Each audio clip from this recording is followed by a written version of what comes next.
Good evening, ladies and gentlemen. Good evening, ladies and gentlemen. Welcome to the regular meeting of the Irving City Council for March 20th, 2025. It's a pleasure to have each and every one of you with us this evening. Sinead, do we have any organizational service announcements? Yes, sir. We have public comment. Okay. Well, if you'd please stand, the invocation this evening will be given by Reverend Deborah J. Jones from the First Christian Church in Irving. Just wanted to tell you that on this very date, 77 years ago, the U.S. Senate was involved in a lengthy and passionate debate over our nation's ethical and financial future. Beginning that day's session, the Senate chaplain, the Reverend Dr. Peter Marshall, some of you may recognize that name, offered a simple prayer, and it's inspiration for my prayer tonight. Let us pray. God of all peoples, you have the words of eternal life and help us to cultivate proper speech. Give everyone who speaks this night clarity of thought in choosing our words for discussion, so that with simplicity each may say truthfully what they mean, and that it may be worth saying. Teach us economy in speech that neither wounds nor offends, that affords light without generating heat, leading those tasked with making decisions to do so wisely for your best future for our whole community. This we humbly ask in your most holy name. Amen. Thank you, Reverend Jones. At this time, if you'd remain standing, Councilman Taylor will lead us in the pledges. If you're wearing a ball cap, will you please remove your ball cap out of respect to those who serve? Place your hand over your heart and repeat after me. I pledge allegiance to the flag of the United States of America and to the republic for which it stands, one nation, under God, indivisible, with liberty and justice for all.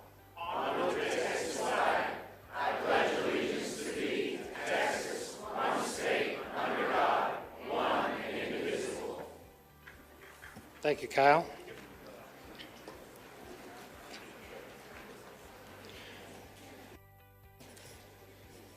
Sinead, do we have citizens that have signed up to speak during the public comment session?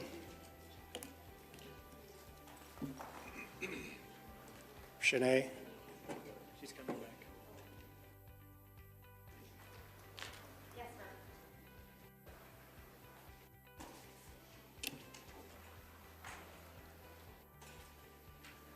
We have two speakers, and Okay. it is Roy Tucker and Imam Sulema.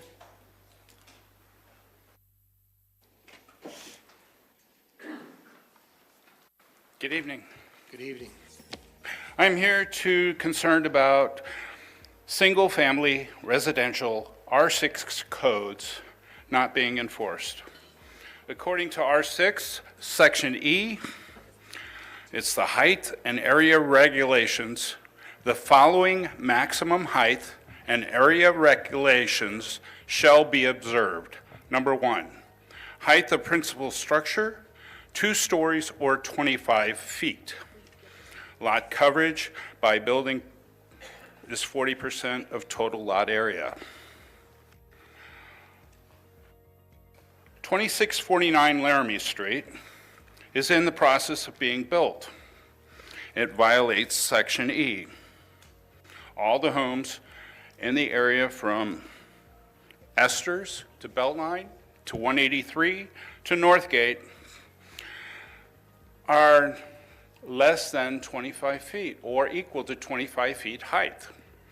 This property at 2649 Laramie Street is approximately 36 feet high. It's definitely out of place, out of norm, and I don't like it. I would like you to pay attention to the code enforcements, the codes that have been around, and enforce it. And don't allow another structure of that height to be approved by buildings. Questions? Mr. Tucker, thank you so much for coming down. We really appreciate it. Mr. Tucker, real fast. I believe you had a chance to speak with our inspections director, Wayne Schnell, right before this meeting. Yes. He will be following up with you. He and his team will be looking into that, and he'll be following up with you later this week or early next. I appreciate you bringing this to our attention. Thank you. Well, I actually sent emails to you and others back on December 9th with no response. All right. Thank you. Can I read the emails real quick? I still have 3 minutes, right? You have a minute and a half. J. Yes, sir. Block, Blamori, Geezy, Bear, I-Team on KTVT, KDFW, the mayor, the inspection department, with no response from any of you. Have a good evening.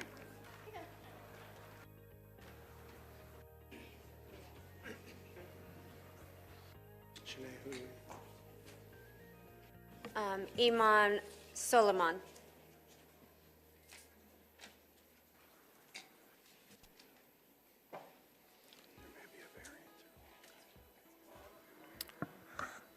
Good evening, everyone. Bismillah ar-Rahman ar-Rahim, in the name of God, the most compassionate, the most merciful. I want to respect the request that was made of me not to speak of a particular item and instead to speak in a general sense. So in respect of that, I'd like to actually just celebrate the moment that we have in the community here today. It's not often that we have people of different faiths and backgrounds that come together and see not just their common humanity, but their common values in one another, and that can sit with one another and get to know one another. And in the spirit of the holy month of Ramadan, I want to honor that and celebrate that.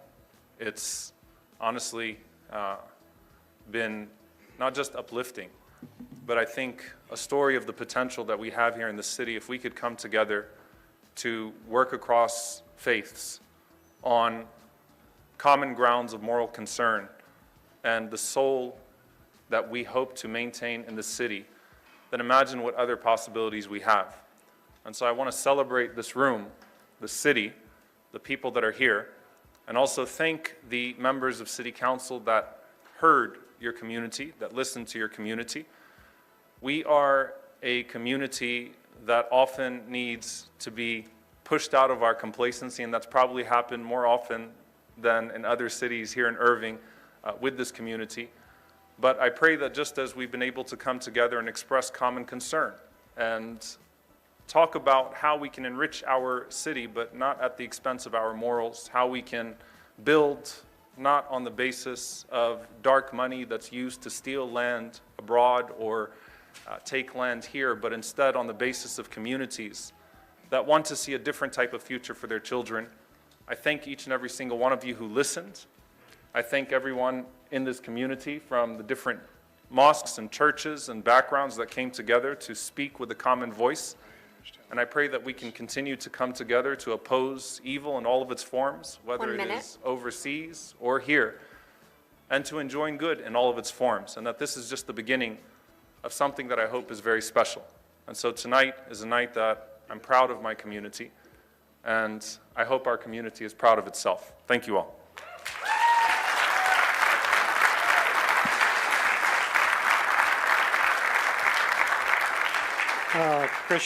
Chris, the next item is a city operations update. Yes, just one item, Mayor and Council. Earlier this afternoon, we had a work session, and this is in relation to items number 45 and 46, which I know a number, if not all of the members of our audience are here to discuss. We do have an update from the developer, and Philip will be walking us through the developer's request. Philip. Thank you. Philip Sanders, Assistant City Manager. At the request of the property owner and with the concurrence of the City Council, the ordinance for item number 45 and by extension number 46 that is under consideration has been amended and changed. So you have received a memo with the changes that are being recommended. I would like to review those with you now. If you can go to the next page.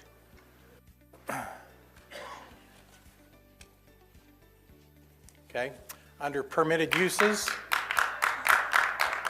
If we could have decorum tonight, we want to listen to everybody and respect them, but clapping is just going to draw it out and we're going to miss what other people are saying.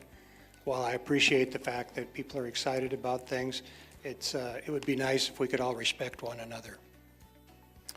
In paragraph B, under permitted uses, the following permitted uses have been struck and are no longer permitted uses under this proposed ordinance. Number 5, casino gaming only within a destination resort is struck. Number 8, destination resort is struck. And number 16, nightclub only if within a destination resort is struck. So those would be not permitted uses under the proposed ordinance. By extension, if you can go to the next page or the following one, there are 2 definitions which have also been eliminated to correspond with this change. First of all, the definition of destination resort is moot since the permitted use has been struck. So that definition has been struck as well. Also, the definition of casino gaming on the next page, page 5, if you'll go to that, has been eliminated. So that is the ordinance that is under consideration under item 45. If adopted, it would be applicable to tract A, sectors 1 and 2, under item 46. That's my report. Thank you, Philip. So we wanted to make that announcement up front for the people so they knew what was going on as far as the ordinance is concerned. The next item on our agenda is we need to confirm the conduct at the council meeting this evening. The Rules of Procedure Process, Section 544, public participation at the meeting states that we are not obligated to recognize a speaker for a second comment or the same subject, so that we ask for a motion to allow speakers to sign up at one speaking term on items 44 and 46. Is there a motion from the council for this? Second. We have a motion and a second. Would you please vote?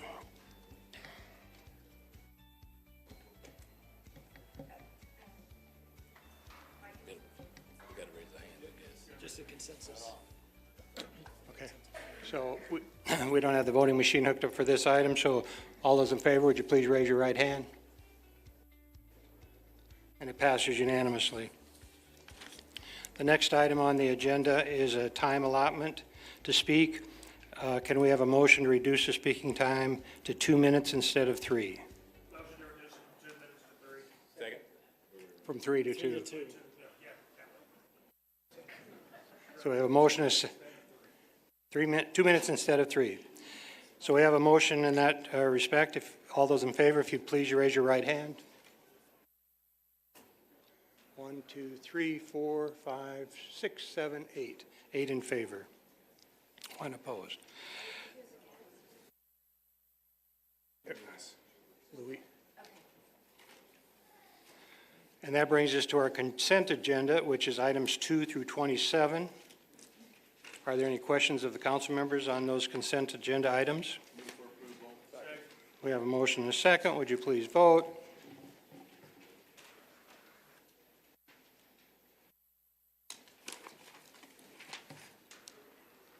And it passes unanimously. The next are our zoning case and companion items, items 28 through 46. At this time, if there's anyone wishing to speak, if you have signed up, please stand and be sworn in by our city secretary, Shanae Jennings.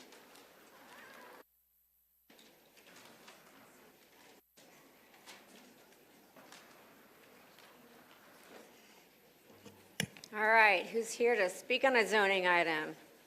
If so, please stand up and raise your right hand. All right, let's do this. Do you solemnly swear or affirm that all statements which you will make tonight to the council of the city of Irving will be the truth and nothing but the truth? I am going to read some additional items while y'all are still standing, because you're going to swear under oath to this also. No speaker shall make personal, slanderous, abusive, or threatening remarks which will interrupt, delay, or disturb the peace and good order of the meeting. Unauthorized remarks from the audience, stomping of feet, whistling, yelling, and similar demonstrations which interrupt, delay, or disturb the peace or good order of the meeting shall not be permitted by the presiding officer. No signs, posters, Placards or flags will be allowed at council meetings. Any such signage of flags shall be removed by the security officer. And finally, disruption of a meeting also includes nonverbal, including but not limited to disrobing. Believe it or not, we've had it. I know it's very funny, but we've had that happen. Throwing objects, waving objects overhead, stomping of feet, or using obscene gestures. Do you agree to these terms? Thank you very much. You may be seated. Our first zoning case is number 28, ordinance 2025-25CP, considering a comprehensive plan amendment change for the future land use category from regional commercial to manufacturing warehouse at 4401 North State Highway 161. Is the applicant with us this evening?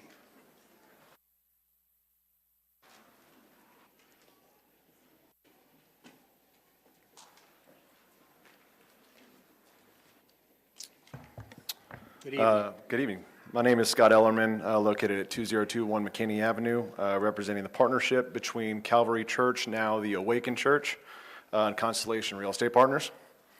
I want to start by thanking the City of Irving staff and council for your leadership and guidance. What you do is a thankless job that never seems to get the recognition it deserves, so truly thank you, especially on nights like this. In consideration of your time and the remaining agenda items, this presentation is intended to be a quick and concise refresh of a project, given your familiarity of our case from previous city council meetings and planning and zoning meetings as well.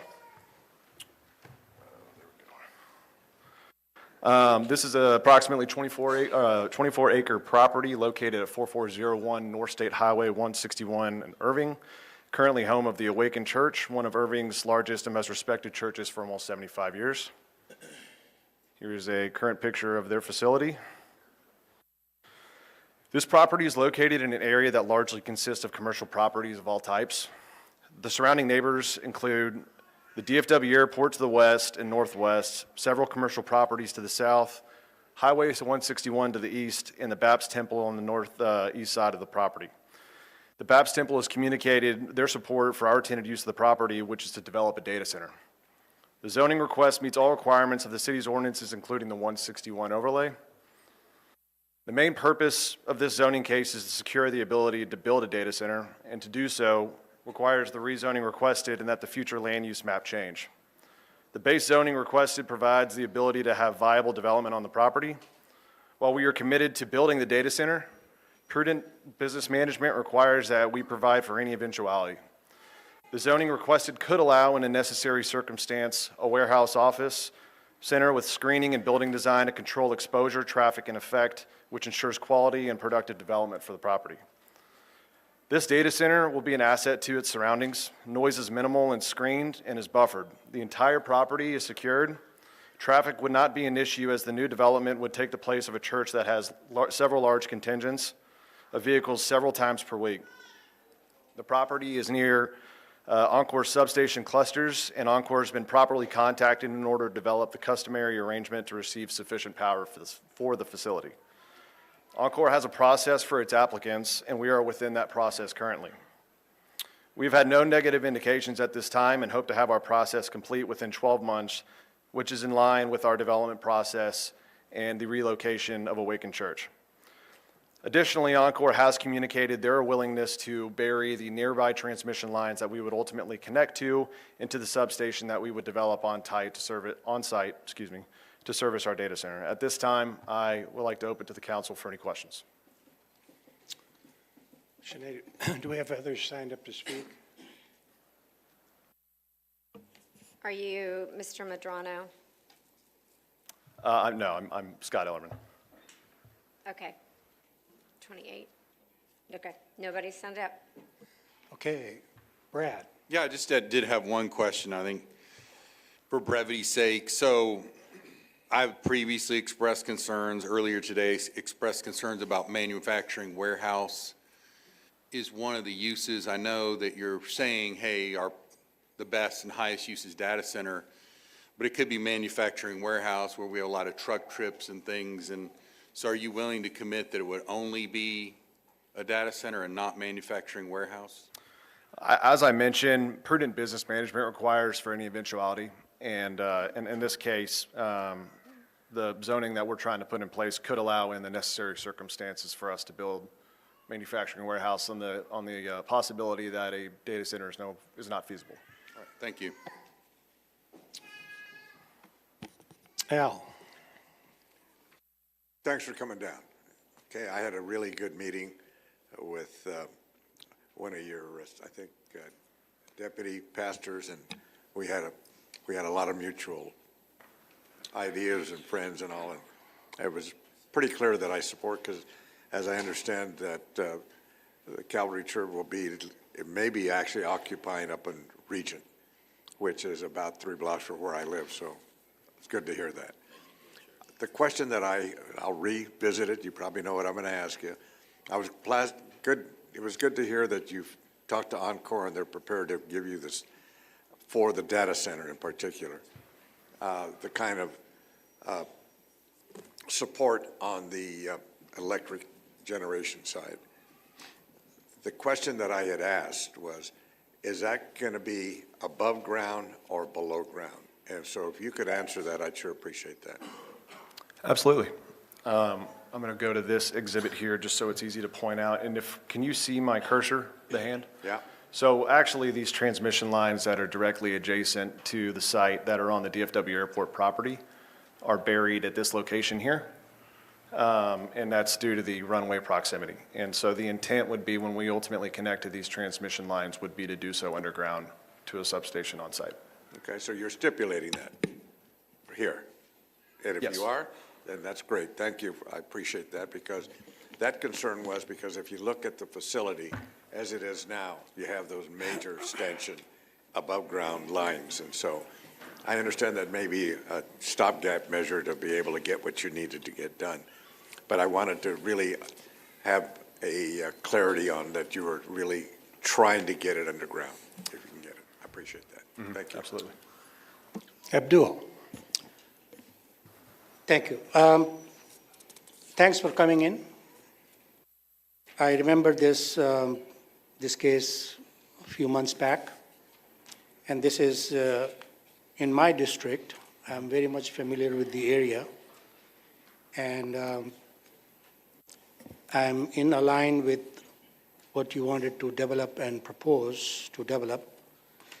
I think our initial conversations was to emphasize on the data center. You know, Irving, we want to make Irving as a welcoming place for data centers. So I think that part of the district on the other side of 161, I think this is a very ideal place. So, and I think you have answered a couple of questions which my other colleagues asked you about, you know, your commitment to data center and for the underground electrical power supply. So if there is no other further comments, I would like to propose a motion to approve. Second. Mark, you have one more comment? Right, so this is the same exact case. I mean, it is the same exact case that we heard just a few months ago. Nothing is different. We heard before about the different aspects of the case, and at that time, I expressed my belief that this is a data center here, and certainly a warehouse, was not appropriate for this location at 161 and Walnut Hill on the west side of 161. Because it is a very prominent location in the city. It's also not consistent with the uses that are over there existing. To the north, we have BAPS Temple. North of that, we have houses. South, we have office. South of that, we have apartment residential. And with that being the case, I think it's an improper use for it to be data center or warehouse. I think it should be preserved for office or something else that is more fitting for this very prominent location in the city. And with nothing having changed on the case, there's nothing that's been presented to us to cause us to vote any differently. So I'll be voting the same way I did before. Any other questions? We do have a motion and a second for approval. Would you please vote?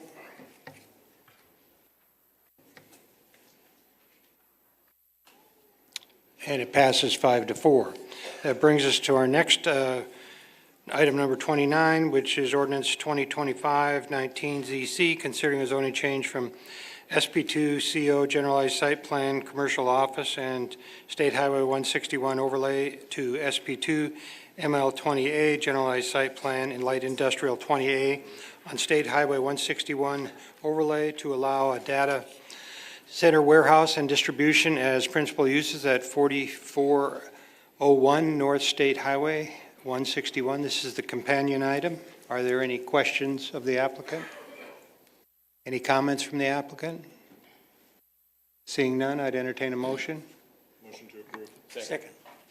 We have a motion and a second. Would you please vote?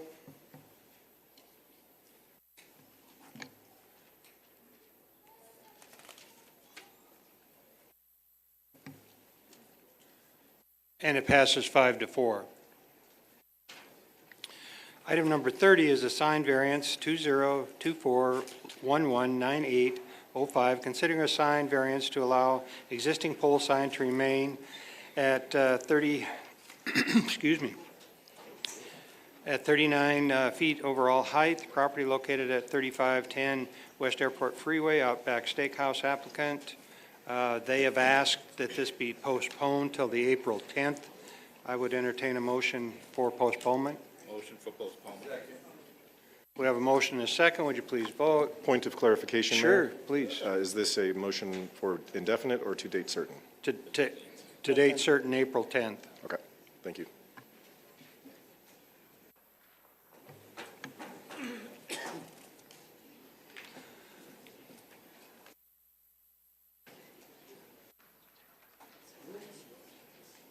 The next one is item number 31, which is Resolution 2025-02-1277, considering a request for a temporary use permit to allow the operation of a carnival circus on fairground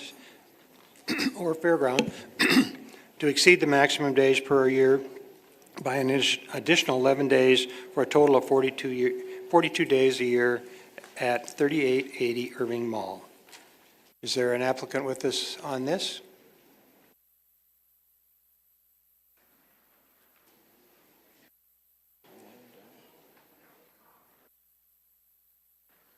Good evening. Good evening.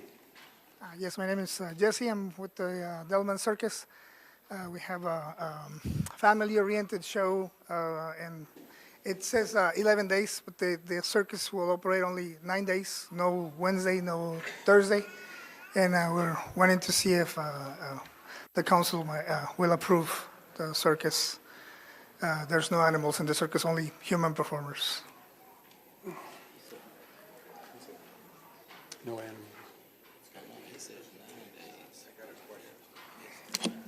Okay, Al? Yeah, I had a question during our work session, Yes, sir. and if I understand it correctly, that the owner and/or manager of the center is the one that actually, I guess I want to leases, whether it's 5 days or it could be more than that, depending upon what your needs are. Am I correct then? 9 days, yes, for the Delman Yeah. Circus. And the question that I have then you're not the owner, but you're the one that leases that time space, am I correct? No, we're bringing the circus. I'm sorry? We're bringing the circus. We're the I know- circus. No, I understand that. But you have to then appeal and also rent space from the owner of that whole area. Yes, sir. Okay. And so I wanted to ask you a question that, are they talking to you about the limit so that you know you don't get caught like you're having to request more time? I couldn't hear that, I'm sorry. Can you repeat that again? The owner that actually is giving you the lease to be there for that period of time, are you clear? Are they making sure that when you sign up, that it is within the name or the dates that you're looking for, but more importantly, because there's a request now that we have to do a variance because it's outside I think by 11 days. And so we're trying to help you. We're not against what you're trying to do, but we're trying to understand how it's getting done. So I don't know if you can explain that or not. Yes, well, basically, I know there's allotted 30 days per year, and then with the variance to allow the circus. Earlier in the month of March, 14th through the 17th, there was a paranormal circus, which is, it's a horror circus. It's an adult show. 18, I think it's 21 and over, that show. Our circus is a family-oriented show. It says 11 days because that's the period of the circus, but they're not going to play Wednesday and Thursday, so it's only the 9 days. And we're aware of the limitation. That's why we submitted the variance. Okay, thank you. I did wanted you to know that we also found out that there's over 1,000 incidents that our police have been called out to. Are you familiar with that? I'm not familiar with that, but the paranormal circus does have that kind of response because it has a connotation of evil, horror, and so they get a lot of people that are against their show. It's not the nature of our show. The nature of our show, it's completely family-oriented, all human performers, no animals, and I'm not badgering the other circuses. It's completely different. I'm just putting out there that it's a different. Well, we appreciate that, and we're, definitely, I'm not against circuses, that's for sure, or any kind of entertainment that's there, but there is a concern that we're taking our police off the roads that they're having to try to keep our civilians in the other parts of the city. Yes. To then, it seems like it focuses on there. So I really would like you to take it back to people that you're dealing with and be sure that they understand that we need to be really clear that we can help our police, that they're not out having to quell whatever situation is going on in that local, whether it's the paranormal one or whatever, okay? We'll do that, sir. All right, thank you. Thank you. Dennis? Yeah, I got a question for you. So your show, your show is going to actually be 9 days? Yes, they're not going to play on Wednesday or the Thursday. Okay, so according to our information we have, and I guess Josh. It says 11 days because the period of time is from April 25th through May the 5th. Right, I understand that, but if Jocelyn could come explain to us, because our paperwork says 42 days. So I'm needing an understanding of that 42 days, because I was under the impression you was going to be there 42 days, but you're only going to be there 9 days. 9 days. Is that correct, Jocelyn? Yes. Yeah, the 42 days is, they can have 30 days maximum. Now they're asking for 42 days, which is 12 over. And so that counts all the time from setup to takedown. So even if they're not operating 2 days, they're still set up. Right, okay, thank you. And so the 30 days is for the actual mall owners' window of time, is that correct? Well, it's For whether he's at 1 or 2 or 3? Yeah, the mall owner can lease their property out for 30 days in whatever increments they want throughout a one-year period. Okay. And now they're just asking for 42 instead of the 30. Okay, thank you. Yeah, and I just want to say, I really appreciate you guys bringing these types of activities and events to our city. I drive that road every day, 2 or 3 times a day, and 1 week it's a carnival, 2 weeks later it's a circus, and I really like it because it gives, people some opportunities to go do some things there at the mall. As far as the police calls, I don't think the police calls are referring to any of your activity.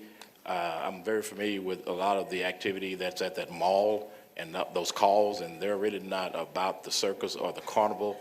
And so I have no concern about, the police calls there.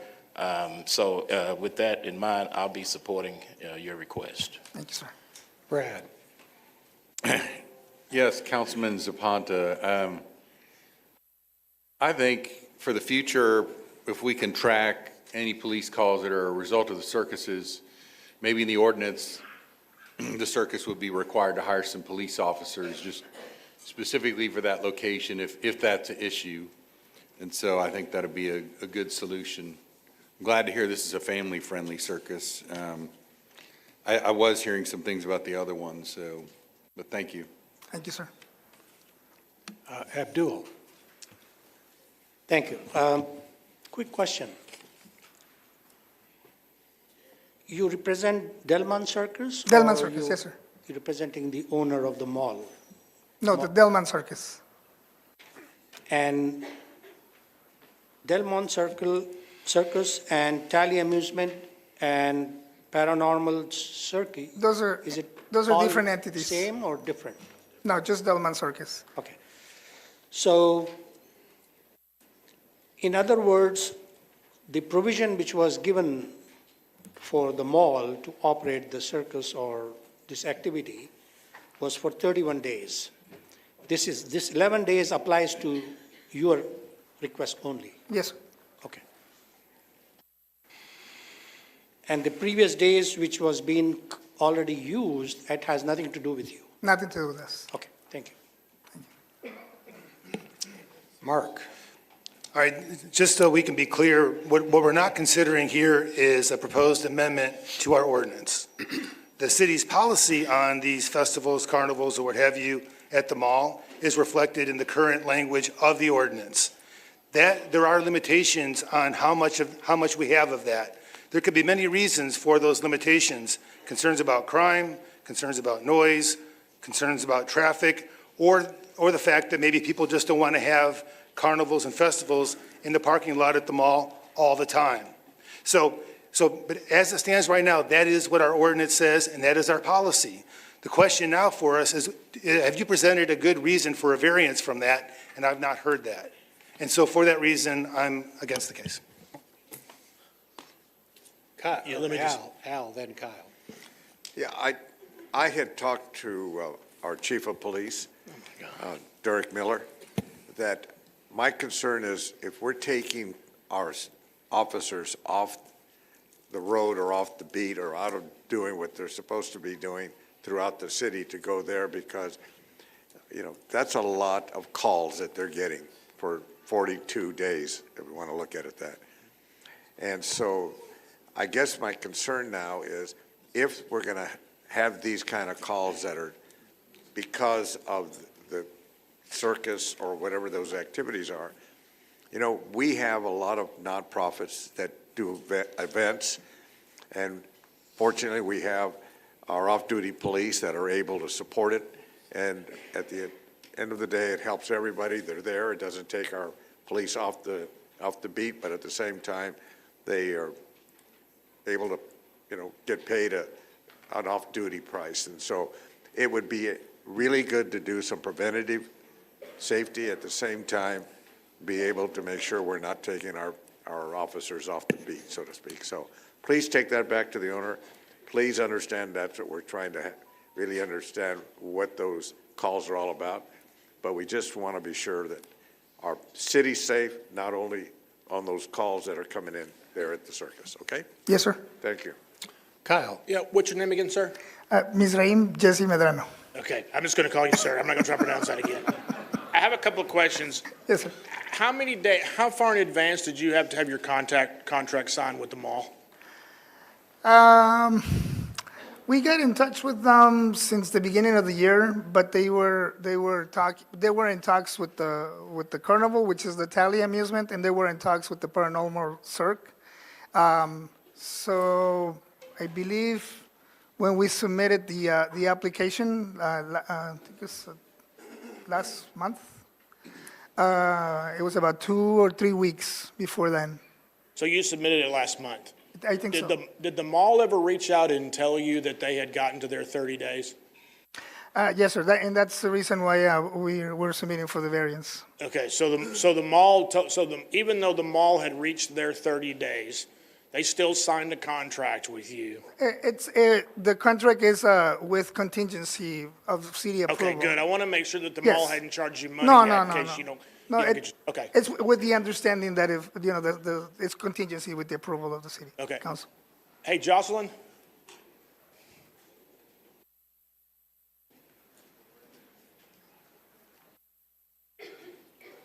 Are we for sure that the operators of the mall actually understand what our ordinance is and they're not putting these people in the position when they're having to come down and ask and they can't manage a calendar? I know Christine works with them extensively. Okay. I'm not in direct coordination with them, but I know Christine, that she's always working the number of days.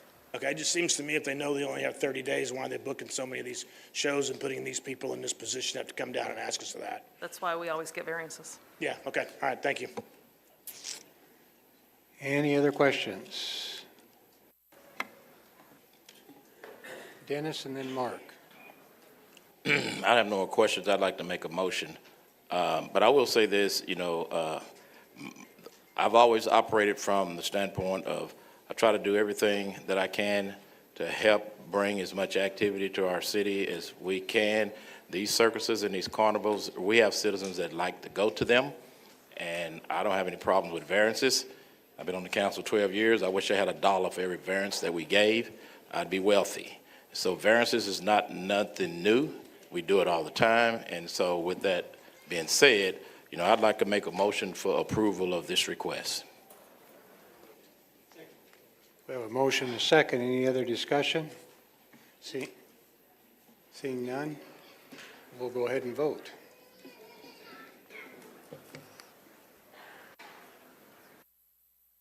And it passes 6-3. Thank you. That brings us to our next item, which is item number 32, 2024446 CP, considering a comprehensive plan amendment changing the future land use category from business office to regional commercial. The applicant has asked that this be postponed till the April 10th meeting. I would entertain a motion. Second. We have a motion and a second. Would you please vote?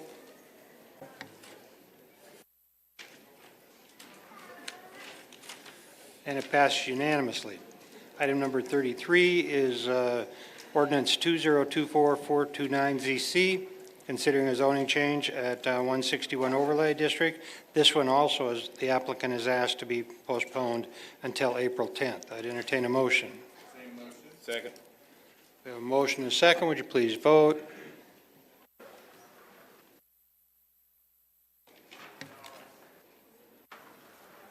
And it passed unanimously.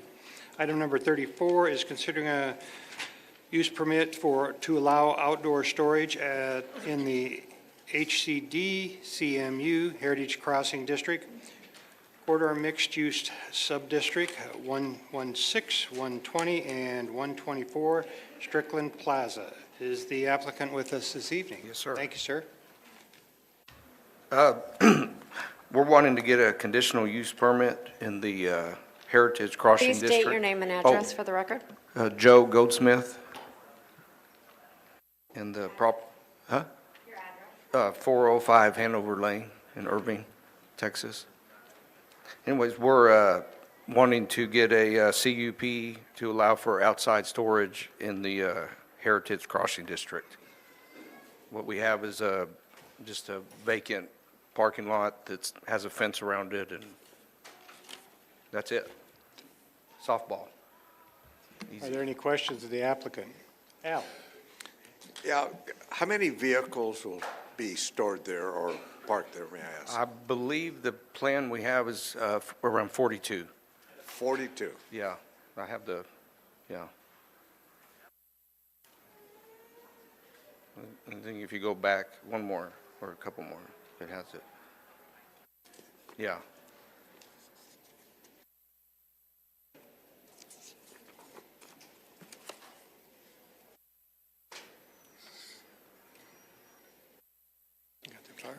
So let me follow up. Is that short-term parking or is that storage? What's going to be the business? The property next door is, sells vehicles. And so he would use that as a storage yard for the vehicles. Or rotation of Yeah. vehicles? Okay, thank you.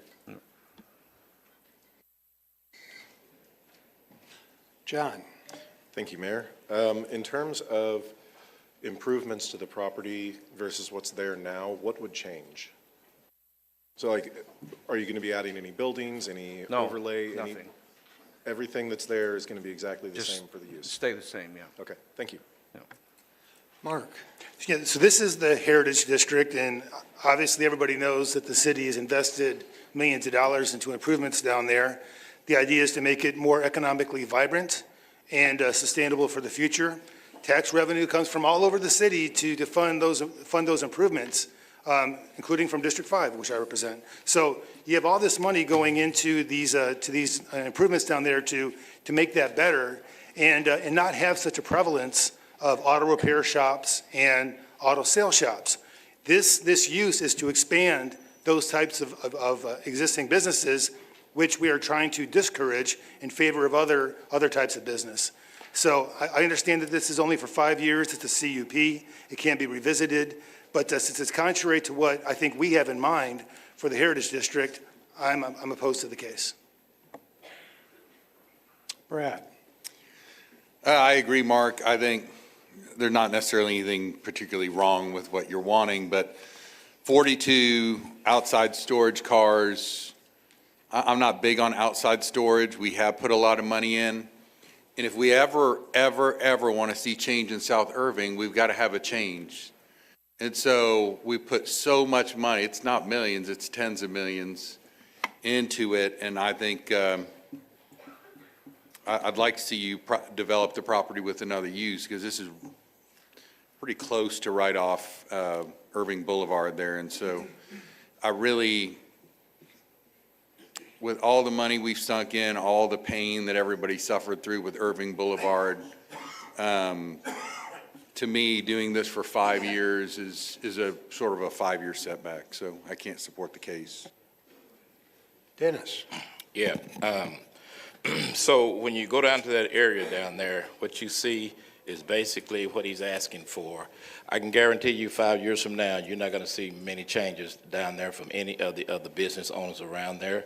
It's going to be that way 5 years from now.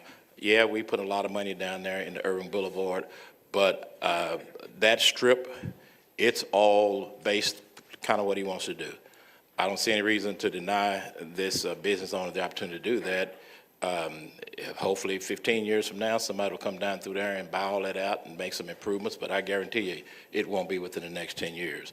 So I just cannot see not giving this business owner this request. It's just a conditional use permit. So 5 years from now, we can not renew it. So I'll be in favor of it.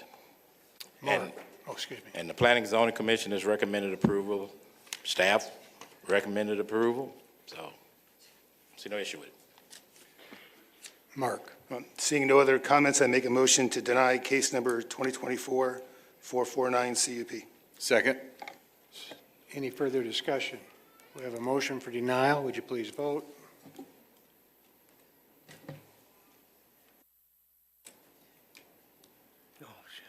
And the motion fails 4 to 5. I'd like to make a motion for approval. Second. We have a motion for approval. Would you please vote?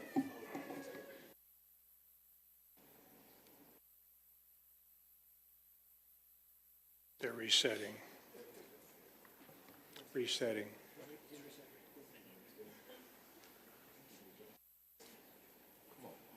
We're moving faster than the machine.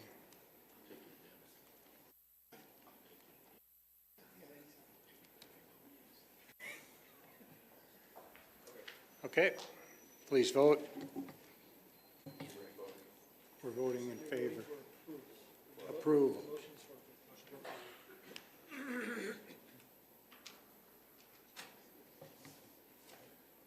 Somebody hasn't voted yet.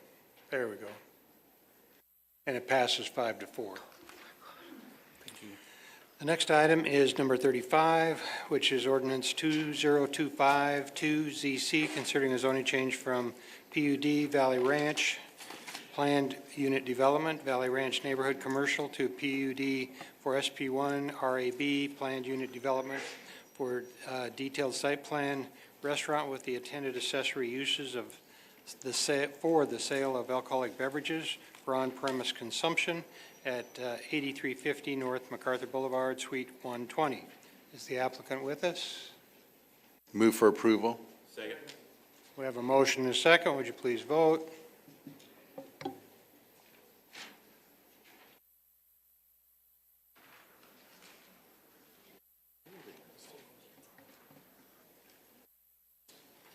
And it passes 8 to 1.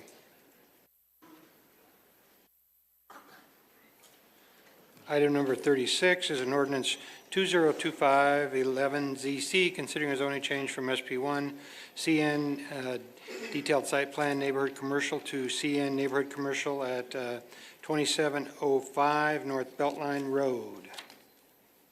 Is the applicant with us? Good evening, Sharon. Good evening, Mayor Stouffer, Council, Manager Hillman, and staff. Sharon Barbosa Crane, 2608 Allenadale, Irving, representing the owner and applicant in zoning case 2511. This is addressed at 2705 North Beltline. The current zoning is SP1 for CN, and the requested zoning is CN. The reason for that is very simple, in that this was previously a casual food restaurant that existed there for a number of years called Boston Market. It went out of business and the building stayed there for some time without use. This owner has bought it and intends to put another restaurant, fast food, casual dining in there called Pollo Campero. Pollo Campero is actually an international line of restaurants appearing a number of times in South America and Central America and Mexico, as well as in other areas of the United States. The reason that it's being rezoned is to get rid of the site plan, as your staff told you today. And the reason for removing the site plan is that this building will not be in the same footprint as the original restaurant. And to answer your question, Mayor, because I think it's a very valid question myself, is why are we not trying to reuse a building, but instead replacing it? This building is several years old, the one that exists, and it's been vacant for some time, and there are some viability issues with it. The new building will require a drive-through, as well as an extension, an enlargement, and they were simply not able to do it with the condition of the building. And so the cost of trying to fix something and make it work in a new configuration when you have some problems often becomes greater than the cost of replacement. And so they have chosen to replace the building. It will be a brand-new building. There are no variances being requested. That's why that it is before you in the way that it is, as a straight zoning case with no site plan. You did have two comments that I'd like to make sure you understand. One of them was the fire department. It was simply a comment to inform the applicant that there would be some requirements from the fire department that were not reflected on the concept that they had presented, which is fine, because certainly they will have to do what the fire department says, regardless of their nice idea of the way they would lay it out. Secondly, CIP did indicate that there would be some detention required, that they've learned that will be necessary on the site. So these are not zoning issues. These will be permitting issues as the property is platted. And so the next step will be to permit and then build. And so that's the totality of the case. If you have questions, I'm pleased to answer them. Otherwise, we'd respectfully request an approval of this case. Both Planning and Zoning Commission and staff have recommended approval of it, and we hope you will do so. Thank you. Okay. Al? Yeah, hi, Sharon. Yes. I assume that there will have to be not only since they're going to scrape the building and then be able to bring a site plan in that basically going to show the egress and how they're going to be able to get in and out if it's going to be, drive up. Correct. And so I assume there will be a traffic look at this? Yes. Good. Yes, in the permitting process, they'll have to approve it. Okay, good. That's what I wanted to hear. Thank you. Abdul?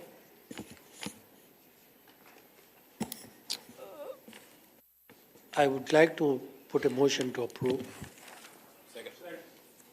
We have a motion second. Any discussion? Seeing none, let's please vote.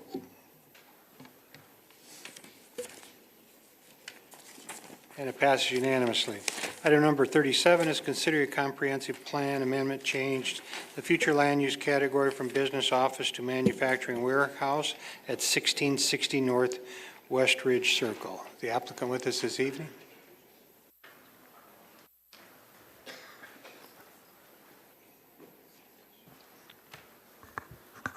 Good evening, Mr. Mayor, council members. Andrew Ruig, 2201 Main Street, Dallas, Texas, 75201. Here with you tonight, representing the applicant Welcome Group. I do have a brief presentation. I see it's pulled up on my end. There we go. So I wanted to talk about a couple things tonight regarding this request. We are going from one half of the site being CO Commercial Office to the ML 20A Light Industrial.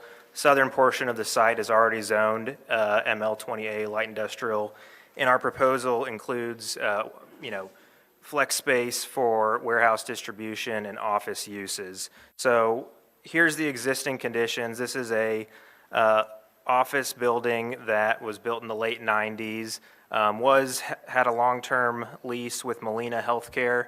The Welcome Group, who I'm representing tonight, has owned this building since 2016. Molina Healthcare has been there a long time, but their lease ended maybe a year or so ago, so they've been actively marketing this site as an office use since then, and they've had little to no interest in that. Going back to Molina just here for a second, they occupied the site. This building itself is more geared towards a single tenant versus divvying it up between multiple tenants. That may be some of the reason it's a little difficult to lease to other user groups. And one of the things that Welcome would do is to refresh the site. We'd scrape the building and provide for 2 new warehouse distribution office uses. And I also wanted to point out a couple things. You saw exhibits similar to this in the work session this morning. You can see on the screen where the star is the site location, and this area is pegged to be included in the manufacturing warehouse future land use. And I'll flip to another slide that I don't believe was shown. If you look to the slide on the left with the star, you'll see that warehouse uses are allowed by right, essentially surrounding our site, and the southern half of our site has the allowance for a warehouse unit by right. Additionally, here's just a screenshot of the existing zoning map, and you'll see the site is surrounded by ML 20A, including the southern half of our site is already zoned ML 20A. The request is to make the entirety of the site ML 20A to allow for our proposed development. And I also want to point out just to the north here, there was a similar ML 20A zoning request approved in late 2023. And I heard some of the discussion about, office uses and warehouse distribution uses in this area, and I don't disagree. I totally agree and see how the zoning and current and future land use is set up to have those office uses further to the east of our site. And you can see our site is surrounded on all sides except for one for the ML 20A light industrial warehouse uses. So I'll show you an illustrative site plan and a rendering as well, but essentially we'd be scraping the site, providing for 125,000 square feet of flex space. The owner and applicant Welcome Group, what they do is they specialize in build-to-suit warehousing operations. So they have different types of tenant groups that they work with. So this is still a business groups that are coming in. They still have an office component to this, and we've even detailed that out on the site plan that there is still an office component to the site itself. And just to give you an idea of some of the other groups that Welcome has worked with that they would be targeting are these light manufacturing warehousing groups. They have a group down in Houston that they lease to that does solar panels for residential buildings. They do another group and these are all typically smaller operations, which, this type of space that we're proposing here lends itself towards a smaller operation and not a, really large Amazon distribution type use. But they also have, fiber optic cables manufacturing and things of that nature. And what I wanted to also point out, and this was also brought up at the P&Z, which was approved, I believe, 6-1. Some people said, well, this is a business park feel. That's the look and feel of this particular part of the area. We believe this is a proposed rendering of the redeveloped site that will, be similar to what's there. It just allows that additional distribution component, warehouse component that a lot of user groups are using these days. So the look and feel will remain the same. We'll still have our landscaping requirements. We'll still have surface parking for employees in front on Westridge. It just allows for what the market is demanding at this particular location. You know, they've been trying to lease this to office groups for over a year now.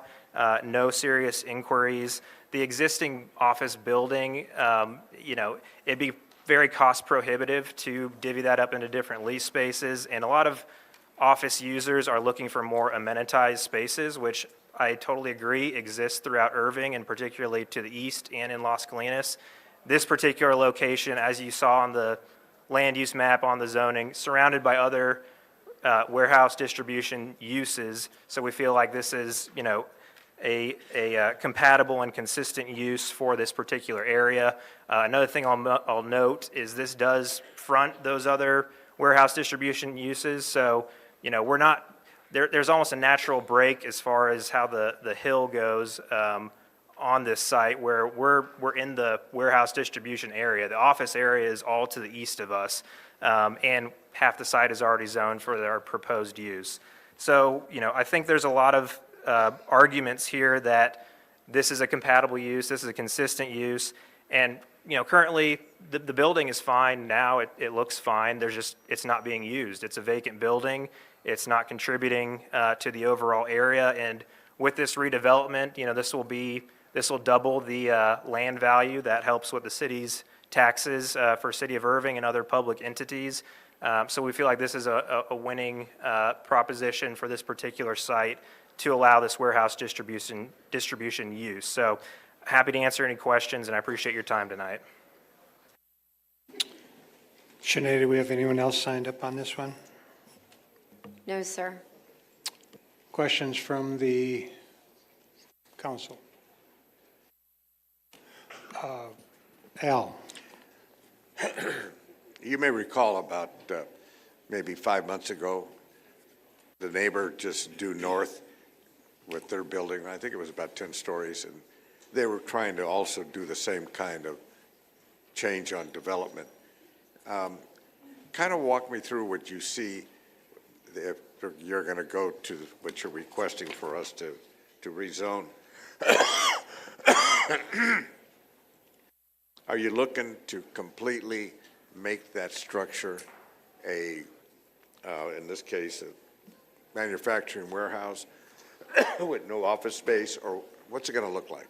Yeah, so what the group I'm representing, Welcome Group, they don't have a specific end user in mind for this space, but this is an example site plan of what they're looking to achieve there. And, you know, part of the reason they want to change from office to this warehouse distribution is that's what the market is saying for this particular location. You know, office leasing for them just has been a non-starter for other groups. They have a well-known leasing group, JLL, trying to market the site and no bites. So the end goal here is to get a, you know, they typically have multi-user sites, so this would be shell space built out, and then it would be divided up based on, you know, the particular user that they would come to terms with. So they have some unique, you know, I mentioned earlier, they have some unique groups that they want to work with, such as fiber optic cable, light manufacturing, solar panel manufacturing, and other small-scale distribution uses. So that could be, you know, any sort of like craft production.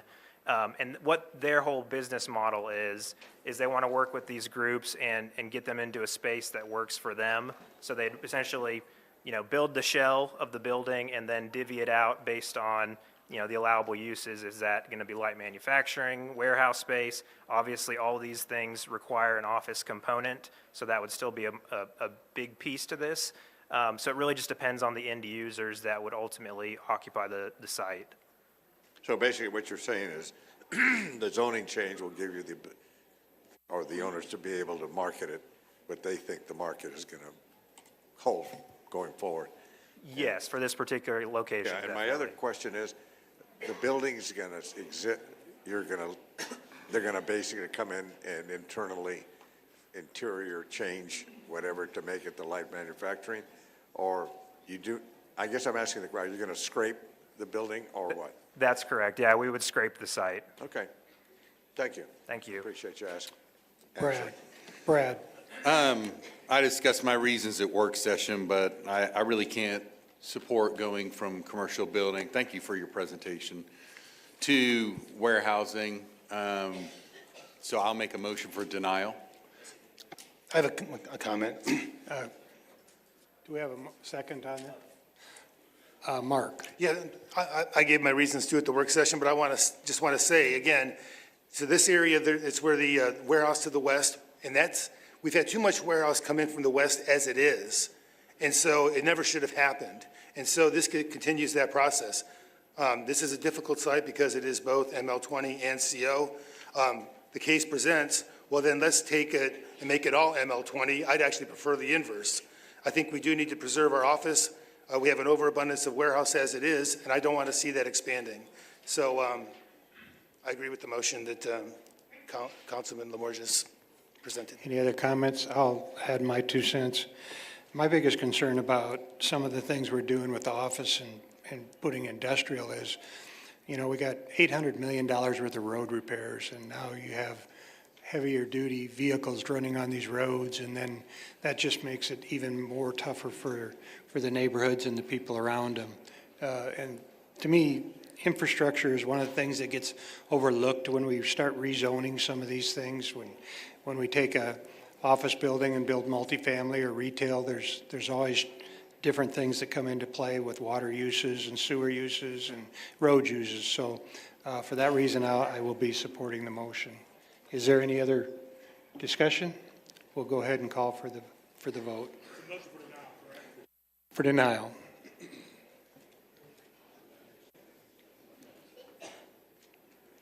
And it's denied 8-1.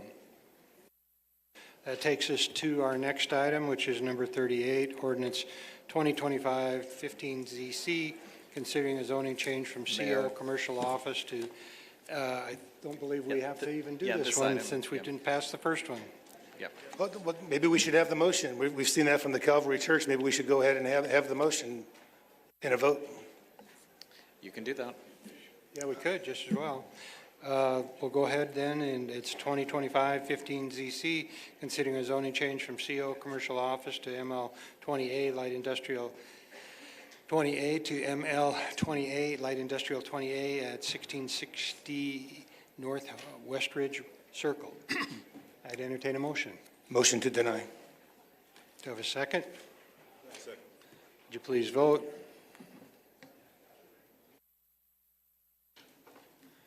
And it passes unanimously.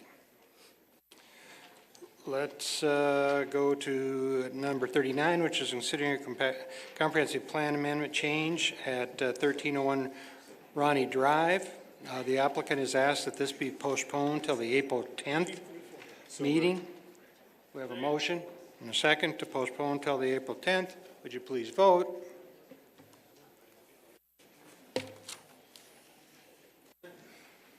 And it passed unanimously. Item number 40 is 2025-18ZC, considering a zoning change for a ZLA on Ronnie Drive. This applicant has asked that this companion item also be postponed until the April 10th meeting. So moved. Second. I have a motion and a second. Would you please vote?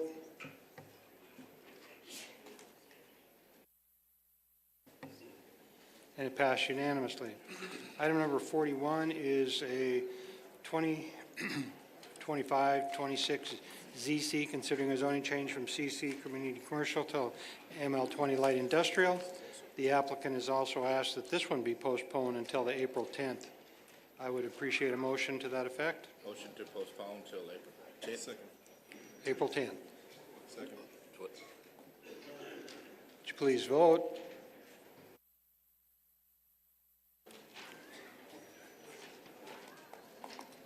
Item number 42 is 2025-27 ZC, considering a zoning change from CC Community Commercial to SP1 RAB Detailed Site Plan Restaurant with the attendant accessory uses of the sale of alcohol beverage for on-premise consumption at 7600 North MacArthur Boulevard, Suite 110. Is the applicant with us? Move for approval. We have a motion and a second. Would you please vote?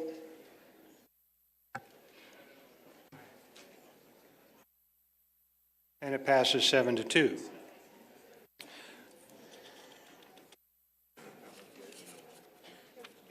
Item number 43 is 2025-29ZC and 2025-30 MFCP, considering a zoning change. And the applicant has asked that this one be postponed till the 10th as well. I would entertain a motion to that effect. It's a postponement of item number 43 till the 10th of April. Yep, we have a motion and a second. Would you please vote? And it's postponed till that time. Item number 44 is the destination development discussion. We had the presentation earlier today. It's been seen by several. The results of the removal of the gaming portion, as well as several others, was talked about by our Assistant City Manager, Philip Sanders. So we'll go ahead and take the speakers on item number 45 and 46. Shanae, we'll let you get started.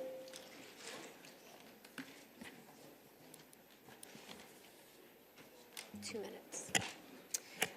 All right, I'm going to call a couple of y'all up at a time. If you will please come down to the mic and get in a line, that would help with the expedience of this process. We do have 176 people signed up to speak. That means we will be here for 5 hours, and I'm not real good with math, but 5 hours and change. So if you choose to not speak, just wave me off, but I'm going to call a couple of you up. Cheryl Bean, followed by Carol Bell, followed by Bernie Wright.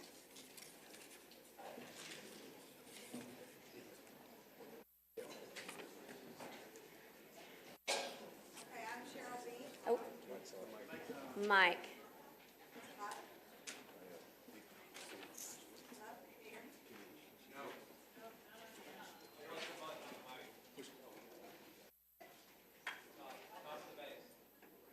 Okay, now can you hear me? Yes.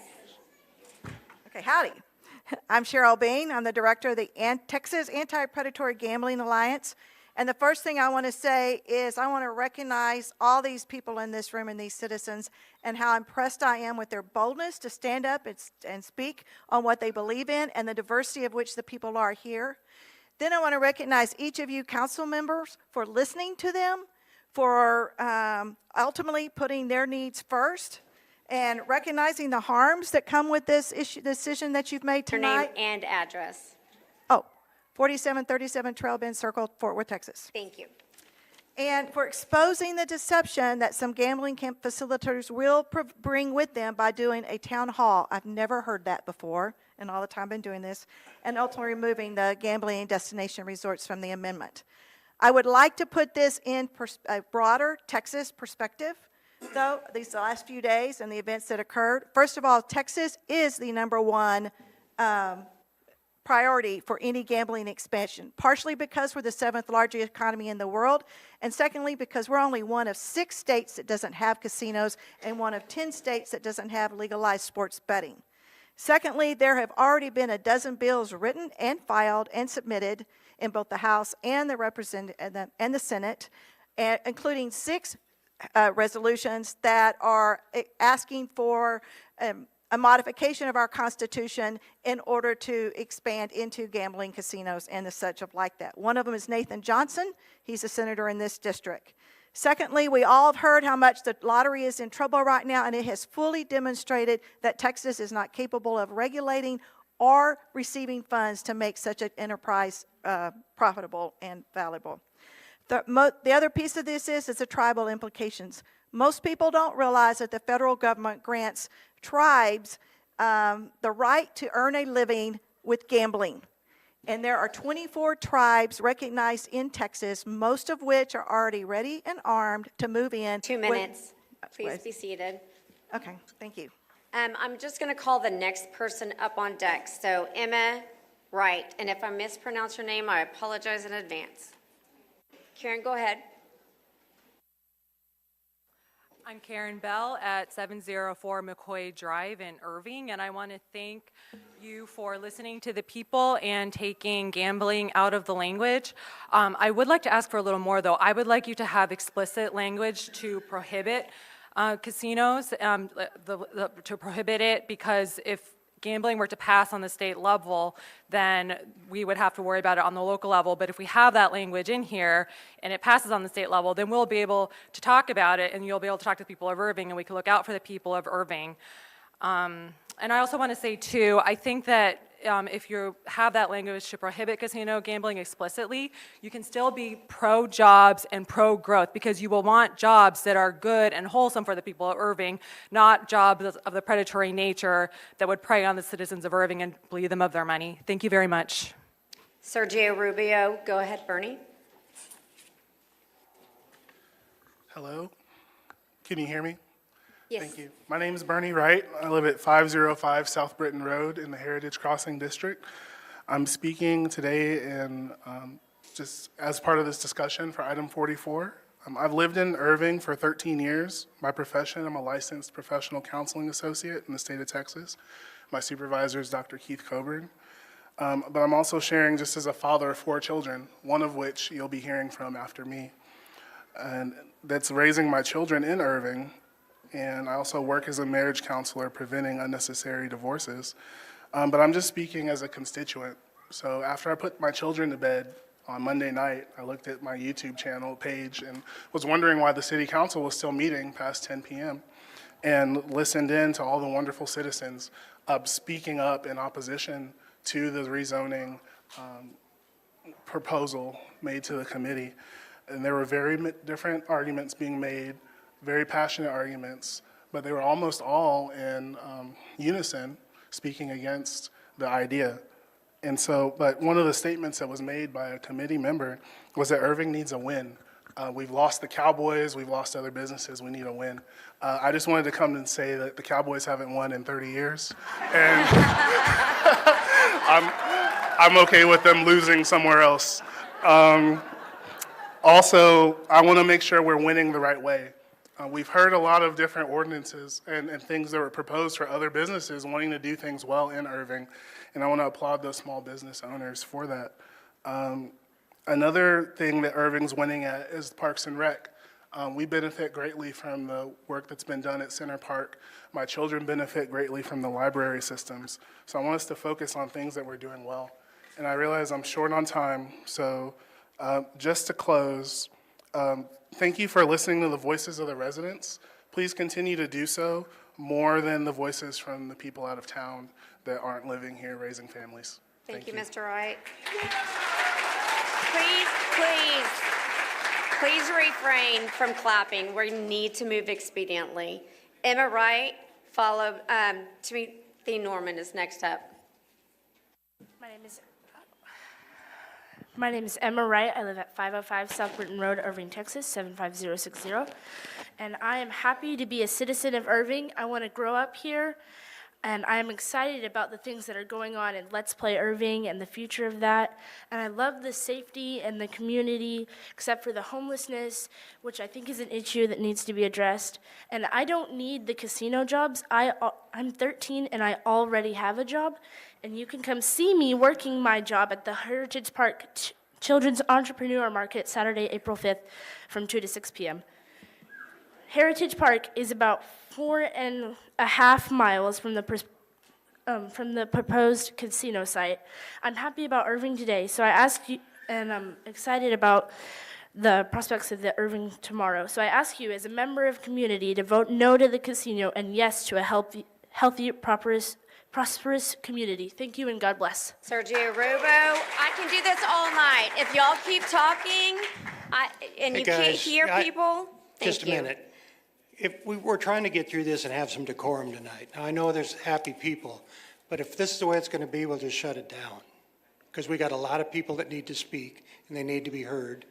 And I want to make sure everybody has that opportunity. I apologize, I had to go to the restroom, but we can hear it back there, what's going on. So it is available for us. So please try to take some respect and show that, and let's try to make sure everybody gets a chance to speak. Thank you. Luke Maylane, you're next up. I'm sorry, go ahead. It's fine, thank you. Yes. Hi, my name is Sergio Rubio. I'm at 4346 Hebron Street here in Irving. I hope you and your loved ones are blessed. Thank y'all for doing what y'all do. I've been married. I've had 5 children. I came from South Dallas, moved to Irving about 2.5 years ago. Moved here because the community is very rich here. It has virtues like fortitude, faith, hope, and charity.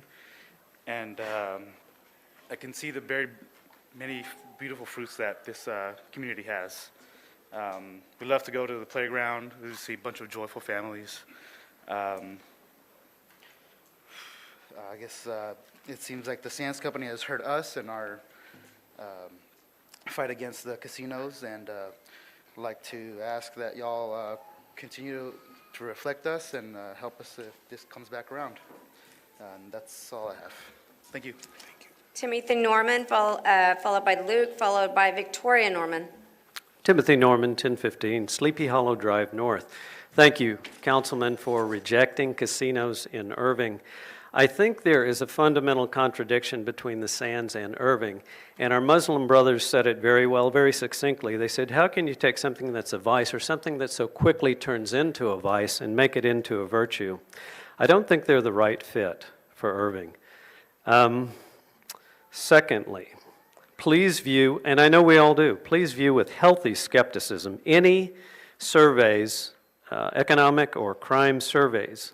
We all know they can be so easily manipulated. Having said that, I personally have full confidence in what I heard out of the professors from University of Dallas who do such excellent research. They are objective, they are smart, and I think they're very well worth listening to. Irving has a very great asset here. We've got a lot of good people here, and talk about an untapped asset. But they have shown up and shown up in droves here. Now, with all due respect, giving only 3 weeks to the public on this issue is utterly, utterly, utterly unacceptable. It erodes public trust. And also, I want to say one other thing. Respectfully, please, councilmen, among yourselves, speak respectfully.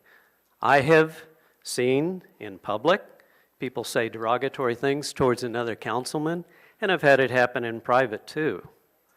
So, respect is good. Let's have it everywhere. What's good for the goose is good for the gander. Thank you so much for your good work. Petty will be next up to speak. Emma Petty. Good evening. My name is Luke Mullane. I reside at 1785 Rustell Drive here in Irving, 75060. I'd like to thank you, the council, for your commitment to the city and everything you're doing here. My gratitude is also mostly towards those that are in opposition to the casino. I understand some were in favor of this. I also appreciate Sands Corporation for listening to the residents so vastly turned out at the town hall and the Planning and Zoning Commission to express our opposition to having a casino as part of a destination resort. And I think what you'll hear tonight as well, and what's been said so far, is that there is not an opposition to development of the city of Irving. By no means. We want to see something great and successful, but not at the detriment of the morals of the city and of the good of the people, which a casino would have been against. So I am very appreciative for the removal of the casino language for the PUD 6 zoning amendment. I have no opposition to that moving forward, especially now without any casino gambling. That's a good deal. I am a bit concerned as well about Sands Corporation. They do own the property still, and we'll see what comes of it. However, I am not necessarily pleased with their works behind the scenes with the city, as Mr. Norman recently stated as well. So that's a concern there, but I hope that in good faith, they work well with the city and are transparent in all the things they plan to do. So again, I thank you for your time this evening. Lynn Schofield. Good evening, Council. Vicki Norman, 1015 Sleepy Hollow Drive North.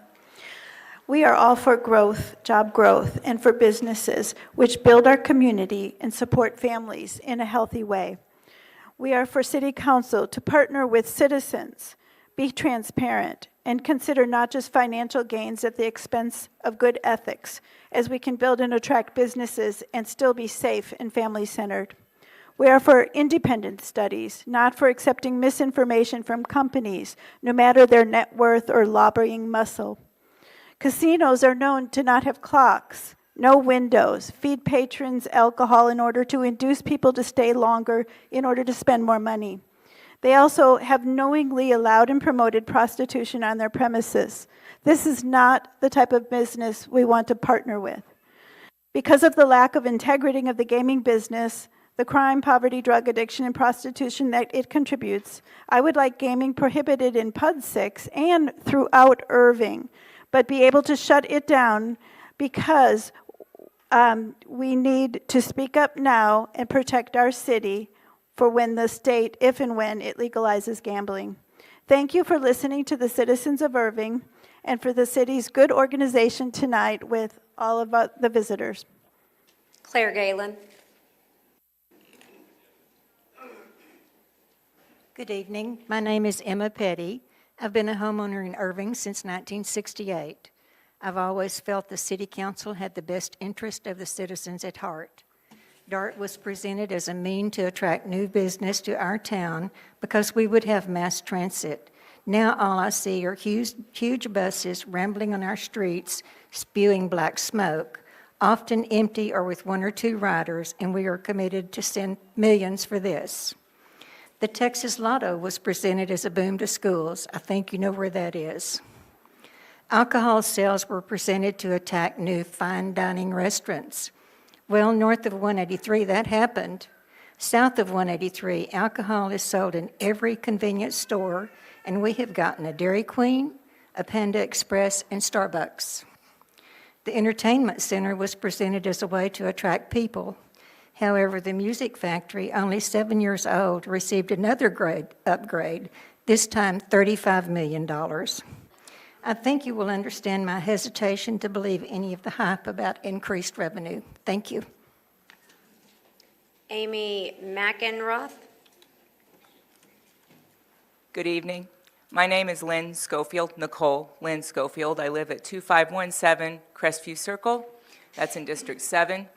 I'm also here to represent my mother and my father-in-law, Jim and Jackie Schofield. They're just very elderly, and it's very difficult for them to come to a venue like this. So they've asked me to speak for them as well. They've lived in Irving since 1964, and they called Irving their home to raise their children, and then my husband and I are also doing the same here. So we're a longtime Irving family, second generation, and we are opposed to any casino ever being in our city, really our county and our state, but in our city especially.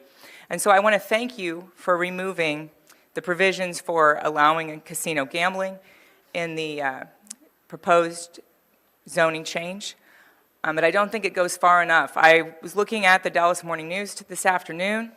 I saw the headline that Sands asked you to remove the language about gambling for now. That was the end of the headline, for now, which means, of course, they're going to bide their time and wait until a future time to put it back in. So we would like it to be put on the prohibited use list so that we will never have to deal with the social ills of gambling in Irving. Thank you. Joshua Birkin, and if I can just ask anybody that has their phones playing, that we can hear it up here, to please turn them off and be respectful of the crowd.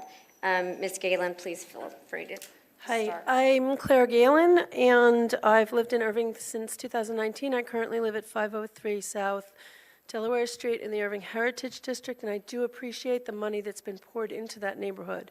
I do like to live in a downtown part of a city. and have a nice area to walk. But I ask, again, I'm thankful for the changes that were made this afternoon. I wasn't comfortable with the fact that Irving was going to legislate and allow criminal behavior and something that's illegal in the state of Texas and be used potentially as a test case for that. So, but I would like, as Lynn said, I would like the council to go further and include language that prohibits gambling use throughout Irving and in any circumstances in any place. So no casino gambling. And if you want to know what to do with the property and what to do with it, why don't you ask the people? We live here, and we're tired of driving to Fort Worth, and we're tired of driving to Dallas when we have guests in town and we want to do something. So make something beautiful, bring art here, bring culture, bring gardens, bring trees, and something that the families and the people in Irving want, and prohibit casino gambling. Thank you. Donna Collins. Hi, Amy McEnroth from 2008 Crockett Court in Irving. Good evening, gentlemen. I stand before you today as a 10-year Irving resident and as the daughter of an incredible woman who worked actually in the casino industry. I grew up going to casinos. She worked in the casino industry for nearly 30 years, including holding a significant management role at Caesars Palace, Las Vegas. My purpose is to voice a strong dissent against the establishment of a casino in our community. The glittering facade of these institutions often hides a darker and more troubling reality. Casinos can become breeding grounds for behaviors that degrade our community's values. It is not unheard of for individuals lost in the haze of gambling to neglect even basic human decency. Stories of people urinating on their stools at gaming tables are a shocking testament to the depths of this detachment from reality. Beyond this, casinos have a documented history of being hubs for illicit and dangerous activities. They are often linked to human trafficking, as vulnerable individuals are exploited in the shadows of these establishments. The trade and the use of illicit drugs also find a haven in such environments. Gambling addiction is another insidious issue. Behind every jackpot winner is a trail of broken families, financial ruin, and mental health crises. Moreover, casinos attract a certain element of behavior, rude, entitled individuals who bring a toxic atmosphere, not to mention smoking. We must not be swayed by promises of economic gain while ignoring the cost to our community's health, safety, and values. Don't get me wrong, I'm in favor of economic growth, but a casino is not the answer. Let us reject this and all future casino proposals and strive for growth that uplifts and protects our neighbors. Thank you.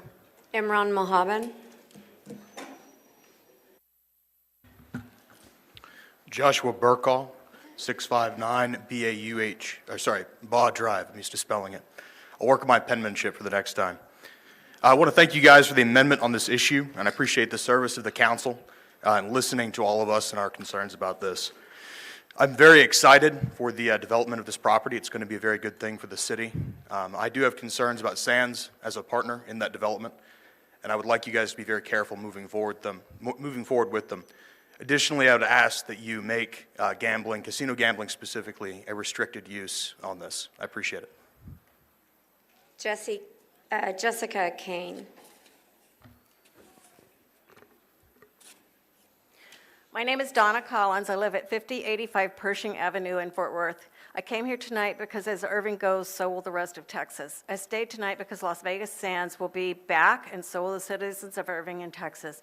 First, I want to clarify that while the Las Vegas Sands corporate offices are in Las Vegas, there are currently no Las Vegas Sands casinos or destination resorts in the United States, including in Las Vegas. They are only in China.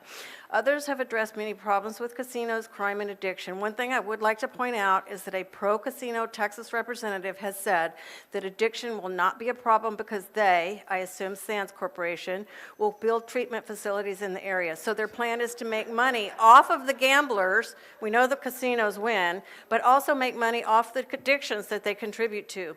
A recent article in the Dallas Express indicates addiction impact in Texas could be as high as 600,000 souls. Furthermore, I'm concerned about foreign influence. The Sands has endowed the University of Nevada in Las Vegas with the Institute for Chinese Language and Culture. Per that website, through innovative Mandarin language education, immersive cultural programming, and global partnership, the SANS Institute offers unique opportunities to explore Chinese heritage and its contributions to the world. We aim to equip students, professionals, and community members with perspectives and insights, essentially for engaging successfully in culturally diverse and interconnected world. Do we want this Chinese indoctrination centers in our local universities? I hope not. From a personal perspective, I am from a town that has legalized gambling on water. What I have seen in my community and my own family is that those who can least afford it are the ones that gamble the most. From 2012 to 24, SANS has returned over $30 billion in capital to its shareholders. If your interest is making money for this city, I urge you to buy shares of the Las Vegas Sands. They are publicly traded. Let's not Vegas-size or China-size our Texas. Thank you. Charles Zipper.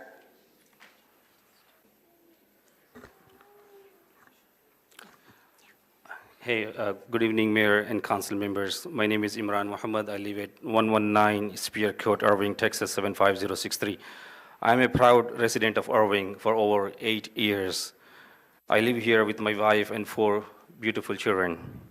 Tonight, I stand before you to express my heartfelt gratitude to those council members who stood with the citizens of Irving and choose to protect the value of our community by opposing the inclusion of casino in our city.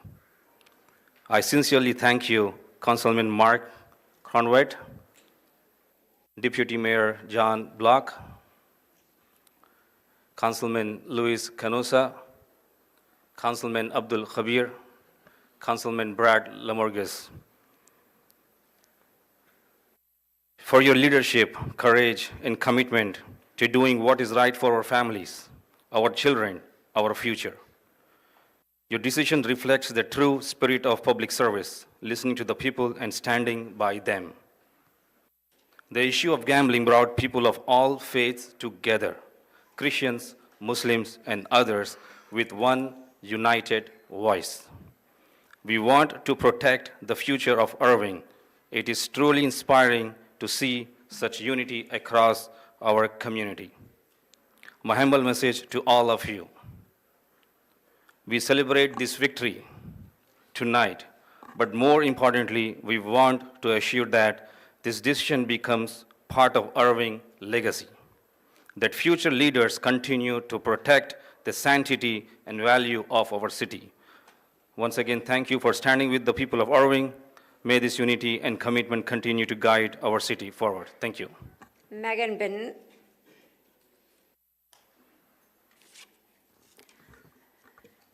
Jessica Kane, 1400 Moss Rose Circle. It's quite astounding to be here witnessing such incredible civic engagement. As a new American, that's one of the things I really love about this country. It must be particularly gratifying for you as public servants to have such good dialogue with your voters. Thank you for listening to them. I imagine you're still under quite a bit of pressure with this decision, even though the gaming aspect has been taken off the table. I get that. I would like to encourage you to step back from this very rushed proposal and to take the time to ensure that we get the best results for Irving. Development for the sake of development always leads to suboptimal results. Sustainable, lasting growth for Irving happens through a shared vision, through thorough vetting, and through smart decision-making. I think this whole proposal needs to be taken back to the drawing board. At the very least, it requires more time. It requires more research, more deliberation, more diligence. It requires broader consensus from the Irving residents, the business owners, the investors. We won't lose to another city if we don't rezone right away. Development isn't a single fleeting opportunity. taking the time to get it right doesn't mean we miss out. It's actually how we set ourselves up for sustainable, lasting progress. Please reconsider this whole project. Thank you. Thomas Crawford. Charles Zipper, 1500 Drexel Drive. Thank you for listening to the residents. I hope you are also listening to Sands. Multiple times, they said they are not interested in that property unless they build a destination resort. Multiple times. Why give them anything? You've listened to us. You know we don't want gambling. We don't want a destination resort. Don't give them any zoning. That's what I ask. If you are going to zone it, make sure it excludes any gambling, that it's a prohibited use, specifically spelled out. So unstrike the definition of gambling in the destination resort and add it to the prohibited use. Otherwise, do not give them an inch. They're working towards their mile. They've made it very clear what they want. They told us all. There's no question here. Please vote no to anything they request. Thank you. Rose Thomas.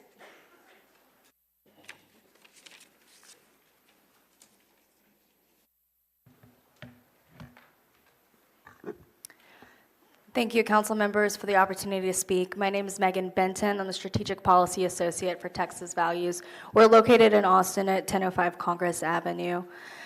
We are the largest Christian nonprofit law and policy organization in Texas that's dedicated to preserving and protecting faith, family, and freedom.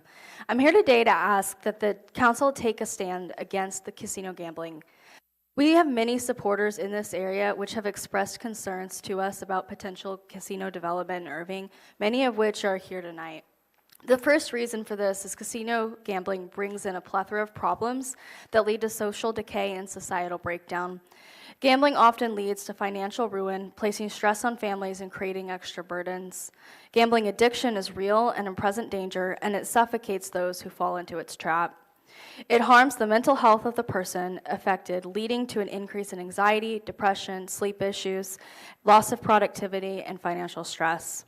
Not only does it harm the person who finds themselves addicted, but it also affects those around them. Spouses, children, and parents all become affected by predatory gambling. In Texas, we should always strive to mitigate harm and protect the most vulnerable. With that said, I want to thank the council for striking casinos from the proposed development. This is a great start, and it's a step in the right direction. Currently, casinos, with very few exceptions, are illegal in Texas, and it would take a constitutional amendment to change that. Despite the large amounts of money being spent by gambling corporations to change Texas, Texas remains strong. Please consider the harmful effects that gambling has on the people, their families, and communities. Thank you for your time. Please go in the order in which I called you. That would be Thomas next. John Soriano. I got confused there for a second. Apologies. Thomas Crawford, 4463 North O'Connor Road. I'm also speaking for my parents who reside at 3704 Wingren Drive. I want to thank our councilman as well as Mayor Rick Stupfer for recognizing the citizens' concerns and acting on it and removing casino gaming from permitted use. And while that's wonderful, it needs to be moved to prohibited use in its entirety, because it takes control away from the Irving citizens in the event that it does get passed on the state legislature level. It's easy to give control, but it's really difficult for us to claw it back if the need so arises. Furthermore, Las Vegas Sands this is horrible, but they're not a good bet. They don't want to build a destination resort without casino gaming. It's a big investment. They said in the trillions, if I recall correctly. Or was it billions? I can't recall.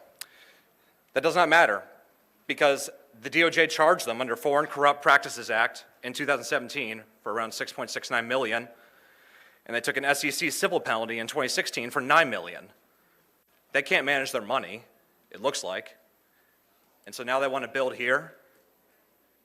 That's why they need casino gaming. They need to make this back. That's a bad bet for Irving. And Las Vegas Sands is a bad bet for us. Thank you for your time. Jonathan Sanford. My name is Rose Thomas, and I live at 2508 Burning Tree Lane, 75062. I've had the privilege of understanding that a good salesman, their baseline objective is to make sure that their client cannot say no. They figure out what matters to the client, they figure out what they need, and they figure out what their fears are. After I left at midnight on Monday, I did watch the people's response and the commissioner's responses as well. And while the people were appalled, and it was very hurtful that the commissioners did vote in approval, knowing that there was such opposition, it made sense to me because a good sales tactic is fear-based and works so that the council cannot say no. Because you have a shiny new thing, a huge opportunity because your city matters to you. You want the future, you want what's best for your citizens. Now, in my work as a therapist, I found that a lot of my patients are plagued with fear when they come in, and I usually remind them that fear is a natural emotion that's necessary for survival. And I understand that all of you want the survival of the city of Irving. And if you're really worried about the survival of the city of Irving, you need to listen to the voice of the people and not the voice of a salesman who only cares about profit and not the longevity of the city. Don't let them play on your fears and what you're needing, and what matters to them is profit. I motion to delay the decision, the voting, because it is entirely rushed. They gave you a proposition that you couldn't refuse, nobody could refuse, and then they say, yeah, did you vote like yesterday? So anyways, I understand everyone wants change in this storm of life, but just make sure that we're not being a moth to a flame. 2 minutes, thank you. Ada Pimentel?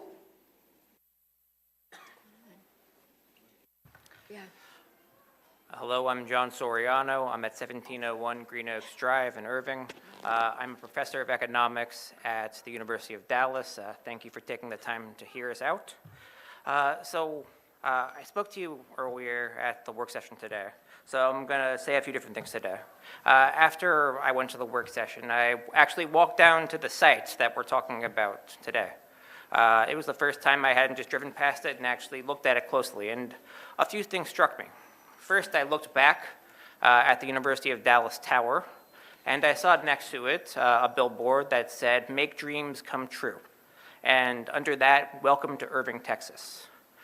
That's really what makes Irving a special place. So economists have studied what makes people achieve the American dream, children doing better than their parents. And among those things are lower poverty, better schools, more two-parent families, and communities that interact with each other closely, and also low crime. The institutions like the University of Dallas and the surrounding religious communities, the schools, are all those things that make Irving a special place for opportunity. And letting in businesses like a casino are going to destroy that. And one consistent finding in the research is that, public policy can really destroy what we call social capital, but it's very, very hard to get it back once you destroy it. So as I was telling you this morning, there's very consistent, rigorous research that does show that when you compare places that get casinos to similar places that don't get casinos and then see what happens after, there are a few consistent findings. One is that there are massive increases in crime, both violent, including rape, robbery, larceny, burglary, auto theft, and property crime as well. And in conjunction with that, there is not economic growth, and that's because there are good economic opportunities at those same similar places. And if you look at that site, it really is a beautiful site, and I can see why Sands wants it. Thank you. 2 minutes. And there's tons of things Brenda we can do with it. Blakeney? Hello, I'm Jonathan Sanford. I'm the president of the University of Dallas, which is at 1845 East Northgate Drive. And I want to just thank you, first of all, for your public service. This is not easy work in which you are engaged. It's selfless, and you truly are dedicated to the good of our community. And I want to publicly acknowledge and thank you for the work that you do. I want to thank you as well for taking so seriously the points that I raised in the letter that I sent earlier today. The message I communicated there was consistent with the message I've communicated to many of you throughout this past year. It was not a shocker to know that we would be thinking about casino gaming at some point. I didn't expect it to be so soon, but I want to thank you for taking that point so seriously. The University of Dallas is proud to be in the city of Irving, and I know you are proud of the premier Catholic liberal arts university in your midst. We provide a world-class education. We have a wholesome environment, and we are keenly interested in the developments in our vicinity. We look forward to what those developments would look like. We want to collaborate with all of our neighbors, new and old, to find ways to permanently protect and enhance the work that we do and continue to be attractive to the future students, faculty, and staff of the University of Dallas. So thank you again. Fuad Data Boy.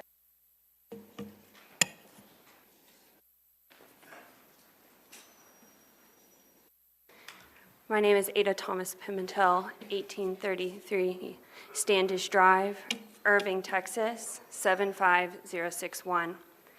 Good evening, and thank you very much for all of your work on this matter. We are very grateful to you, and we are especially grateful for you listening to us and removing the gaming and nightclub components of this proposal. Irving is a warm, welcoming, diverse community. My husband and I discovered that when we moved here when we were 17 years old on our own. But we as a community still have concerns about the Sands proposed development and its potential future uses. While we look forward to new jobs and growth coming to our community, we do not believe that the Sands Corporation and their proposals is the right fit for us, because they are explicitly a casino company. That is how they make their money. We feel that Sands would not be a good neighbor, not only because of their primary type of work, but because of their way of working, as we have seen over the last 3 weeks, but also, as can be seen in their dealings with the Department of Justice in 2017 and the US SEC in 2019. We ask that gambling be prohibited in PUD 6, not only for Sands, but for all businesses that may want to build in that area in the future. Let's keep Texan money in Texas, out of Nevadan pockets, and out of questionable overseas investments. We thank you for protecting us and our neighbors, and we look forward to living in a wonderful, fun future Irving. Thank you. Timothy Glatz.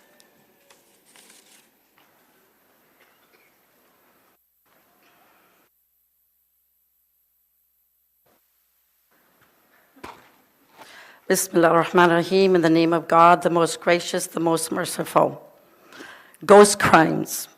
Have you heard about the infamous ghost crimes?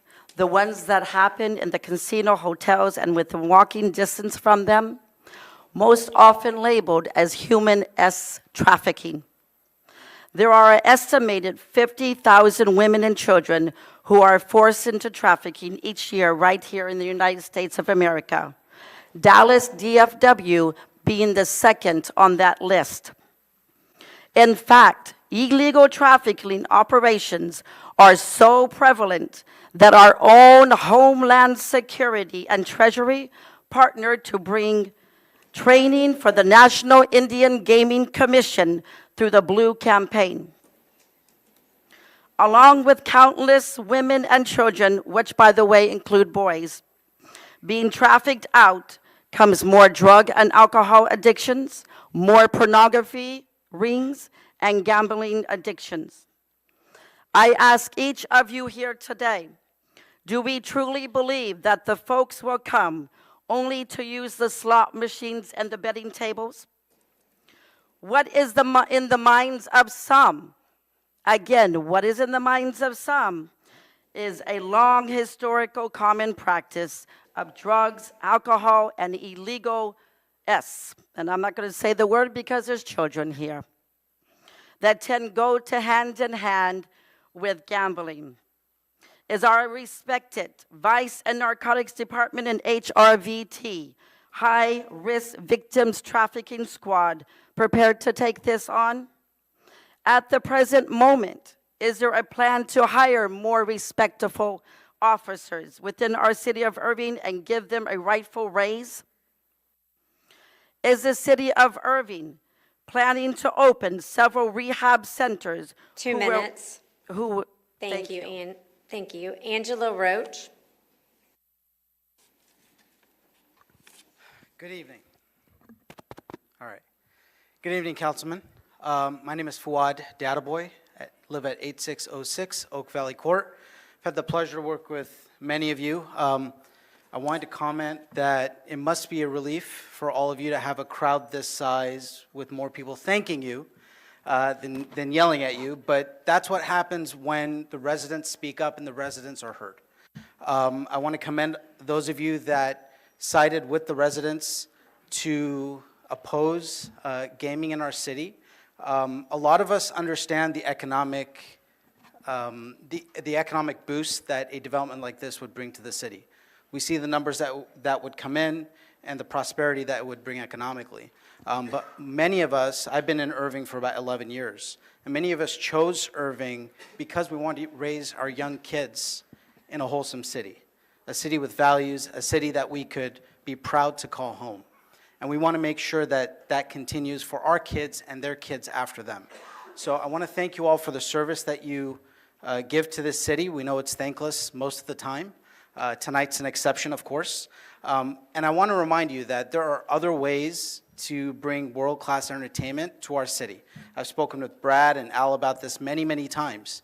We have great developments throughout DFW. Colony has the Grandscapes development that bring economic prosperity to the city without the detriments of gaming and without the detriments of eroding our family values in the city. So thank you again for taking a stand and siding with the residents.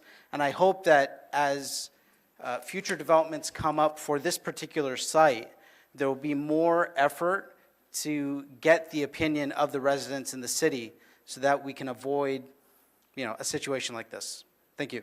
Nicholas Hain.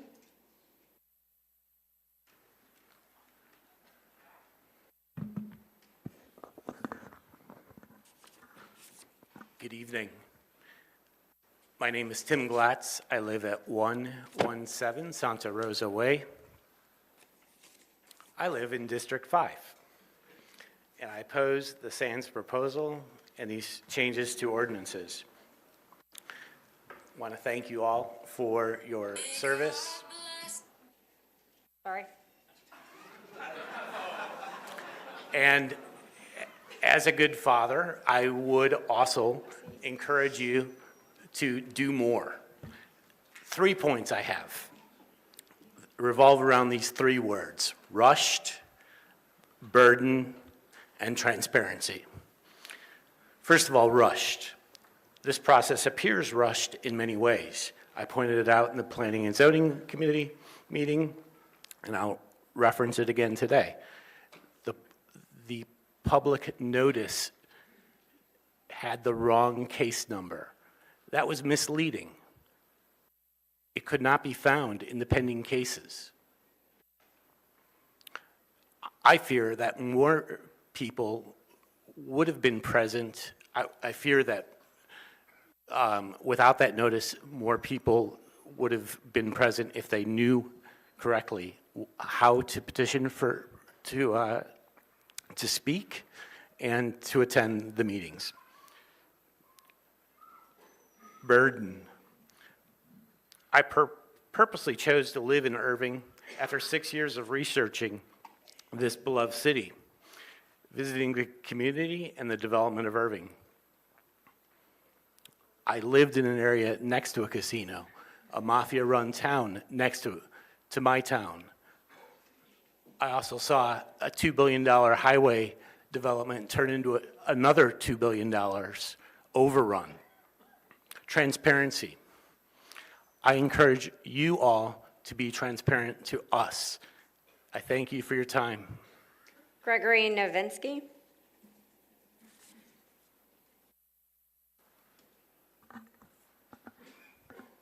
Hi, thank you for allowing us to be here today and speaking. My name is Angela Roach. I'm at 1306 Broadmoor Lane. As a busy mom, educator, and businesswoman, I don't have much time for research. I do encourage you to seek answers to my and other questions and concerns presented tonight in Monday's P&Z meeting before considering the possibility of a casino allowed in our area. Instead of approving your recent suggesting zone change, I would like to request language denying the casino on this site specifically, and also a separate overall request denying casinos within some distance from schools, churches, and homes within any property in Irving. In the meantime, for any use of this property, proper impact studies need to be completed. What will happen with Irving's latest Toyota Music Factory just 3 miles up 114? Has any other casino, back to my location, has any other casino been so close to schools, homes, and churches? What is the impact there? To my knowledge, there is no research yet. If there's any reasonable doubt or lack of information, no casino should be allowed. Along the lines of reasonable doubt, I'd like to address transparency. I noticed one of you decided he really wants a casino, as he shared prior on change.org. Do our concerns tonight mean anything to you? I also heard earlier commiserating there's nothing to do in Irving in the meeting earlier today. Nobody mentioned the Toyota Music Factory. It was expressed that they've been working with Sands for several years by another. Several years, yet we've had 3 weeks and we've had to find this sort of by choice. I've been hearing unprofessional pressure placed on councilmen and board members to approve the casino. How many of you are pressured? Do you wonder why is the pressure? Thank you. Clayton. John. Hi, my name is Nicholas Hine. I'm an addiction psychiatrist, triple board certified, quadruple postgraduate as a physician. I'm also an athlete entertainer. I'm at 580 Deckard Drive. As an athlete entertainer, Team USA team captain, competed top 20 at the World Championships in both Australia and in Spain. There's no one in this room that desires to have an entertainment center any more than myself. It would be so incredible. As an addiction psychiatrist, having a entertainment center that has the potential for a casino, there's no one on a pragmatic standpoint that would benefit more financially than I would. However, as a physician, as a father of 4, and as a member of this, an advocate of this incredible society that I have heard these incredible cries and the grit and the resilience of this community, I have to speak up for you guys.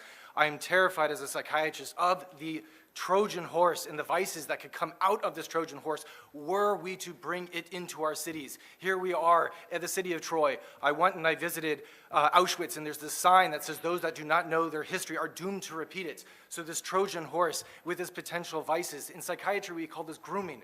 What we do is we go in and we gain your trust, and then we begin to tell you, hey, it's okay, now that this isn't so bad, I've got a little entertainment industry in here. Then I begin to attack you with my nefarious tactics. We also call it in addiction psychiatry a gateway. Once I am able to tell you, hey, this is not such a benign substance, go ahead and take it. Before long, I am ultimately able to find this dopamine limbic pathway and ultimately have you hooked on something where all of a sudden needles and injections are not so bad either.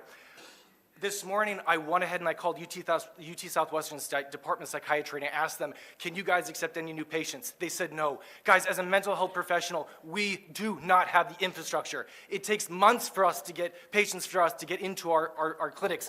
I have worked in the rehabs, I've worked in the ERs. We do not have the infrastructure in the mental health system. Why sell this for 40 pieces of silver for suicide that comes in the end? Thank you.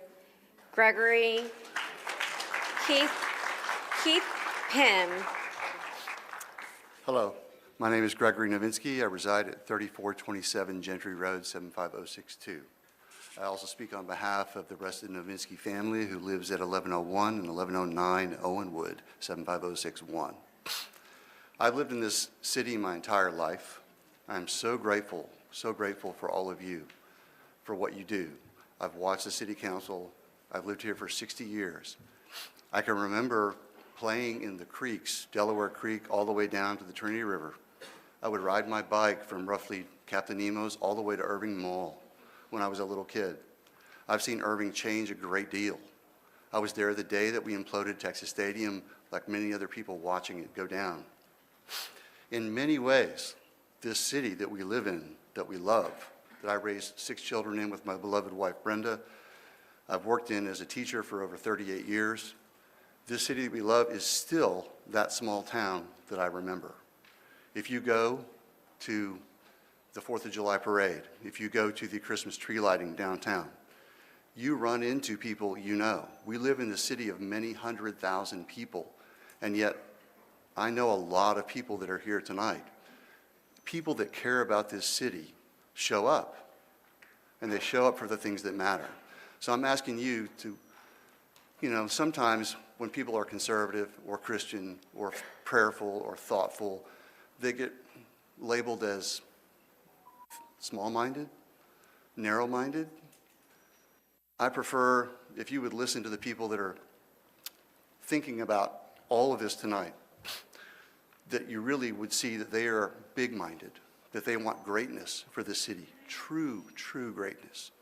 And so let's go back to small-town Irving in the sense that everywhere we are, what we care about life and love, that's still a small town.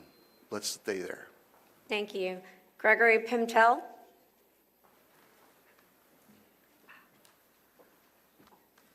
Thank you to the City Council and Mayor Stouffer for hosting this City Council meeting and for opening up these amendments for public comment. My name is Clayton Drawn, and I live at 2637 Magnolia Drive. Much has been said and will be said tonight about the social, moral, and economic reasons for opposing the casino. At times, it may have felt as though you have been forced to listen to the views of those you disagree with, that nothing will change your mind. I'm not really concerned with changing your mind. Instead, I'd like to say a few words about the role of government, and specifically our city government. The very reason we have city council members is to cut past putting everything to a vote amongst the citizens, a method which would be logistically cumbersome and exceedingly slow.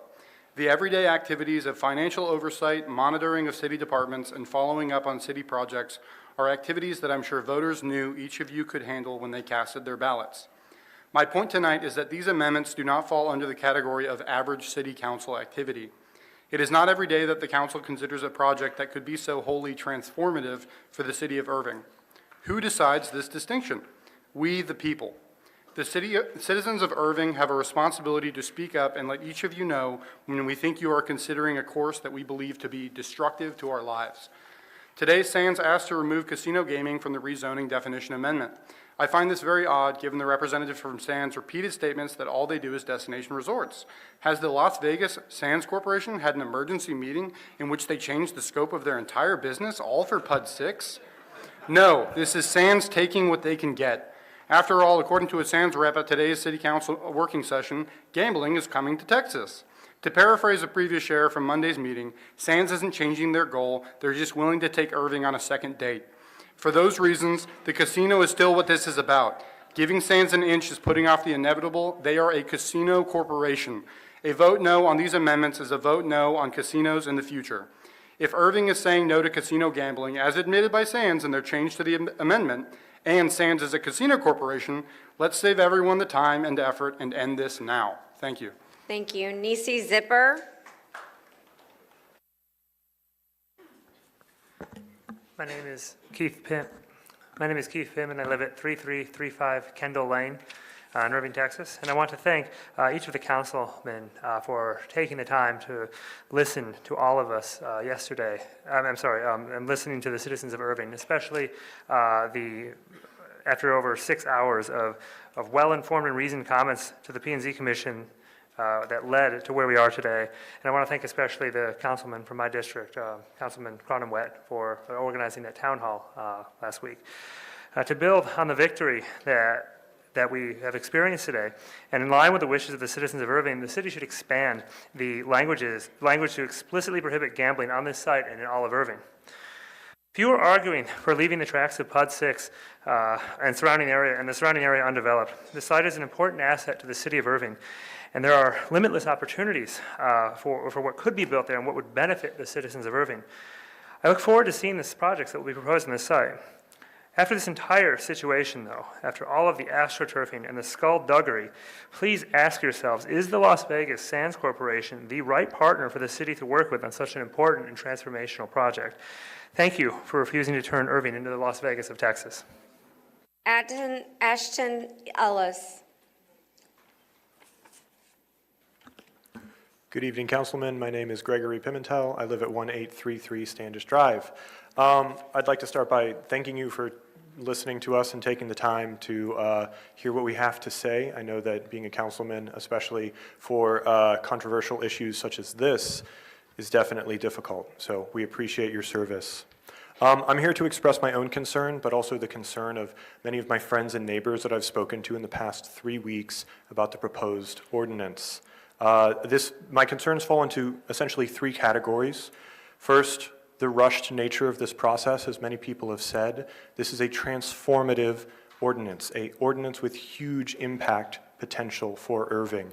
Bringing casinos to this city is not a simple line item on a zoning change. This is a massive change in the economy of our entire city, which affects its character.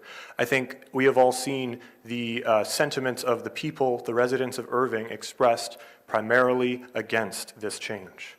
Second, the amendment as it stands has a number of issues with the speedy process, due to the speedy process with which it's been brought.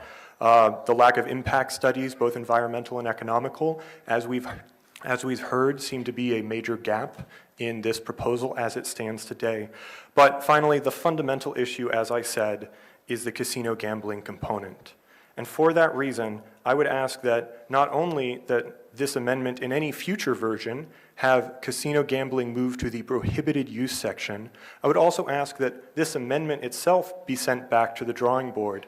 It was based on a false premise, the premise that perhaps casino gambling could be included, as the Sands made clear many times. This premise has now been withdrawn. Why not withdraw the remainder of the proposal? Finally, I think the fundamental issue here is not being resolved. The residents of Irving do not want, or I believe they do not want, casino gambling in Irving. Therefore, I would like to see future amendments to prohibit it citywide. Thank you. Thank you. Jamie Gogo. Hello, I'm Nisi Zipper, 1500 Drexel Drive, Irving, Texas.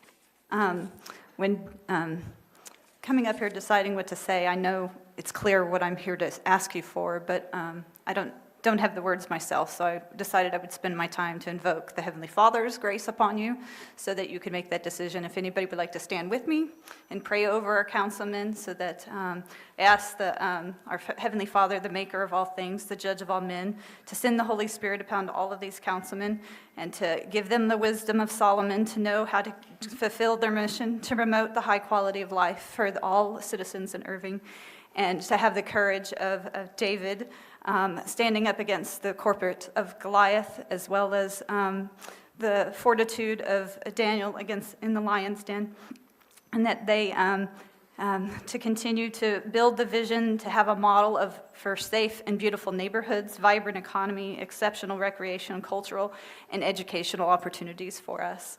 And so I also would like to have a moment of silence for everybody else to add their prayer intentions upon our councilmen, so that they have the wisdom to know what to do and the courage to do it.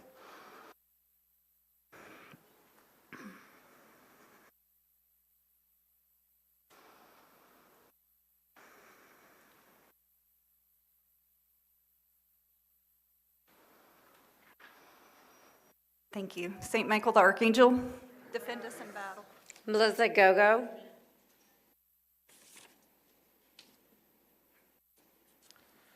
Good evening. My name is Ashton Ellis, Vice President at the University of Dallas. Our address is 1845 East Northgate Drive.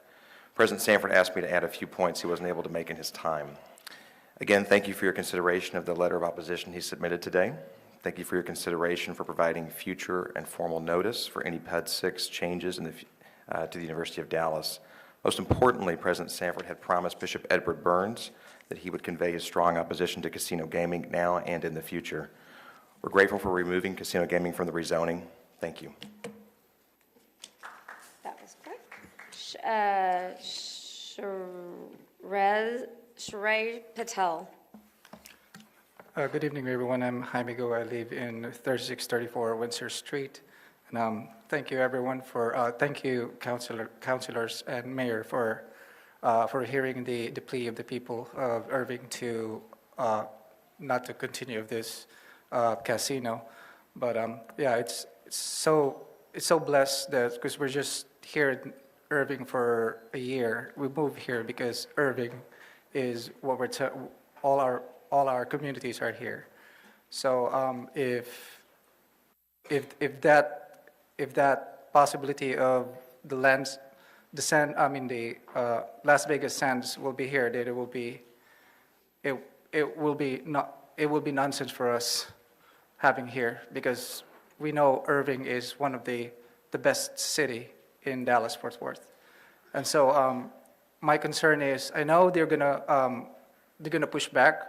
They're gonna still come back to do this, their plan. So I'm praying for you guys to be steadfast and hold your position to hear the plea of the people. So that, because I know we're dealing with the sons of Lucifer here.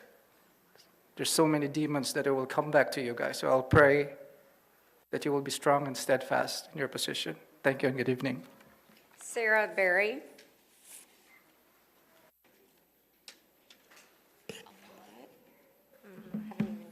Hello.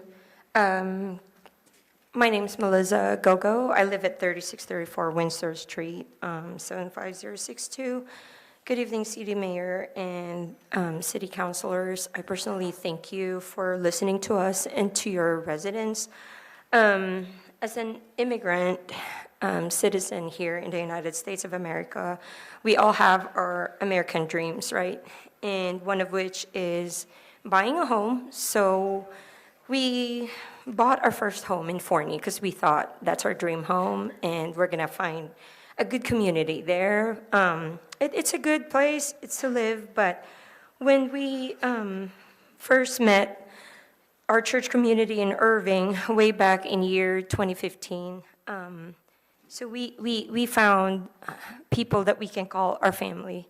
They're very genuine people. And so after 7 years of thinking that leaving our dream home and coming over here in Irving will be good for us and for the future of our family and children. So we are here, and we've just been here for a year, and we are looking forward for a better future for the next generations to come, for our young children, for them to grow up here. And so we are pro-development, but just anti-gambling, and we cordially ask you all to prohibit gambling in this beautiful state that we live in Texas.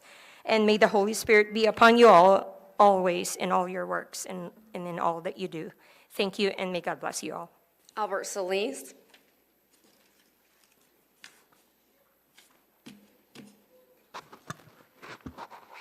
My name is Shark Patel, 1006 Old Town Drive. I want to thank all of you guys for the work that you do. I'm not going to reiterate what everyone said. There's kids here, there's parents here, there's a gentleman in the back rocking his baby. That's how important this is to us. And all I have to say is we're not leaving Irving, and we don't want a casino here. We want to add a stipulation to the bill to prohibit gambling, period. And we'll be here in the next meeting, and whatever ordinance they want to get on, we'll be here to talk. Syed Purcell.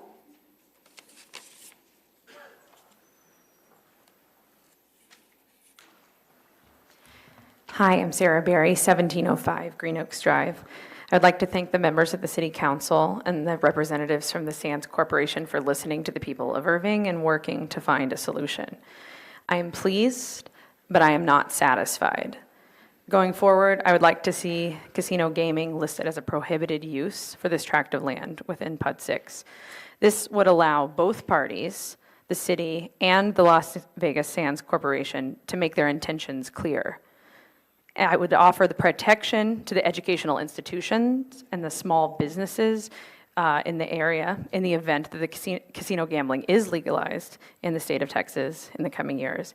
And it would offer protection to the Las Vegas Sands Corporation in the event that it is not. It can plan ahead for what's coming. I'm a professor, a mother, and a native Texan. I'm with Irving for the long haul. Please vote to protect those institutions that are already here and will be here after all of us are gone. Thank you. Alex Moosehill.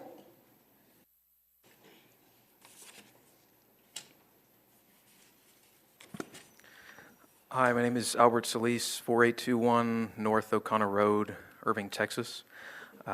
As many others have said, I want to thank you for your service to this community and this city, for everything that you do. Public service certainly can be a thankless job, and I certainly know that every one of you wants to do the right thing.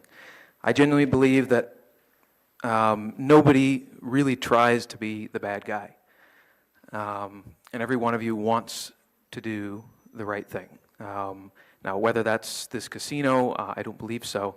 I think it's a serious problem in our community that you guys are going to try and vote this through. But I want to thank you also for taking out the provision, but as many others have echoed as well, I want it to be prohibited for casinos as part of that. Definitions are incredibly important, so I'm not sure why you guys took out the definitions as part of the resolution. That didn't really seem necessary as part of that, so I kind of have that question for you. And this is speaking specifically to, as I understand it, the people that are a little more on the fence. So Mr. Taylor, Mr. Webb, Mr. Stopfer, Mr. Zaponte, who's also apparently a UD board member, and then Mark Cronowet. So I do ask your answer to some of the statistics about crime rates and human trafficking for this last little bit. For if you guys are actually able to answer that. I don't know these proceedings, but everybody's been talking at you, so if you actually want to give an answer to that, I certainly want to give you the floor.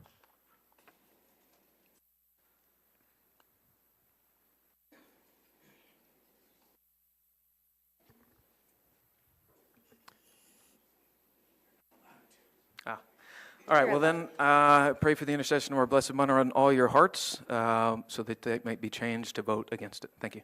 David Andrews.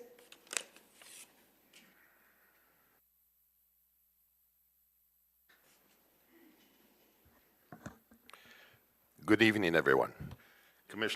Councilmen and women, thank you so much for the change in the amendment.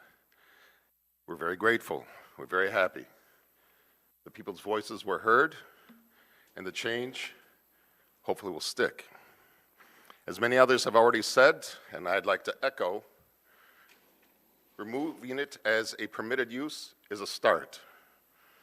But we would very much like to see it move to a prohibited use, as was proposed in the meeting on March 4th with the P&Z.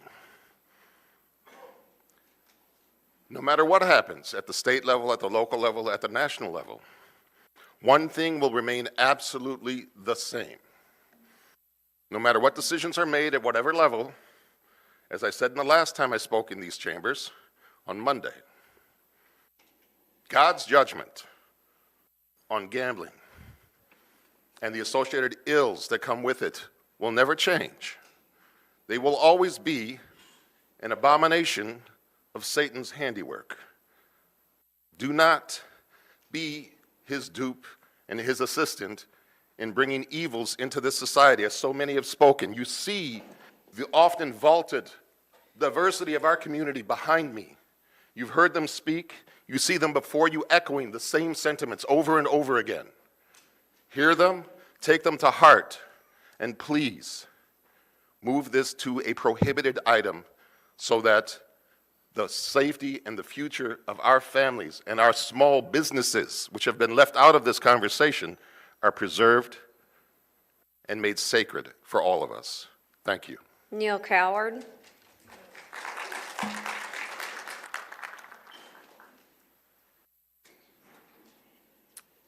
David Andrews, 1402 Cooper Drive.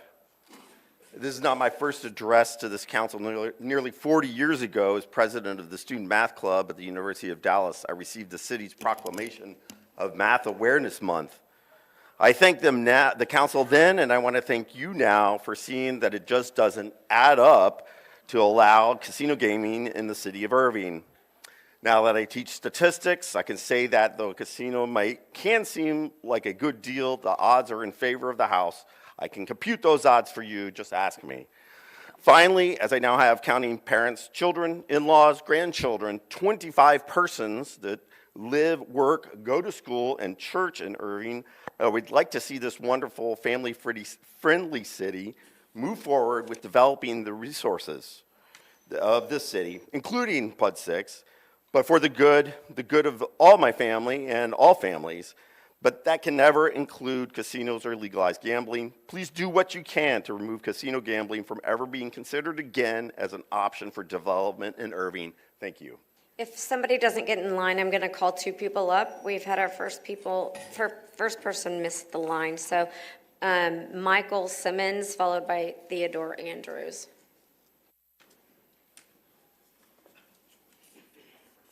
My name is Neil Coward. I live at 1621 West 4th Street in Irving, 75060. And like everyone else, I thank you, councilman, for taking the time to listen to your constituents. I don't have a lot to add based on all that's been said, other than a couple just experiences. I was in Atlantic City just 3 or 4 years after they approved gambling there, casinos, and was out walking on the boardwalk with my wife, and more than one resident came up and started, "Oh, you're here to gamble. Do you know what this has done to our city?" I mean, this was not something we were searching for. It just happened. And then just, I don't know, 3 or 4 years ago, I was in I meet my older brother and his wife, my wife and I do, to celebrate our anniversaries together. He's from California. And we toured Death Valley, and then we went up to Las Vegas and saw some good shows there. I mean, good, clean family shows that you could see. But while we were walking down the street, my wife and I together, I was propositioned 2 or 3 times by very, very scantily clad women. I mean, my eyes wasn't even following them. I mean, they were bold. And one other incident that happened way back in the late 60s, early 70s, I'd kind of like to, I would like to go to a casino and I'd set my limit and have a good time. And then I was talking to someone that he was about my age, and he said, "You know, you don't want to get mixed up in that, Neil." He says, "At one point, I went to Las Vegas in my Cadillac sedan DeVille, and I came home in a $350,000 limousine." Thank you. Okay, thank John you. Madaigle. My name is Michael Simmons. I live at 3500 Hanover Lane. Councilman John Block and Luis Canosa, thank you so much for your concern about and opposition to the casino, despite inaccurate news reports indicating that you, Mr. Block, voted to go forward with it. Thank you for never having done that. Thank you, Councilman Brad Lamorgis and Mark Cronenwet, for your responsiveness by email and your thoughtfulness. Thank you, Mayor Stouffer and the entire council, for eventually, through rigorous debate and unanimously adapting as your own the will of your near-unanimous public. Regarding the proposed rezoning of the land, here's my only thought. Family-friendly means kid-friendly. Kids are what make a couple a family. There's plenty to do in Irving. Parks, pools, plays. Thank you, City of Irving, for fixing Lee Pool. I don't know or care how much revenue it brings. We live in an age of entitled luxury. We're doing fine. I don't care to worry very much about what you guys do. I'd like to be able to leave it to you. You see, I don't like politics. I don't get involved. It's often not very family-friendly. This week could have been better spent by many of us on family dinners, playing with our kids, going on walks, reading a book. I didn't want to be at City Hall for 7 hours on Monday. I don't want to be here now. I'm only here. Sorry, I got distracted. Could you give me 5 more seconds? Thank you. I'm only here because you were planning to allow the world's biggest casino 800 yards away from my alma mater, unlawfully and without consulting me or any of the very people you meant to transform with this transformational development. I'm only here because you didn't let me just vote on it. Thank you for nixing the casino. I now have no strong opinions about how you should vote tonight, which is how it always used to be. Please never do this again. If you need me, I'll be at the ballot box. Mike Drake. Good evening. My name is Theodore Andrews and I live at 1402 Cooper Drive. I'm a student at Cistercian and I plan to continue my studies at the University of Dallas. I believe gambling is especially dangerous towards the youth. Already, we have all seen the relentless campaign of sports betting work upon the youth, and I've seen it in my peers as well. Sports betting is a gateway drug. Addiction is also far more dangerous for the youth. Their minds are impressionable for substances and also for mental afflictions like gambling. A casino will only bring vice, while a city should work to instill virtue in its youth. The casino that plans to be built is only a couple miles from the schools I am attending and plan to attend. This is very scary for me to think that such a bad mental illness could be so close to where I am. How many young men and women who represent the future of our city could ruin their lives before they even have a chance to start by being addicted at such a young age? Please keep casinos out of Irving today, tomorrow, and forever. Thank you. Fergus Scully.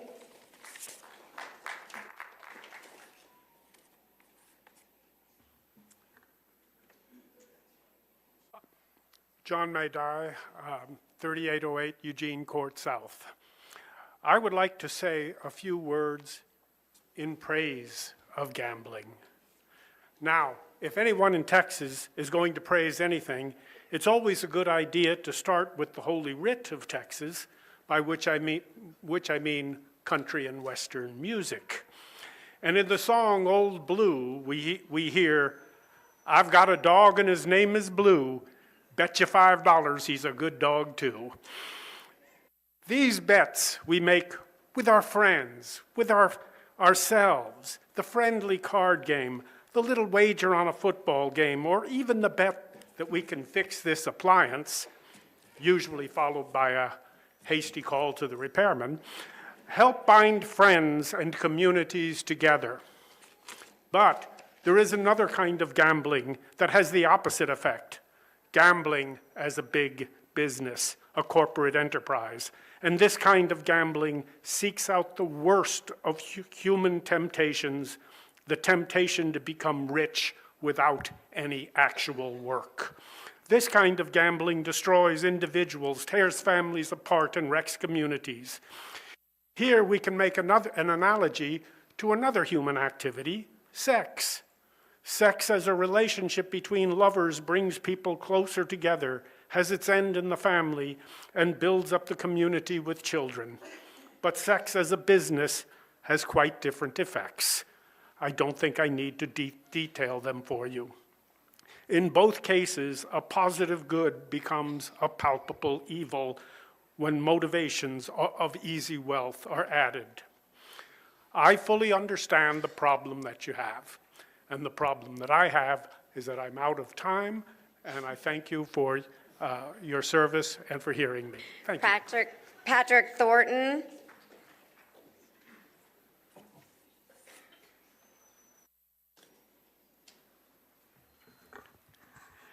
Distinguished members of the City Council, my name is Mike Drake. My address is 5514 Pleasant Ridge Road in Dallas, Texas. My place of work is 2030 East Highway 256 in Irving. And I'm the President Emeritus of the St. Vincent de Paul Society at Mater Dei Catholic Church in Irving. We are a charitable organization that provides mostly financial support to families and individuals in Irving. I just want to congratulate the City Council for recognizing that last Monday night was truly a unique event in the history of Irving. Tonight looks like it might fall in that same category. But I would also like to congratulate the council for responding positively to the overwhelmingly one-sided voice of the citizens of Irving in urging the rejection of the casino proposal. We all know that there is much more that can be done, needs to be done in the same direction. At St. Vincent de Paul, we are praying that you will be up to it, and we are praying for you individually as well. Thank you. Deborah Mullane.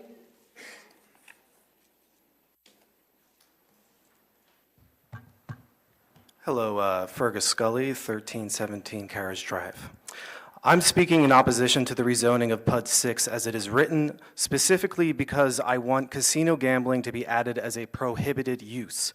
We need to send a very clear message to the Las Vegas Sands Corp that casino gambling is not wanted in Irving. The best option for Irving is for Las Vegas Sands to sell the land to another developer, one who will be honest, transparent, and aligned with our values. Otherwise, we will have to keep fighting this battle and the land will stay undeveloped. Besides, Las Vegas Sands have proven that they cannot be trusted.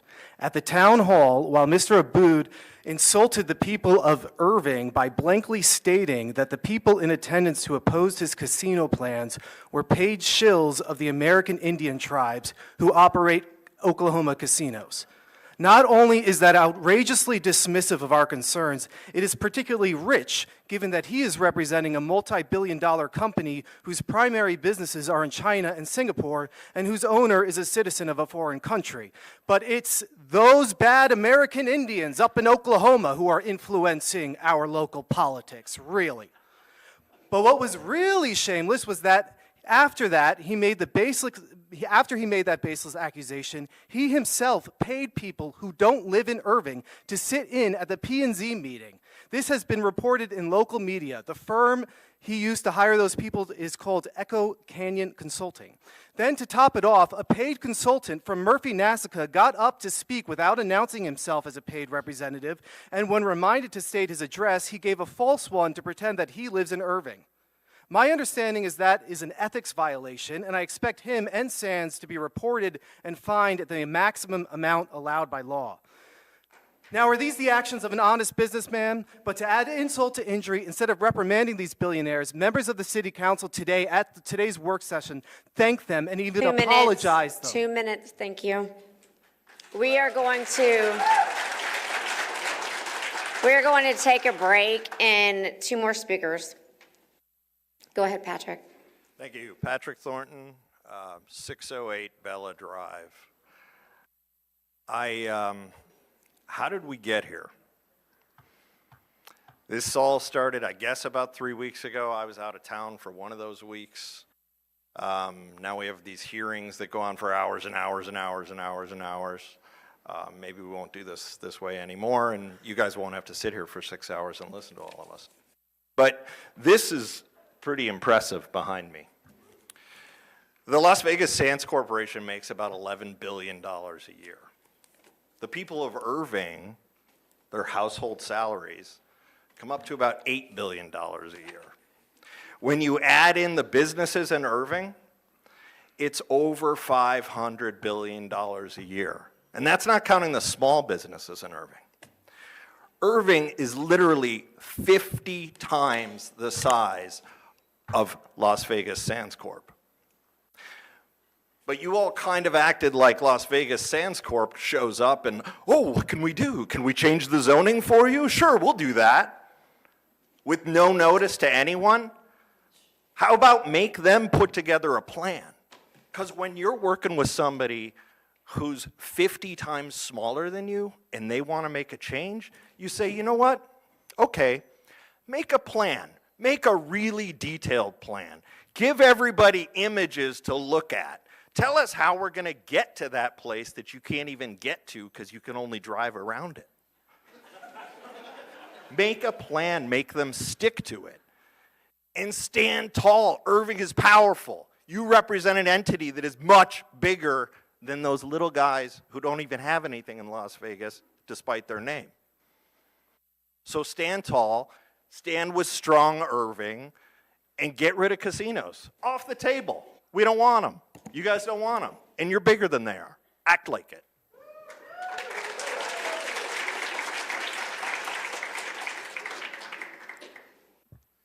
Guys, we've been trying to get through this, and so we're going to take a break. Don't let her speak. She's the last of the 50. Which? She's at the microphone. Okay, Sorry. because everybody's getting energized all of a Yeah, sudden. yeah.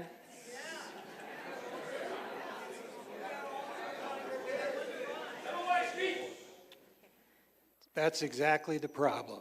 That shows the respect of a Catholic organization. Well, I went to a Let me explain. I went to a Catholic school for 8 years, and if I behaved like this, I'd have broken knuckles and the paddle on my butt. It's one thing to be here and express your way. It's another thing to start yelling at people. Please be respectful. Deborah, you have the mic. Deborah Mullane, 1785 Rustdale Drive. Mayor and members of the City Council, first I would like to thank you for your service to the city and the consideration you have shown in listening to voices of concern for the future of the city of Irving. I did briefly look over the economic goals for development, which was published on the Irving City website, which includes inexplicit allusions to the proposed destination resort with casino gambling, although the casino portion is not included.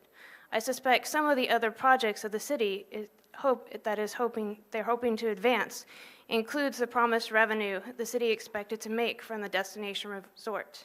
So I suspect there was tremendous pressure on the council to move forward with this project.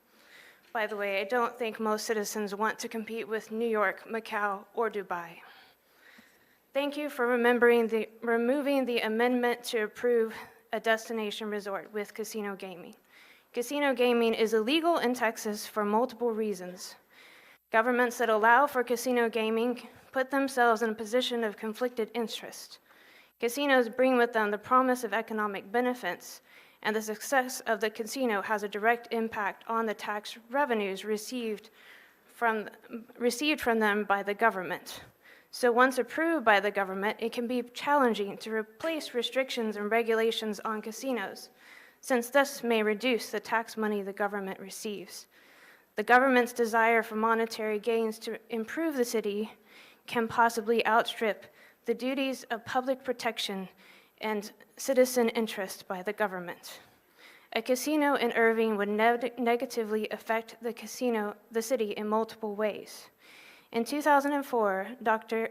Earl Grimmels, one of the presidential economic advisors, wrote a book titled Gambling in America and concluded that for every dollar of revenue gambling brings, it brings $3 in social costs to the public. 2 minutes. Please.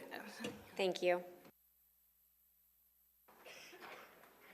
So we're going to take about a 10, 15-minute break to let all of us use the restroom, and then we'll be back. During the break, if some of you wanted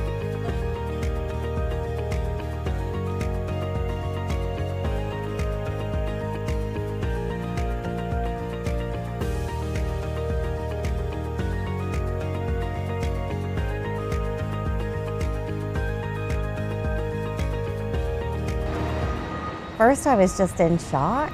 Wow, there's really no roof. Massive tornado damage at the Irving Police Department's Family Advocacy Center prompts shock and big questions. I think right now there's more questions than answers. So if you look up now, you'll start seeing hints of blue. This is where the roof was actually lifted and removed and set down across the canal. With no roof, rainwater spread throughout the building. It was a very bad situation. It was raining in here, essentially. Residue on the walls shows that it reached several inches in some places. Crews with Blackman Mooring are removing wet sheetrock on both floors, and there is still a lot to take out. This infrared camera shows moisture as blue. You can see that blue is wet, in comparison to the rest of the drywall.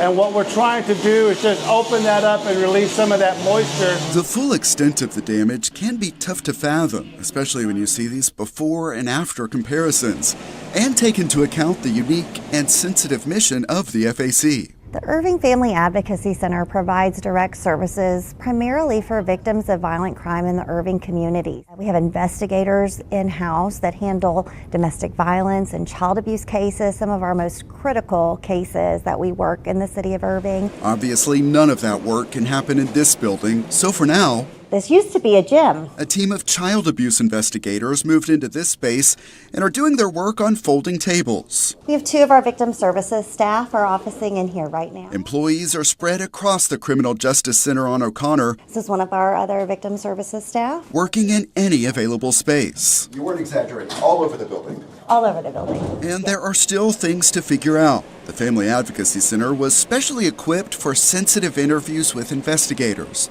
And counselors can only provide sessions in HIPAA-compliant facilities. And that's the challenge, is finding a space that we could have private, confidential therapy services available to them. Some people are still getting counseling through telehealth services, but it's not for everyone. Certainly when we're working with children and child victims, those services don't really work well via telehealth. And if we're working with a domestic violence victim who's still in an abusive relationship, telehealth may be a safety concern. On the upside, the facility dogs from Canine Companions who work with victims are just fine. Here's Jetta at home with a staff member's family, and Ritter is chilling in the police records division. Now, is he going to miss the interaction with the kids that he was working with? Absolutely. You know, he loves his job. I know he's aware something has changed. Even amid the change of routine and all of the destruction, the Family Advocacy Center team is finding what to be thankful for. The tornado hit about 30 minutes before staff started showing up, and so nobody was in the building, nobody was hurt, we had no injuries, and that is a true blessing. That's good, starting to dry out. Now, with confidential documents already removed, crews are taking a careful inventory of all that's left and looking at the next steps. We still don't know yet if there's any structural damage to it. Once we complete all our demo, we have our engineer come back through and reassess. No one can say for sure exactly how long the building will be closed, but it will be months. And this room actually shifted. There is a lot of work ahead for these Blackman mooring crews and for the staff at the Irving Family Advocacy Center, all committed to staying on mission. We're going to figure out every way we can to serve clients, supporting one another in the process. Thomas Gandy for City Source. Experience Irving like you've never seen it before. Tour the city's rec centers, find your new favorite park to enjoy, and check out facilities to rent for your next gathering. The City of Irving's new website will include multimedia features like virtual tours that showcase the best the city has to offer. Stay tuned for more details as the city enhances communications one puzzle piece at a time.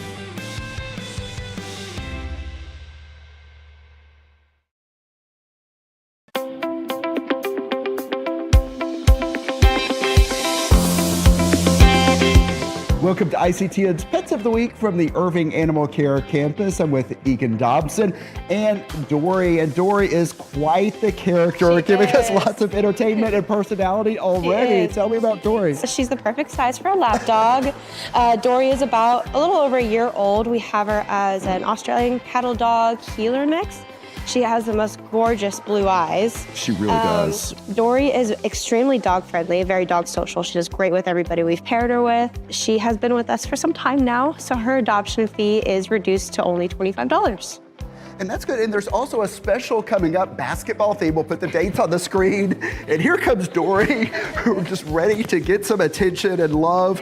And this is one who could go home with the mutton meow madness. Yep. Anybody a year and older, so Dory that would apply to her, would be able to go home for free that weekend.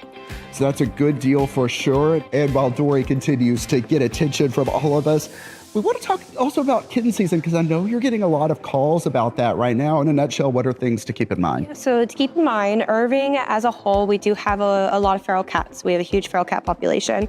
So if you do find a litter of kittens or a stray kitten, just remember mom is probably right around the corner, either getting ready to move all those kittens in her nest or getting food, anything that she needs for her little babies. So give mom a chance to come back to her kiddos and care for them because she is just hiding from people.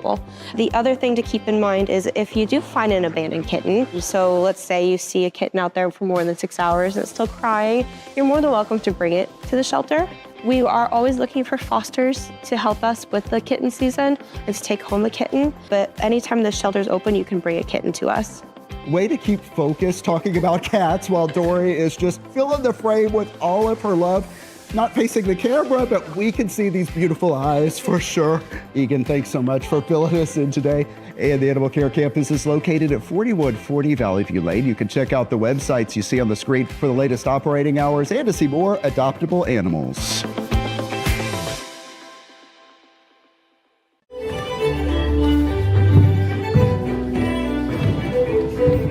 Today we're rehearsing for Wizard of Oz. It's our spring show. Today is our Kids' Day, so we've got some of the main characters, but then we have a lot of the kids coming in later this afternoon. Our show's in a few weeks, so we're really at the point of starting to put a lot of the big stuff together.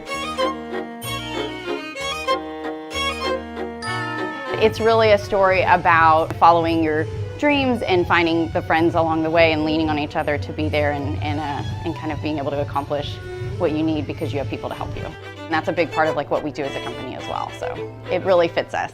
It's a fun event. It's very family friendly, of course, because we have kids in the show, so you can bring the whole family, all ages. We do classic ballet, but we do it with a very good twist of humor. I think we're very good at storytelling. We try, that's a point that I try to make, is being very detailed about the storytelling and adding in some comedy and like really good acting so that we really do try to tell the story through dance and music and costumes and props instead of words. And I think that therefore the way we do ballet, it's really entertaining to the masses and not necessarily just people that are ballet patrons.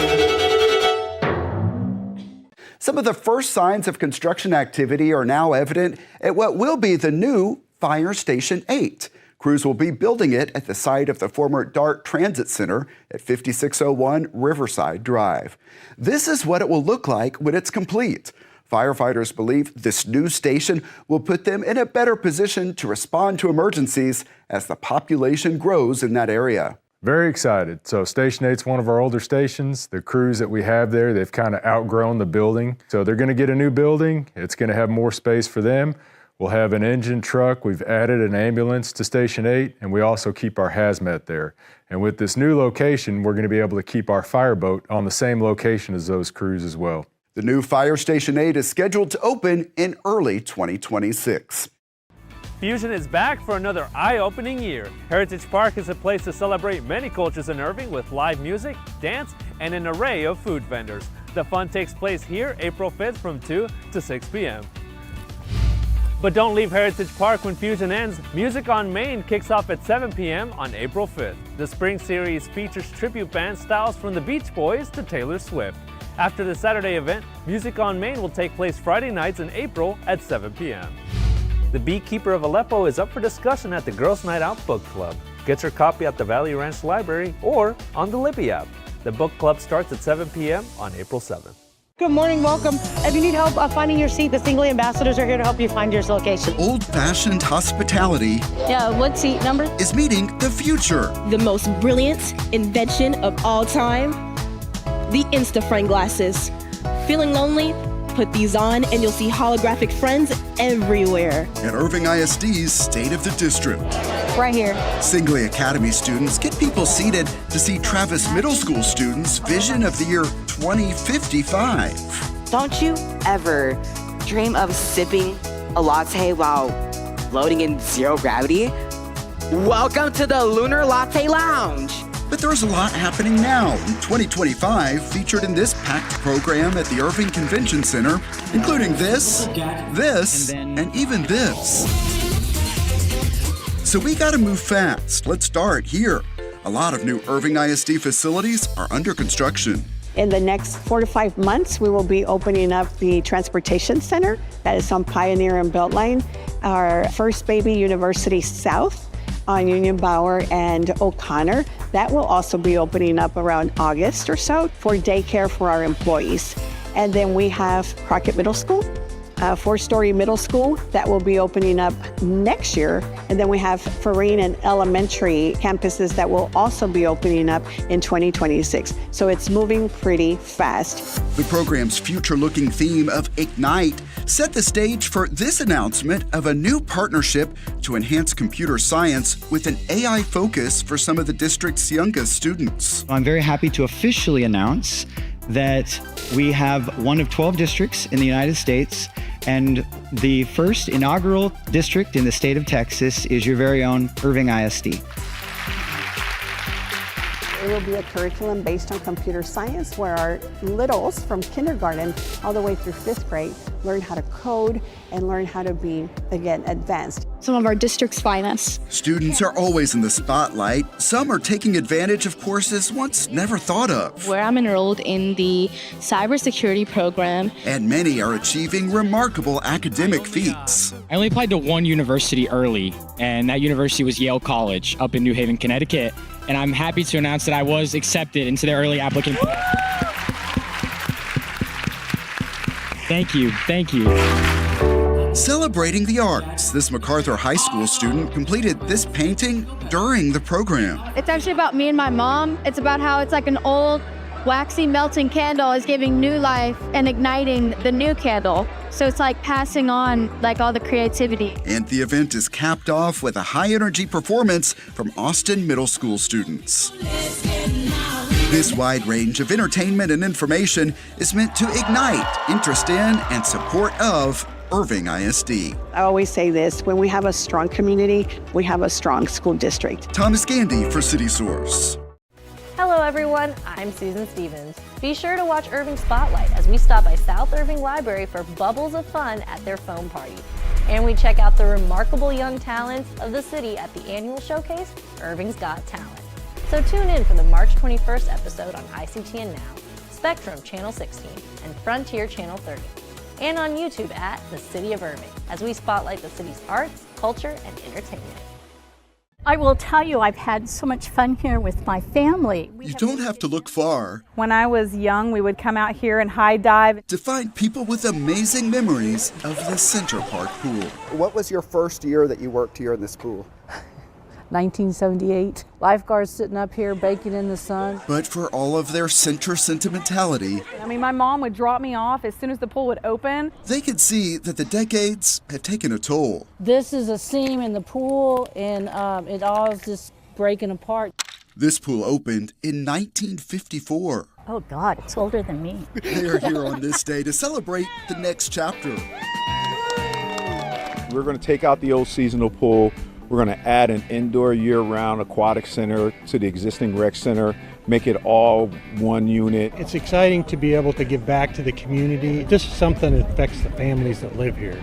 So it's very important to us to be able to make this all happen. That is what our residents want. Guests at this groundbreaking ceremony got to learn all about what the center will be like when it's complete. It's going to have all sorts of features that our residents can enjoy any day of the year. One of the first things I think that we'll hear about is people are driving by, what's that tube that's hanging out the side of the building? A slide that goes in and out of the building that you can time yourself racing your friends. There'll be a lazy river, they'll have some lap lanes in there. And a feature for the small young ones, a zero entry depth with play features and things like that. It's kind of like a jungle theme. We got jungle ropes for fences, and we got toucans for slides for the kids. And it's going to have something for everybody in it. This Center Park progress is just one part of a bold vision to elevate aquatics and recreation in Irving with new pools. And we talked about this grand vision that we have. We said we don't only want to do one, we don't only want to do two, we want to do three at the same time. Definitely is ambitious, and very few cities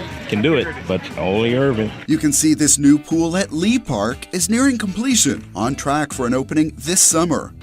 These designs show their preliminary ideas for an all-new aquatics and recreation center at Mustang Park.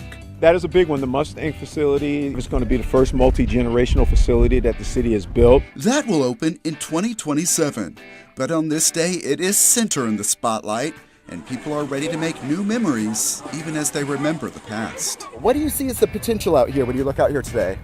It's going to be year-round. You don't have to stop swimming just because it's winter. It is their last time to see center like this. There are a lot of memories here and a lot of good times. Because hours later, demolition teams moved in. It's a well-loved pool. That's what I see. A well-loved pool that got lots of years out of it, but we're on to the new and the better. To see what they're going to build, it's exciting. The new Center Park Aquatic and Recreation Center is scheduled to open in summer of 2026. Thomas Gandy for City Source.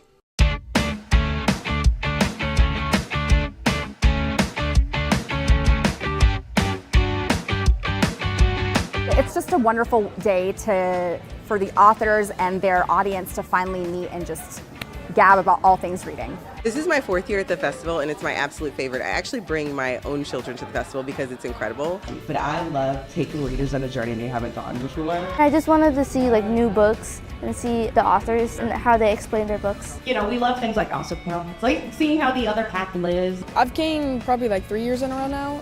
It's fun, I enjoy coming, and it's just a great place to get brand new books. We have 70 YA and middle grade authors here. We're having a great time meeting everyone. We have debut authors talking about their very first books that they've been working on their whole lives. And we have seasoned authors like R.L. Stine and Jason Reynolds, just honestly inspiring readers of all ages. I'm here to get my book signed by R.L. Stine. I probably say my favorite one is his Halls of Horrors or maybe his Horrorland books. What's moral? What morals are you teaching? I always say the only moral is to run. Our biggest author this year is R.L. Stine. He's very popular. We've had a lot of older readers come in, myself included. I brought a Goosebumps book from my childhood for him to sign. And then our younger readers. He's been writing for decades, and he's by far the author that people are most excited to see.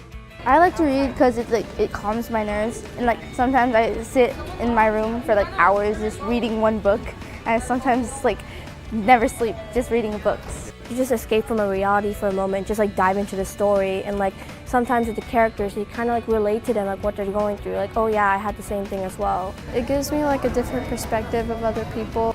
I have a good imagination, that's what my mom tells me, and to me it's like a new world. It's fun to like escape and just read. Thankfully, YA has become extremely diverse and inclusive over the past few years, so we really get to see ourselves on the page. We see people from different communities, from different backgrounds, and everyone is represented in these books, just like the city of Irving. Hi, I'm Thomas Gandy. On the next City Source, we have coverage of Irving ISD's State of the District, hear from some talented young students, and also get updates on some of the district's capital projects. We'll also have these stories. See the city's response and recovery after a tornado strikes Irving, leaving behind a lot of damage. And we'll have tips for water conservation. That's at 6 p.m. on ICT and Now, Spectrum Channel 16 and Frontier Channel 30. And at youtube.com/The City of Irving for all of the important local stories and information we bring you on ICT and City Source.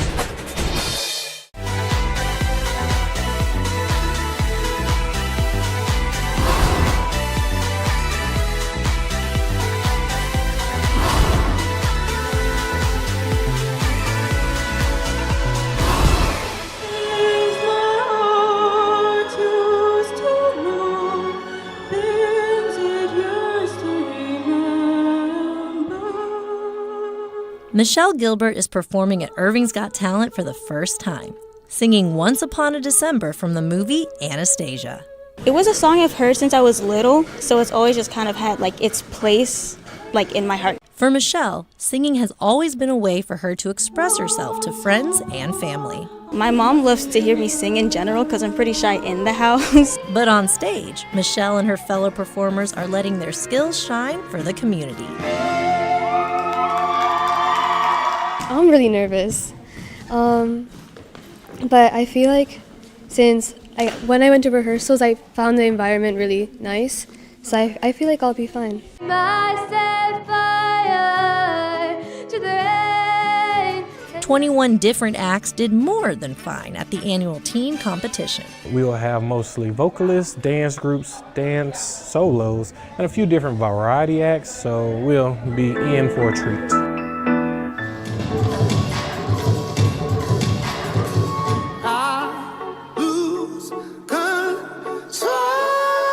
This event gives the city an opportunity to celebrate young talents. It's more of a chance for them to put themselves out there and a way to come out into the world. Hey, wait a minute, bring it back now. Which allows them to share their passion with loved ones and live out a dream.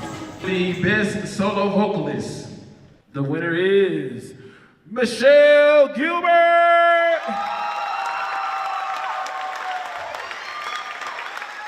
What do you want to say to the little kids? Anything you want to do, even if the people around you aren't supportive of it, make sure you make good choices and follow your dreams. Michelle Gilbert, everybody, Michelle Gilbert. Michelle's win was one of 4 awards presented at this year's Irving's Got Talent, but all the performers proved to be winners. First, I was just in shock. Wow, there's really no roof. Massive tornado damage at the Irving Police Department's Family Advocacy Center prompts shock and big questions. I think right now there's more questions than answers. So if you look up now, you'll start seeing hints of blue. This is where the roof was actually lifted and removed and set down across the canal. With no roof, rainwater spread throughout the building. It was a very bad situation. It was raining in here, essentially. Residue on the walls shows that it reached several inches in some places. Crews with Blackman Mooring are removing wet sheetrock on both floors, and there is still a lot to take out. This infrared camera shows moisture as blue. You can see that blue is wet in comparison to the rest of the drywall. And what we're trying to do is just open that up and release some of that moisture. The full extent of the damage can be tough to fathom, especially when you see these before and after comparisons, and take into account the unique and sensitive mission of the FAC. The Irving Family Advocacy Center provides direct services primarily for victims of violent crime in the Irving community. We have investigators in-house that handle domestic violence and child abuse cases, some of our most critical cases that we work in the city of Irving. Obviously, none of that work can happen in this building, so for now, this used to be a gym. A team of child abuse investigators moved into this space and are doing their work on folding tables. We have 2 of our victim services staff are officing in here right now. Employees are spread across the Criminal Justice Center on O'Connor. This is one of our other victim services staff. Working in any available space. You weren't exaggerating, all over the building. All over the building. And there are still things to figure out. The Family Advocacy Center was specially equipped for sensitive interviews with investigators. And counselors can only provide sessions in HIPAA-compliant facilities. And that's the challenge, is finding a space that we could have private, confidential therapy services available to them. Some people are still getting counseling through telehealth services, but it's not for everyone. Certainly when we're working with children and child victims, those services don't really work well via telehealth. And if we're working with a domestic violence victim who's still in an abusive relationship, telehealth may be a safety concern. On the upside, the facility dogs from Canine Companions who work with victims are just fine. Here's Jetta at home with a staff member's family, and Ritter is chilling in the police records division. Now, is he going to miss the interaction with the kids that he was working with? Absolutely. You know, he loves his job. I know he's aware something has changed. Even amid the change of routine and all of the destruction, the Family Advocacy Center team is finding what to be thankful for. The tornado hit about 30 minutes before staff start showing up, and so nobody was in the building, nobody was hurt, we had no injuries, and that is a true blessing. That's good, starting to dry out. Now, with confidential documents already removed, crews are taking a careful inventory of all that's left and looking at the next steps. We still don't know yet if there's any structural damage to it. Once we complete all our demo, we have our engineer come back through and reassess. No one can say for sure exactly how long the building will be closed, but it will be months. And this room actually shifted. There is a lot of work ahead for these Blackman Mooring crews and for the staff at the Irving Family Advocacy Center, all committed to staying on mission. We're going to figure out every way we can to serve clients, supporting one another in the process. Thomas Gandy for City Source. Experience Irving like you've never seen it before. Tour the city's rec centers, find your new favorite park to enjoy, and check out facilities to rent for your next gathering. The City of Irving's new website will include multimedia features like virtual tours that showcase the best the city has to offer. Stay tuned for more.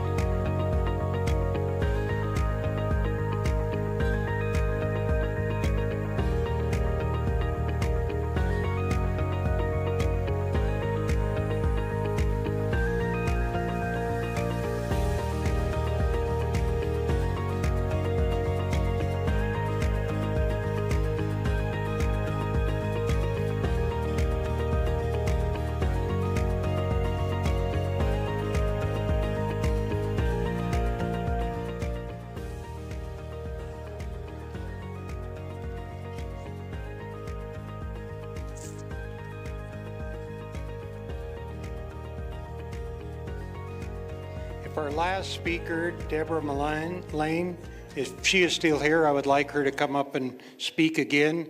I want to explain why I lost my temper. The person you heard saying something out loud was her husband asking the crowd to be quiet so his wife could speak. So I would like to have her come back and speak. So thank you for asking and explaining to me the situation. So we will be quiet and we will be able to have your wife say what she wanted to say. Okay, well, I just wanted you to know that was my reasoning. I want everybody to be heard, so thank you for bringing it to my attention.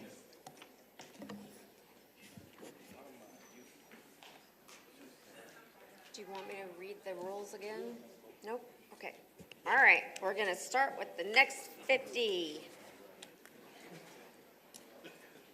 Here we go. Matt McKenna, followed by,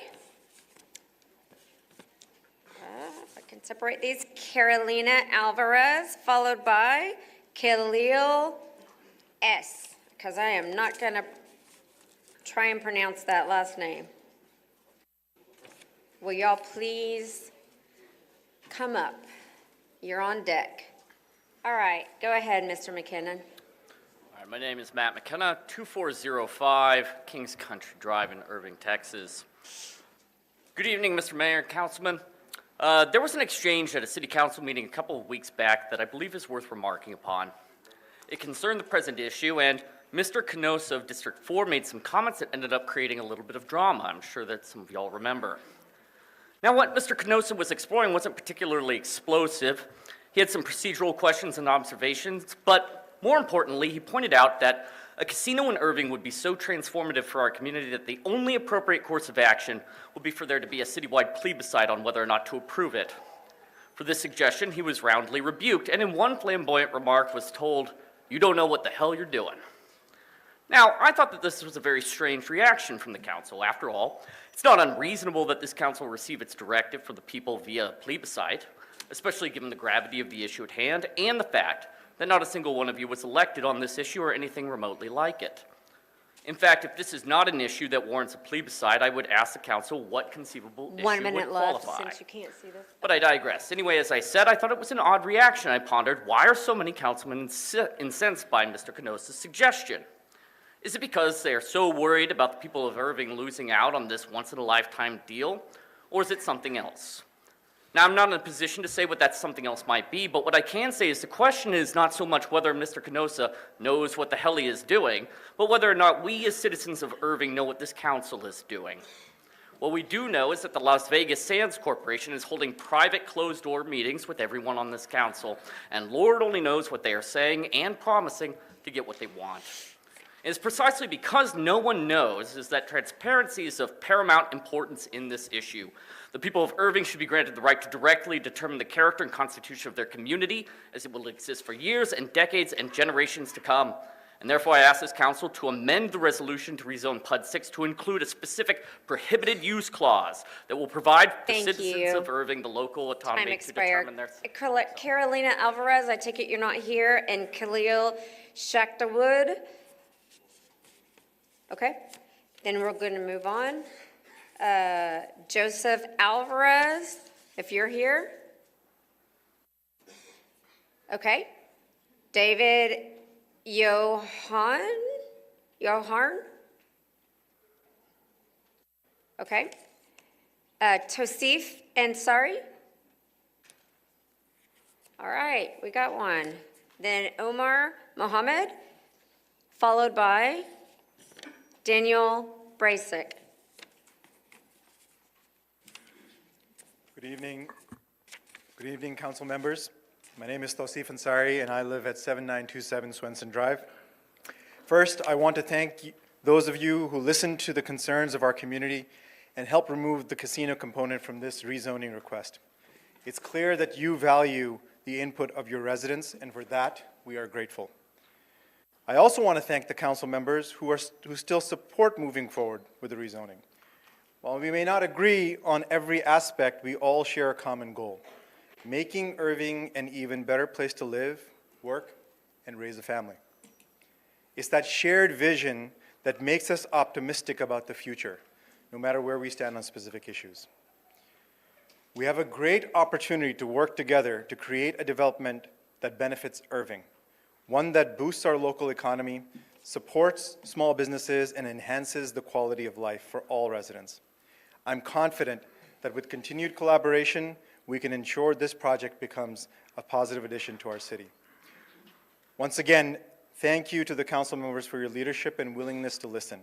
And thank you to the Las Vegas Sands for hearing the concerns of the community. While we may not agree, we all want what's best for Irving, and I'm excited to continue working together to make sure this development meets the needs of us all. Thank you. Marnie Parmenter.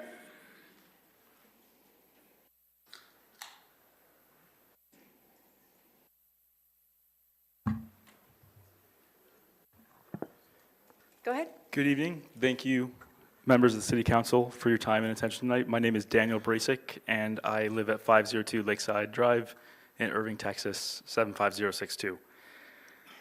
I wanted to thank all the members of the City Council tonight who listened to the residents of Irving and heard our voices that we do not want this casino here in Irving.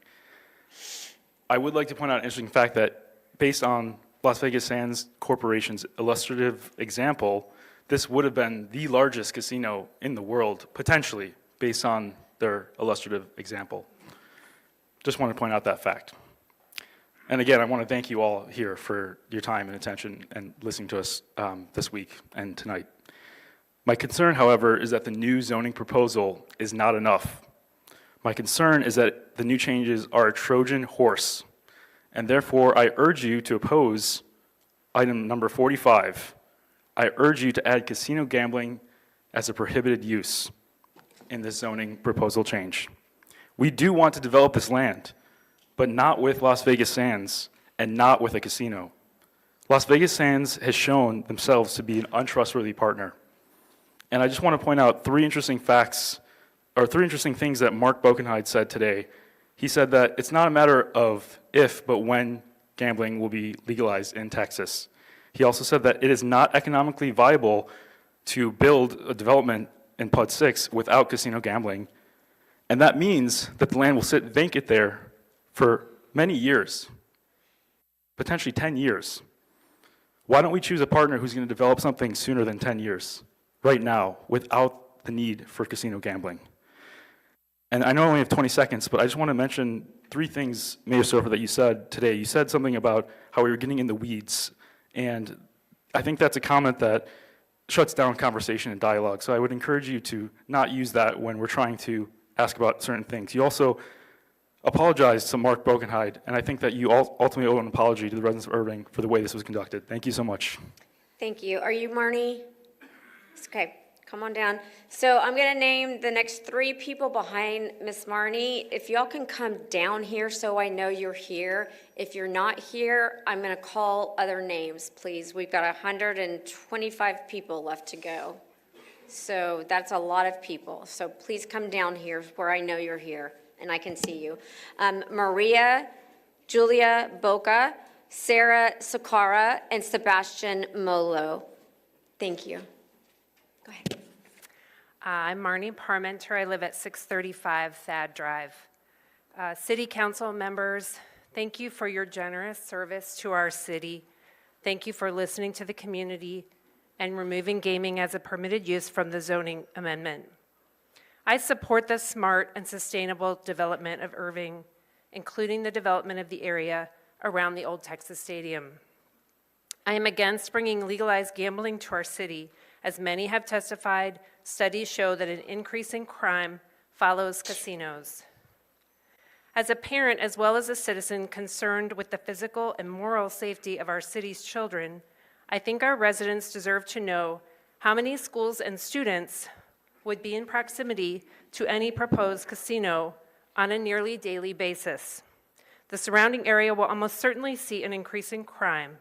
We should know how many children would be impacted. The Sands Corporation, or whoever we partner with, should be required by the city to speak to this concern as part of any request for rezoning. As our city's representatives, I ask you to prioritize our children's safety and well-being. Regarding the proposed Sands development, a quick search reveals 13 public and private pre-K through 12th grade schools within 3 miles of the site. Cistercian Preparatory School, MacArthur High School, Nimitz High School, Redeemer Montessori, Schultz Elementary, Bowie Middle School, Austin Middle School, Irving High School, Keys Elementary, Farine Elementary, the Highland School, St. Francis Montessori, John R. Good Elementary. There may be others. Approximately 13,200 pre-K to 12th grade students attend school within 3 miles of the proposed development.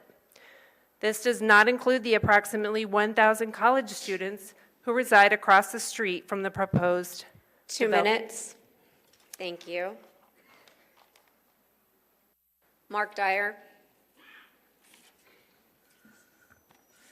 Good evening. My name is Maria Julia Boca, 3343 Garrett Drive. I originally signed up to request that the casino component be removed from the proposed amendments to Part 6, but since you already agreed to remove that component, I would like to ask that you never allow casino gambling to be reintroduced in any zoning amendments applicable to this PAD.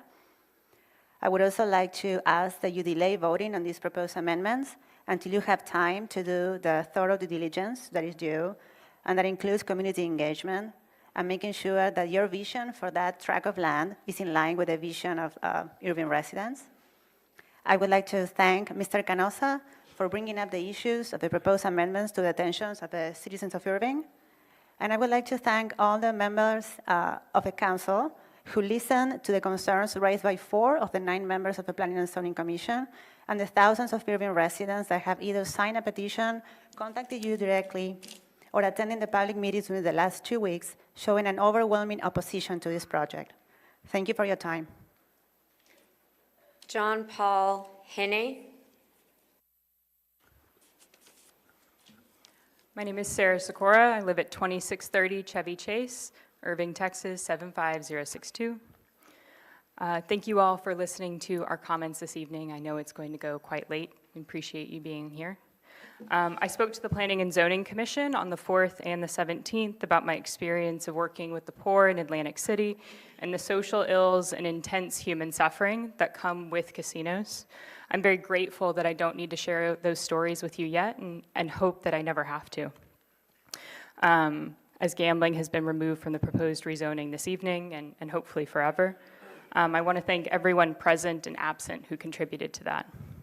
However, because I believe that the Las Vegas Sands Corporation will again request casino rezoning or something to that effect, I ask that you please include, if you do pass this ordinance this evening, that casino gambling be explicitly prohibited from this ordinance and this new zoning. Beyond that, I want to offer 2 reasons to reject this zoning request tonight.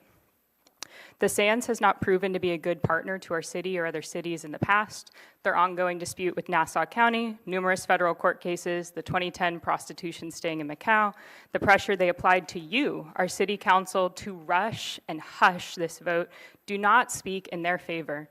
As well, Mr. Aboud has also failed to provide citations to the statistics that he quoted in his town hall address. I've requested a Freedom of Information Act for that and have yet to hear back. Second point, the lack of impact studies. Many people have referred to that tonight. I think that's probably a normal process of any major rezoning request or development of this size. They just finished working on all those highways. I really don't want them crammed with people again. I don't think anyone here wants to go through that kind of construction again. But the traffic would get quite bad in addition to many other things. I'm pro-development, and I'm very pleased with the growth around Las Colinas. Thank you for that. Please treat this property as the valuable resource it is to our city. Thank you. Elizabeth Smith. Sebastian Molo, 3343 Garrett Drive. Tonight, I call upon any whistleblowers, any city officials, staff, or concerned citizens who may have knowledge of any unethical or illegal actions related to Ordinance 2025-48-ZC to come forward. If there have been any backroom deals, conflicts of interest, or undue influence in this process, now is the time to expose them. Please do not accuse our council people, I'm not sir. accusing anyone. I am asking if Continue there is your speech. understand what I am Continue your saying, speech. please. Transparency is not just an ideal, it is a duty. This deal was negotiated under the cover of darkness and must be scrapped, and the 8 members of the council who initially voted to move this forward must resign if they have any decency left. By passing this ordinance, you're opening the city to significant legal risks. The precedent of rezoning from transit-oriented mixed use to high-intensity mixed use for the benefit of a single corporate entity could lead to lawsuits alleging improper favoritism and violations of due process. Any missteps in zoning procedures, public disclosures, or ethical compliance could result in costly litigation and liability for both the city and individual officers involved. Should this ordinance pass under questionable circumstances, any efforts to silence or retaliate against those who speak out, whether city employees, journalists, or private citizens, could have grave legal consequences. Texas and federal whistleblower protection laws strictly prohibit retaliation against those who expose corruption or legal violations. Any such actions would not only invite lawsuits, but could also lead to criminal liability. This is not just a zoning decision. It is a moment of truth. You may be seated. You interrupted me. I need more time.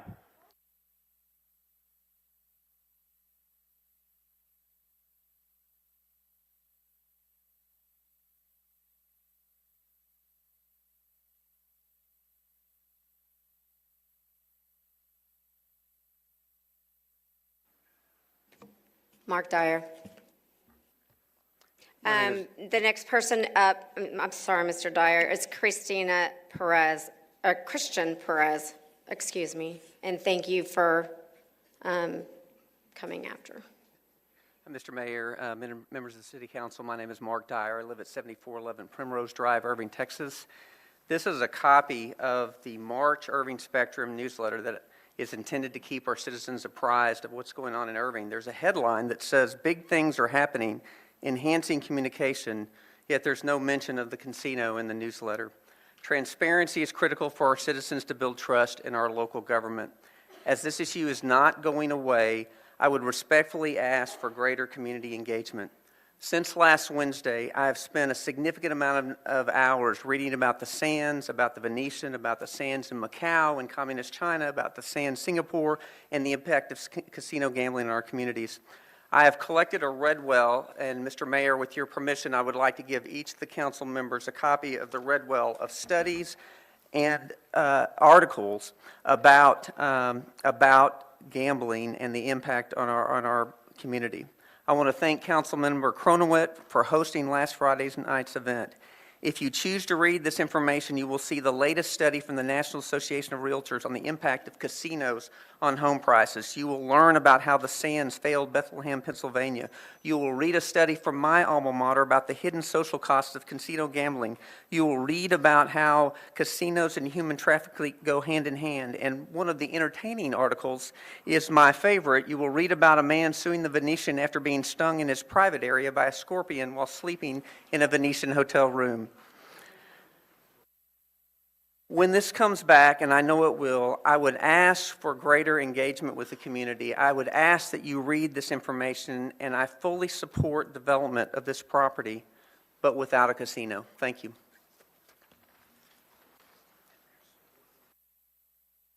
Anthony Newsmeyer.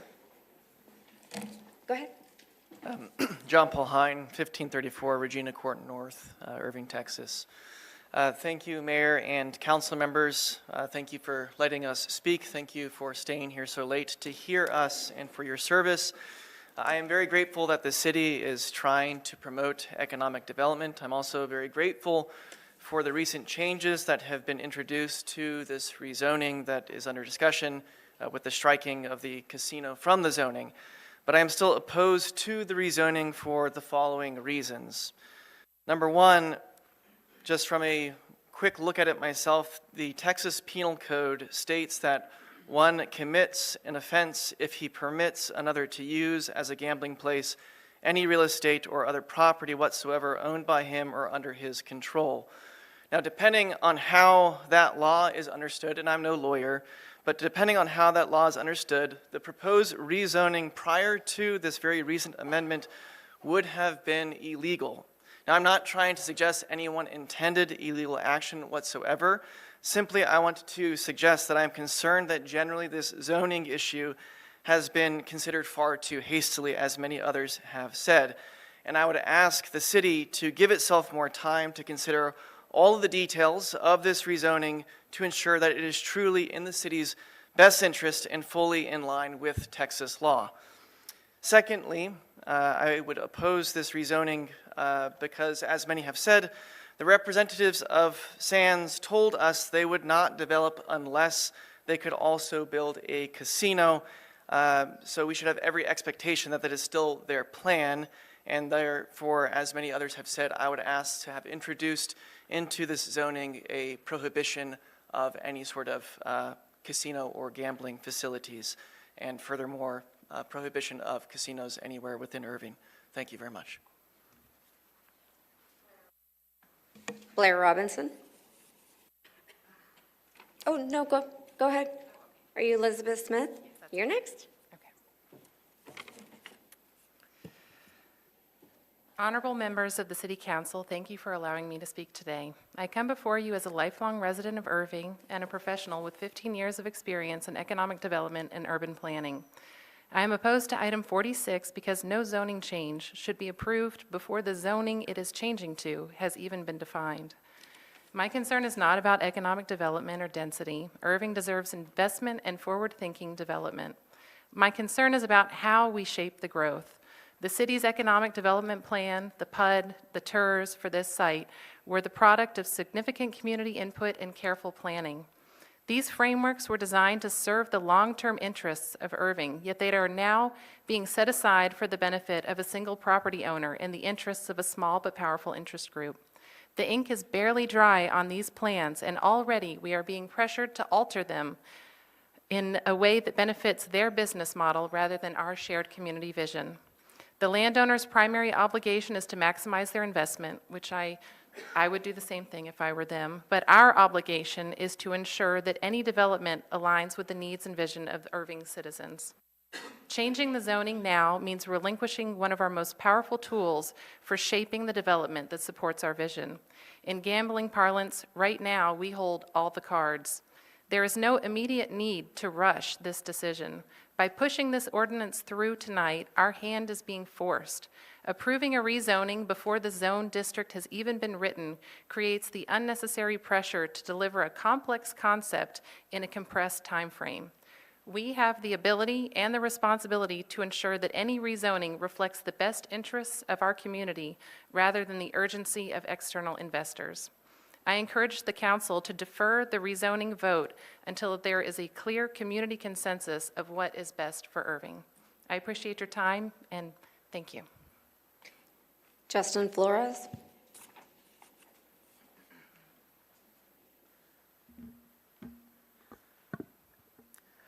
Good evening, Councilman. My name is Christian Perez. I'm at 2420 Markland Street, Irving, Texas, 75060. I'd like to start tonight by thanking each and every one of you for taking this time to listen to us and also for making the changes to remove casino gambling as a use for PUD 6.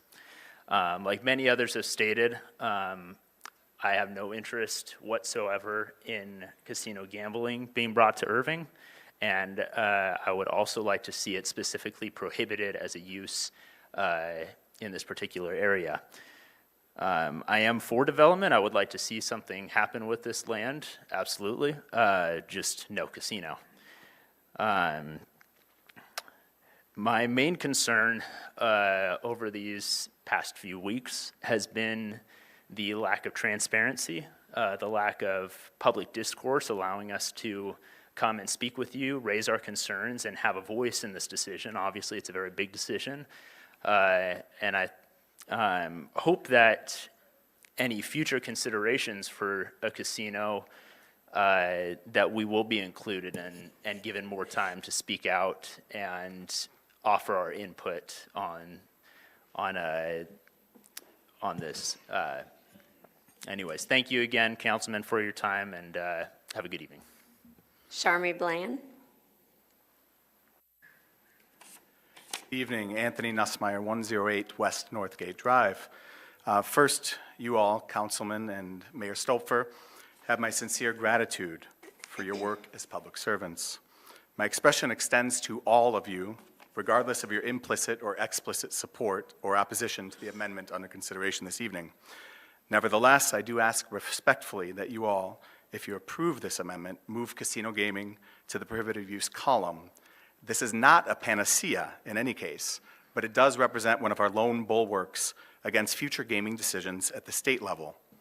I don't claim to be breaking any new ground here this evening with my brief remarks. I speak only as a husband, a father, an educator, a coach, the co-founder of a cultural festival, someone who is very invested in Irving. Some have criticized, not in this body, but online and in the community, many of those opposed to the casino as being new arrivals to Irving or even being well organized. Those observations are true, but only in part. I myself, like many of you, are fairly newly arrived, and that I moved to North Texas nearly a decade ago. Many others who spoke tonight and Monday moved here for work, for school, for family, and I maintain that that is a good thing. We are not here simply because we were born here. We are here because we want to be here. Finally, while we are all familiar with the adage, there is no such thing as bad publicity, there is no similar saying regarding economic development. There is such a thing as bad development. And this episode has exhibited that. Many of you know me in another role, and I just have to point out that the word casino in Italian means a huge, big mess. The word casino, with a grave accent at the end, means casino as a place for gambling. I'm afraid that this has become a casino and not a casino. And I would ask that you, council members, and Mayor Stolpfer, and the rest of us here work together to find a solution. Thank you very much. Justin Bland. Good evening, Council. My name is Blair Robinson. I reside at 1510 Live Oak Drive at 75061. I have the joy and privilege of serving as a senior pastor of the First Baptist Church of Irving, a church that has loved and served this community for over 120 years. Thank you for allowing us to speak tonight. Please know that our church prays for you. In our services, Mayor Stolpfer prays for you by name. Pastor Webb, grateful for your friendship, even though we disagree on this. I'm thankful for your quick response this week. As a pastor, I appeal to you tonight from the ultimate place of truth, and that is the living word of God. And this is just a gentle reminder in the days ahead The Bible conveys in Genesis chapter 3 that Satan's tactics to deceive humanity is to dangle alluring temptations before us. In the Garden of Eden, Adam and Eve were tempted with a beautiful, delicious, shiny object, a piece of fruit. With it were attached promises of glory and grandeur. In one bite into that fruit, they realized that it wasn't so glorious, but rotten, diseased, and full of death. Satan appeals to our carnal desires, things that appeal to our flesh, and they look beautiful, they look promising on the outside, but in the end they are not. He knows we crave power and beauty and self-exaltation, and he takes us away from the living Word of God. I'm grateful for our community that has spoken up with this beautiful, shiny object and said that they don't want that fruit. In the days ahead, guys, I know you have a big job. I know you do your job in a serious manner. I would just implore you, please do not bite the fruit, because it will come back. We're tempted always to bite into the fruit, and the reality is it never satisfies. Only the Lord Jesus Christ satisfies. And I just want to be reminded of that truth today as we walk in this city. Okay, thank you for your guys' service. Thank you. Andrew Rawicki. Good evening. My name is Justin Flores. I'm a resident of District 7 and live at 1313 McCam Street, Irving, Texas, 75062. I hope the past couple of weeks have been sobering, both to you on the City Council and to us as citizens of the city. Councilman, it's apparent that before this matter was brought to the light to the city, many of you initially may have been out of touch with us as constituents. But as a community, we are communicating clearly that there are common values we hold together as important to this city. We want a safe city for our families to grow and thrive. We want to support you. We want to support our community. We want to support one another. We do care about developments and want thriving businesses, but not at the expense that we neglect the people of the city. We want city officials at every level that we trust to truly represent us. To the city of Irving and its citizens, these past few weeks have shown us that we, the people, truly hold these values together, despite our backgrounds. But this issue is not magically disappearing this evening. We must care. We must be involved. We must be vigilant if we truly love the city the way we have professed over the past few weeks. And if we truly want to strengthen it together and all of the great values we hold together. Thank you for your time. Susan Hanson.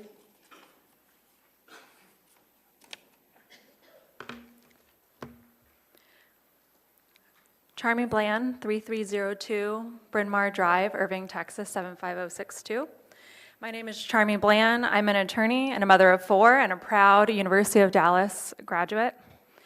I respectfully request the council to vote against the PUD 6 rezoning.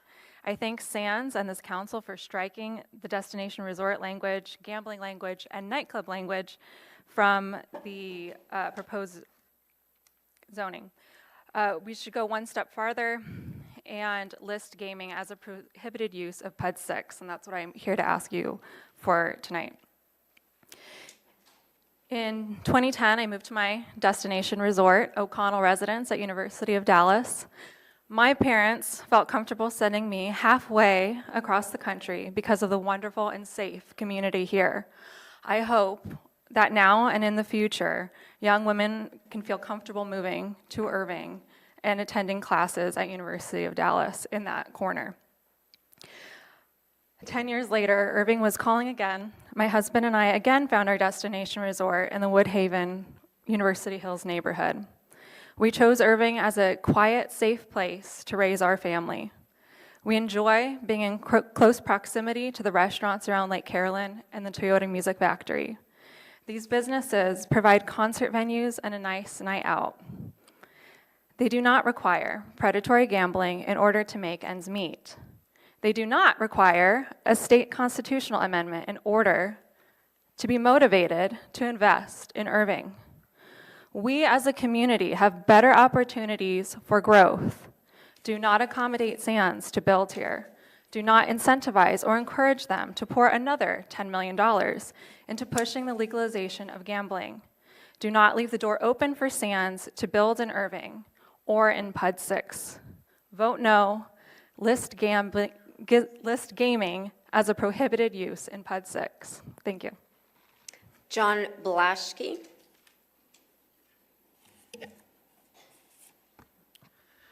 Justin Bland, proud home owner at 3302 Bryn Mawr Drive with my beautiful wife and 4 young children. Thank you, Mayor and Council, for allowing us the time to speak and for your service and all that you do for us in this city. First of all, I'm proud to be standing here with my fellow citizens of Irving. It's truly been remarkable what we have been able to achieve given the short time that we have been left with. Also, I shouldn't even be here right now. I should be in a classroom for my MBA program at the University of Dallas, though considering the time, I think my class is already out.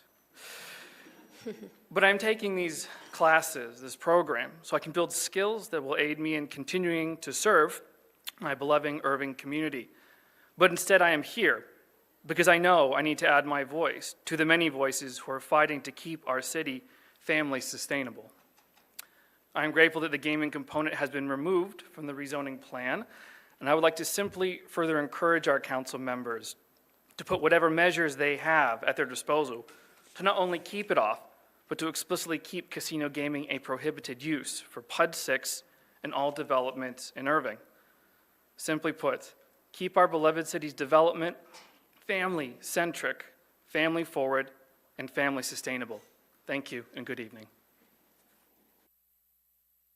Mary Cole. Andrew Rowicki, 300 Rochelle Boulevard. My wife and I have been residents of Irving for 6 years, with adult children living here as your constituents for the past 2 decades. I want to thank you all for your service to Irving and your attentiveness and endurance to allow each of us to bring our perspective up here to this microphone. I'm here representing our extended family with 7 grandchildren within a mile of PUD 6, but I'm also representing the Board of Trustees of the Highlands School, next-door neighbors to the University of Dallas. Our school's administration has been inundated with concerns from the parents of our pre-K through 12th grade students regarding ordinances 44 to 46 as originally drafted. No parent has articulated a favorable stance towards having casino gaming in Irving. Our Board of Trustees is unanimously for development that aligns with our community's core values, family-oriented enterprises that enhance rather than threaten public safety and overall well-being. Thus, we are thankful for removing casino gaming as a permitted use. We urge the council to still vote no on these ordinances until casino gaming is explicitly included as a prohibited use, particularly because we have doubts as to whether Sands is the right community partner for developing in a pro-family manner. And lastly, just in case casino gambling is ever brought back up, the THS, the Highland School Board of Trustees, would like to be on record that we, like the previously referenced parents, have grave concerns about the offenses to human dignity that inevitably occur in the vicinity of casinos, rising crime, poverty, human trafficking, to name a few of these offenses. Reiterating, we urge our council members to vote no on 45 and 46 until casino gaming is expressly prohibited. Thank you. Jeremy Dixon.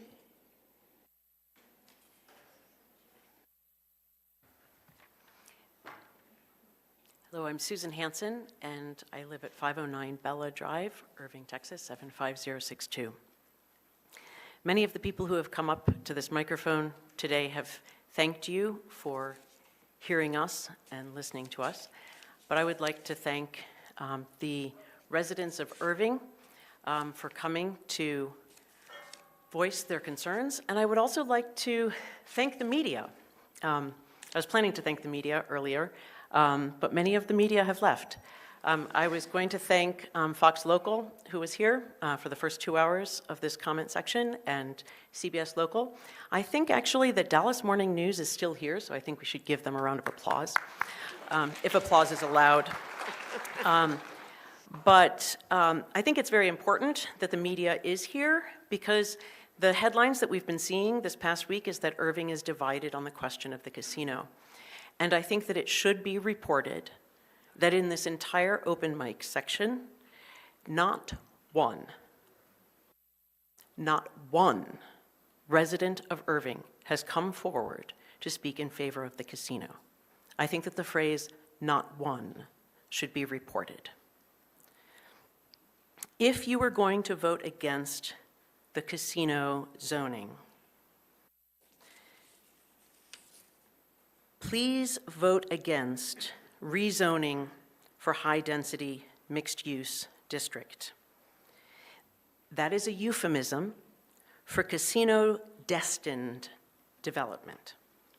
It is super abundantly obvious that the Las Vegas Sands dropped the casino element because they didn't have the votes. Not because they listened to us, but because they didn't have the votes to move forward with the high-density mixed-use zoning. If you were planning to vote against the casino zoning, I beg of you to turn down high-density mixed use. 2 minutes. Thank you. Thank you. Bernadette Ward.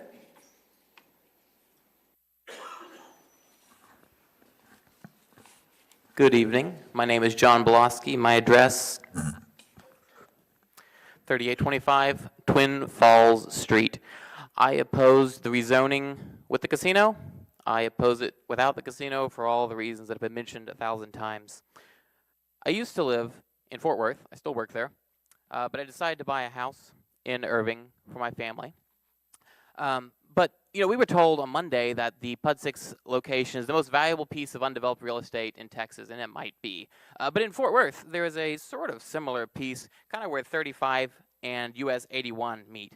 And there's a section of land there. It's about a quarter of a square mile, which is a lot smaller than PUD 6, but a little bigger than the Sands portion of it. And do you know how many businesses are there on that quarter square mile? 55. That's what I counted at least. And they're not little ones. There's like a Costco and a Winco and a Main Event and a ton of big places, and lots of little ones too. That is a ton of jobs and better jobs. You don't have to wait on the state constitution to start developing. You don't have the evils of casinos and all the social ills that come with it. And all these people will support that. Every one of them.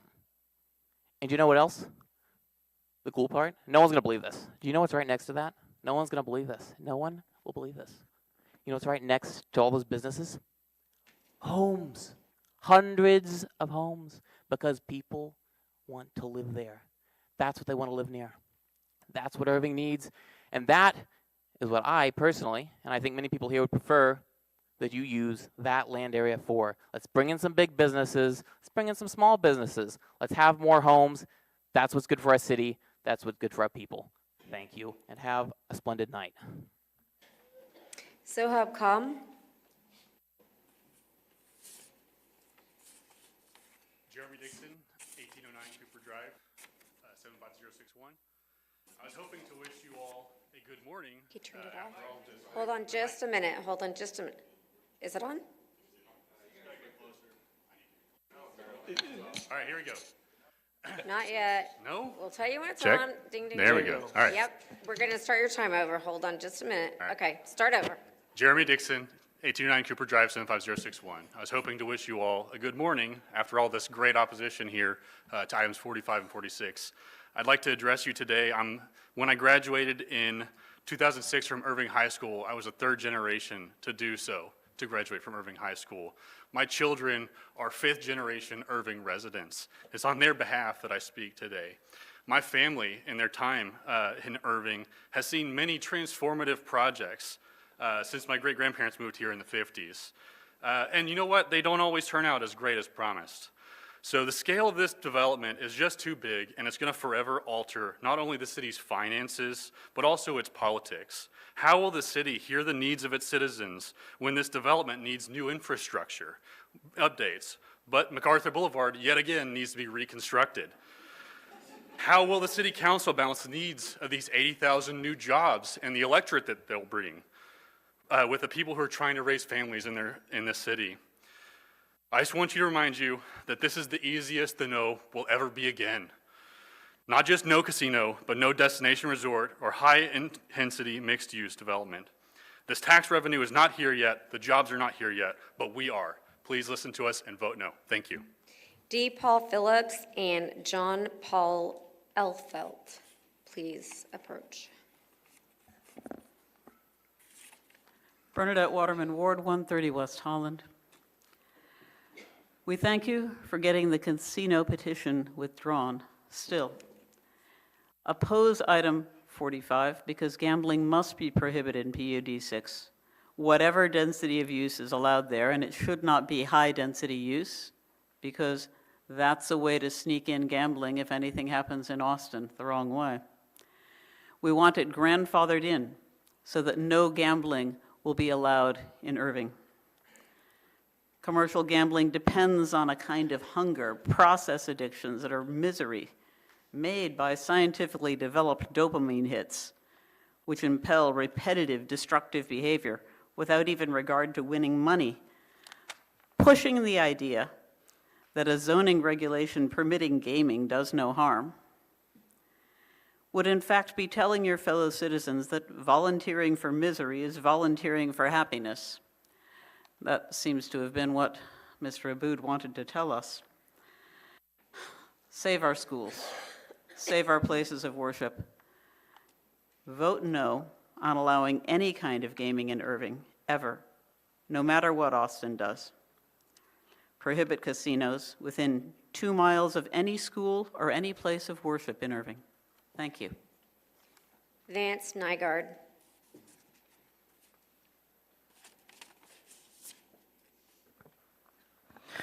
Zoheb Khan, 7047 Mammoth Drive, Irving, Texas. Honorable members of the City Council, the recurring theme of what my talking points are, we can only plan our future by studying and reflecting on history. And its entire history, the Sands Corporation has never operated a property that is not affiliated with a casino. Allowing them to set up in Irving this pretense of a mixed-use district risks the transformation of our city into a gambling hub, along with all the consequences that come with it. Various studies will point out crimes go up by 11%, alcohol-related accidents go up by 20%, 23% increase in prostitution within 2 years of a casino opening, 15% increase in high school dropout rates. We already know how Irving schools are going these days. I would also like to address the history of the person we would be shaking hands with if we were to pass, Miriam Adelson. And I'm not mincing my words about this because business deals are made between people. The person you're looking to shake hands with has been actively involved in building settlements. Just to give you an example, Councilman Lewis, you and me could be having breakfast in West Bank, 5 a.m., somebody comes in, throws you and me out of our house, no time to change our clothes, no time to grab our loved ones. We are gone, we are on the streets. Now, maybe some of y'all may not care about that, and that's okay. I'll give you another example. Miriam Adelson also owns the Dallas Mavericks, and what did she do to us? We woke up one morning, and our superstar, our beloved, Luka Doncic, was gone, and that is not a joke. So, in conclusion, just be very careful who you are looking to shake hands with. And please reflect on history before you make a decision for our future. Thank you. Nathan Joy.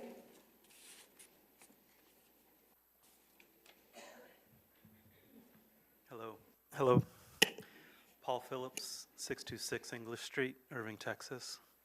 I have little to add to what has come before other than to add my voice in opposition to gambling. Please put gambling in as a restricted use and don't make any changes at this time to the zoning regulations. Catherine Doga.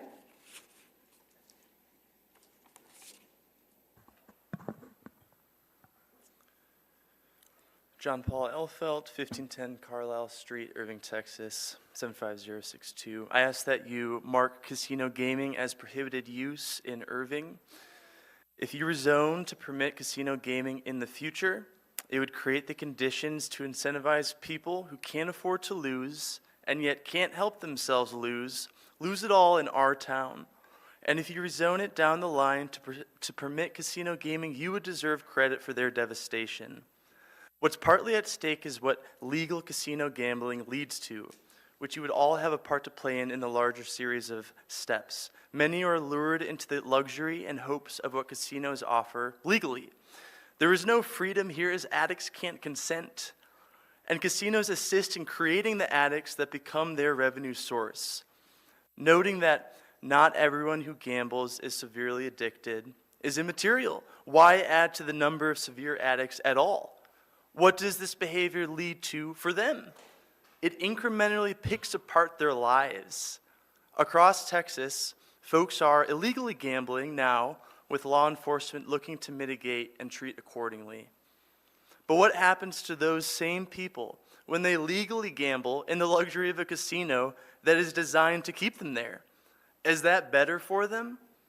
So many who otherwise never would have gambled so destructively would be incentivized to do so. Vulnerable people do not need these easy entrapments. If in the future the land is rezoned to permit casino gaming, Irving loses on the backs of vulnerable people, and the folks that can't help themselves will lose even more. For these reasons, I ask that you rezone to explicitly prohibit casino gaming in our town. Layla Kayad. Vance Nygaard, 3401 Pleasant Run Road. Distinguished members of the council, Mr. Mayor, we are all here tonight, each one of us, because we love Irving. Irving is not a sleeper city of Dallas. It is not reliant on single industry and is not a company town beholden to one mega corporation. No, Irving is a substantial, tightly bound, yet richly varied community, blessed with commercial diversity, geographic gold, like PUD 6, and great material and social wealth. This multifaceted wealth is the alchemy that can only come from the generations of hard-working, loving families investing themselves in one locale, combined with the vivacious entrepreneurial spirit of waves of immigration from far exotic places like Vietnam, Hyderabad, California, and in my case, North Dakota, in search of prosperity and community and a better future for our children. I encourage you to send this ordinance back to P&Z and Mr. Hillman's professional staff for the due diligence of traffic, drainage, environmental, and all the other impact studies that we need to make an informed and wise decision about this brand new use case. If Councilman Webb had $1 for every time that high density zoning was issued for the city of Irving, he'd still be the same man he is today, just like us, trying to make good decisions about what we know. And so therefore I ask my District 7 councilman, Mr. Taylor, and all the representatives of the City Council to vote no on items 45 and 46 tonight and send this back to P&Z for further deliberation and negotiation on our behalf. Thank you. Robert Tate Morrison and Omar Rangalwala. Good evening, council members. My name is Nathan Joy. I live at 5422 Weiss Lane here in Irving, Texas. I'm a resident of Irving for about 15 years. I'm a property owner. I'm a business owner. I'm someone who's also looking to invest in Irving. So I, except for my neighbors at the University of Dallas and at the Abbey, am probably one of the closest people who will be residing to this site. The other night, last week, when I found out that this was something that was coming to discussion, I walked outside my home, right out my front door, and realized that I am about to live in the place where the sun never sets. My home, over the top of the trees, there will be a casino or some gigantic building. And listening to what the representatives from Las Vegas Sands presented to us, they noted this is a 4 million square foot development that they're looking to build. Just for comparison, that's about 2/3 the size of the Pentagon. Here in Irving, one giant building. And the only way it can be that big is it's going to be really tall. There's no way that they can do anything, and it's going to impact everyone that lives around it. In the area that I live in Las Colinas, I decided to buy a home there about 5 years ago because it's across the street from the Trinity, it's across the street from a park, and I like living there. It's quiet, it's a good, safe neighborhood, and that's all going to go away. I urge you to vote against this amendment, or against this zoning change in its entirety. But I especially ask you to ensure that casino gambling is never part of that development. Thank you very much. Allie Lugman.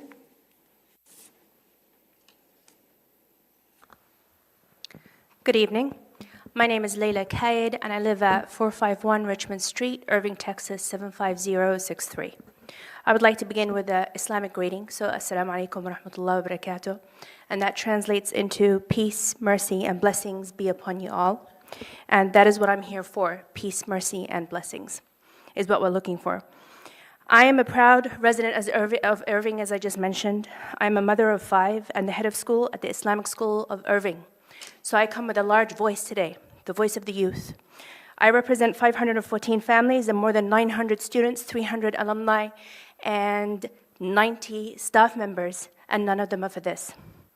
I'm here today because I care deeply about the well-being of this city and all who call it home, and I call it home. First, I want to sincerely thank you for the amendment that limits the use of this property.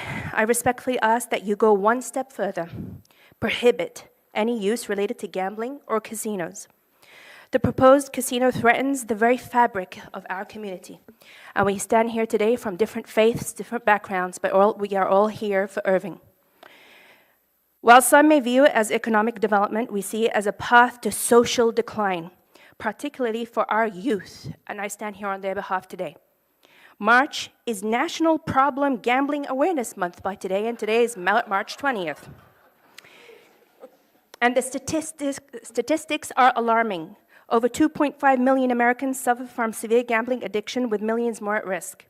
Between 2018 and 2021, risky gambling behaviors have increased significantly, especially among those under the age of 45, the youth. National statistics show this. Our young people are still finding their footing after the disruptions of COVID-19. They don't need more temptation. They need opportunity, guidance, and hope. A casino won't offer that. It will take from them and from all of us and from all of our families and from all of our homes. 2 minutes. Thank you. I thank you. Daniel Burns. Robert Tate Morrison, 219 Hanover, 75062. I'm pleased to be speaking before midnight tonight. I was one of the early morningers on Monday, and I'd like to respond to, I don't think I've heard anyone respond to some of the potential reasonings why someone would agree with this ordinance, but we were given it after our marathon on Monday. One of our commissioners made the suggestion that a lot of these social ills may come with the casino or the destination resort. But if it goes to another city in Dallas, those ills will still affect Irving, and so we might as well benefit.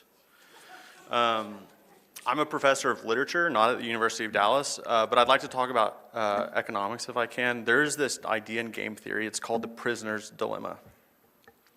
The way that this theory works is that there are 2 prisoners. They're given the opportunity in separate locations to confess or to withhold. If they rat out the other partner or to withhold. If they both withhold, they get a minimum sentence, a slap on the wrist. If they both confess, they both get a larger sentence. But if one person withholds and rats out the other person obviously gets the larger sentence, and the first person who rats out is prevented from that large sentence. Okay, this theory reveals that it is rational to rat out the other city. Okay, so it's rational for you to want this casino, even though it may bring social ills. We want that benefit, not other cities. However, it is better for us to say no in good faith that our neighbors will make the same decision. So that's what I want to encourage y'all to do. Make the brave decision to say no, even though another city may do this. Thank you. Okay, I'm going to assume Omar Rangawalan and Ali Lugaman are not here. So Daniel Burns, followed by Alex Solis and Kathleen Solis. Daniel Burns, 1017 North Sleepy Hollow Drive. So suppose Elon Musk owned this portion of PUD 6. Elon works with city staff to propose a rezoning with a long list of new permitted uses, the launching of rockets, a rocket launch pad, a railway, large chemical vats, modular housing, and so on. 15 items, all organized around rocket launch. There's huge community opposition, hours-long meetings. Actually, no one in Irving wants to have rockets launched from Irving. And so 5 hours before the council meeting, Elon says, never mind, guys. I want this rezoning done, but minus the actual launching of rockets. I still need everything else on that list. And if you ask him what he needs it for, he says, we'll see what happens. By the way, if you look at that deleted paragraph defining destination resort, all the components of a destination resort are still there in this proposed rezoning, except gambling. It's just like the Elon plan minus the launching of rockets. The only thing it's missing is the only thing that makes it make sense. Now, I know at least 3 members said earlier today at the work session that you support having the Sands build a destination resort casino and that you're disappointed that they have made this change today. Those who think that should vote yes on this proposed rezoning, this amended version. It's obviously just a step to a destination resort, and it's nothing else. That's how all of us will take it if you vote yes. The Sands is asking you to vote yes. A yes vote is a vote for Sands, and it's nothing to thank anyone for if you're one of the people who doesn't support what Sands is doing in Irving. If, like me, you're honestly not yet sure whether this casino is going to be a good idea or not because you haven't seen what it will look like or what the plan will be, then you should vote no. Even on this amended version. It's not a final no, by the way, to casino gambling in Irving. This fight will continue. They still own the land. A no vote today is just a message to the Sands Corporation that if you want to negotiate with our city, you're going to have to try a little bit harder than that. Christian Linskowski. That's right. Guess the other guy's in here anymore. Alexander Solis, I live at 667 East Royal Lane, 75039 in Irving. Good morning, esteemed, good morning, not that late yet. Good evening, esteemed members of the Irving Council, especially Mark, since you're in my district. Also, council members Kyle, Dennis, Rick, Al, and Mark, I hope for your voting support. I attended the Friday meeting at Irving Hall and listened to Sands representative speak. I questioned his honesty as he avoided questions by dismissing them as unfounded. Even in Monday's meeting, issues like crime rates, human trafficking, economic concerns, corruption of youth and children, Dallas Mavericks, business ethical concerns, money laundering, and close proximity to schools and neighborhoods were all left unheard, hence tonight. Sands provided none of this information despite the written requirements to do so. I must say I hope I get that treatment when I inevitably build a house in the rezonable area. Hell, maybe I'll build it where Sands sells it, who knows. Let's be honest, no informed and reasonable person would vote for this if they had the good interest of Irving people at heart, all of whom are well informed on this gambling issue, not gaming issue as they would like to call it. Today, Sands dropped gambling from their rezoning proposal, but we all know that's just a stepping stone to achieve their goals. Their intentions have not changed, not one bit. So as far as I'm concerned, you all have one of 2 choices today, all of you. Vote yes so we can identify the members unfit for public service. As a bonus, you'll be permanently damaging your political reputation. At a minimum, 25% of constituents are Catholic and Muslim in Irving who passionately oppose the Sands tonight.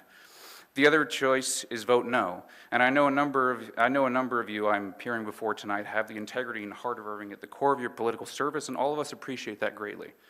And I really mean this next part. I hope this rezoning is barely in our favor, so we can separate the wheat from the chaff on this council. Thank you for your time. Abdul Saeed.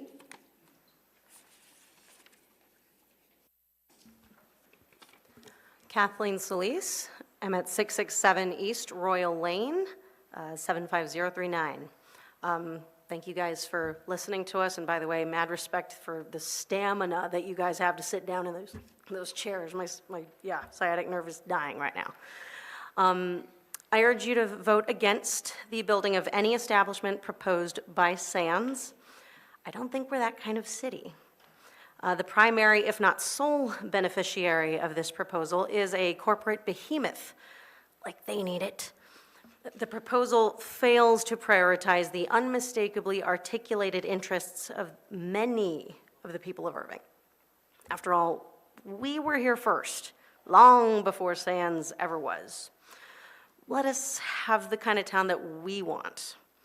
Sure, we're a land of opportunity, but we're also a land of freedom, and this includes being free from being pressured by a billion-dollar entity which seeks to prioritize money over human beings. You know you can say no to billionaires who are trying to bully you, just saying. As it stands, any establishment proposed by Sands is nothing short of an incentive toward Irving residents and visitors to live a lifestyle of consumer debt, which is already at an all-time national high. In less sugar-coated terms, such debt is financial slavery. And so my challenge to you tonight is make friends with the people of Irving, rather than bending to the pressures of a corporate entity with money being their bottom line. Develop something within our interests. Ask us what we want at Costco. Please don't decide for us without letting us have a voice, please. Get to know us. We're smart, we're not fooled, we will be heard, and we won't back down. Shalom. Thank you. Chandler Jackson.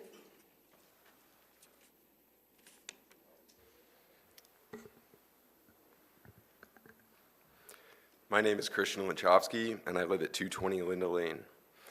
I want to sincerely thank those on council who listened to the people and helped remove casino gaming. There's a phrase of French origin I want to highlight: fait accompli, a thing done and presumably irreversible before those affected know of it. The people of Irving were presented with a fait accompli, and they have every right to be outraged as their city officials, either in cooperation with or being manipulated by Las Vegas Sands, nearly forfeited our local sovereignty by inviting a predatory casino into our town and only telling citizens at the very last minute. Sands wants a casino here. We, the people, do not. It's clearly their intention to bide their time while they work aggressively to change our state constitution. Since the state has a track record of usurping local control over municipal issues, let's be proactive in retaining our sovereignty and make casino gambling a prohibited land use in the city. Sands claims to be a good community partner, but what kind of community partner holds land hostage for an illegal use and forces a town to ransom its self-determination, safety, values, and dignity? Sands admitted today that they wouldn't have developed anything significant before state casino legalization. Even if the fait accompli had been successful and we had paid their ransom, Sands would have held the land hostage until they got their way in Austin, many years from now. If the only major development which Sands is willing to pursue includes something which the people of Irving fundamentally oppose, maybe we should be looking for a new community partner. At the February council work session, in response to Mr. Canos's courageous objections to the casino fait accompli, Mr. Mayor, you said, we're trying to solve something we have no control over. Thank you for figuring out how to solve it. Let's solve it even harder. Thank you. Prohibit casino Carolyn gaming. Sturge.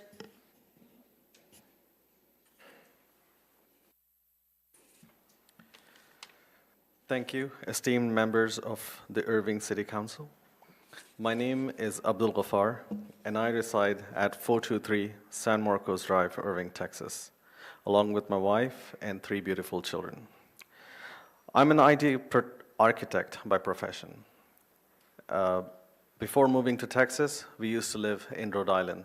That's probably the smallest state in the entire US.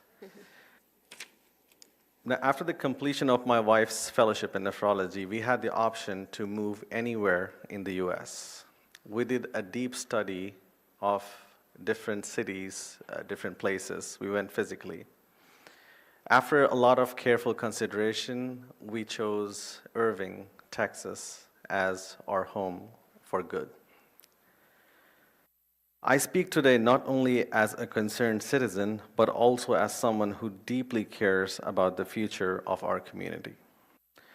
While I understand the potential economic benefits of a casino, I, like every person speaking here, am strongly opposed to the gambling proposal.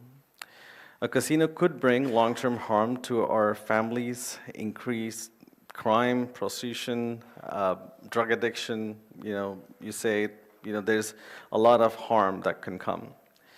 We cannot let short-term gains undermine the well-being of our city and the future of our kids.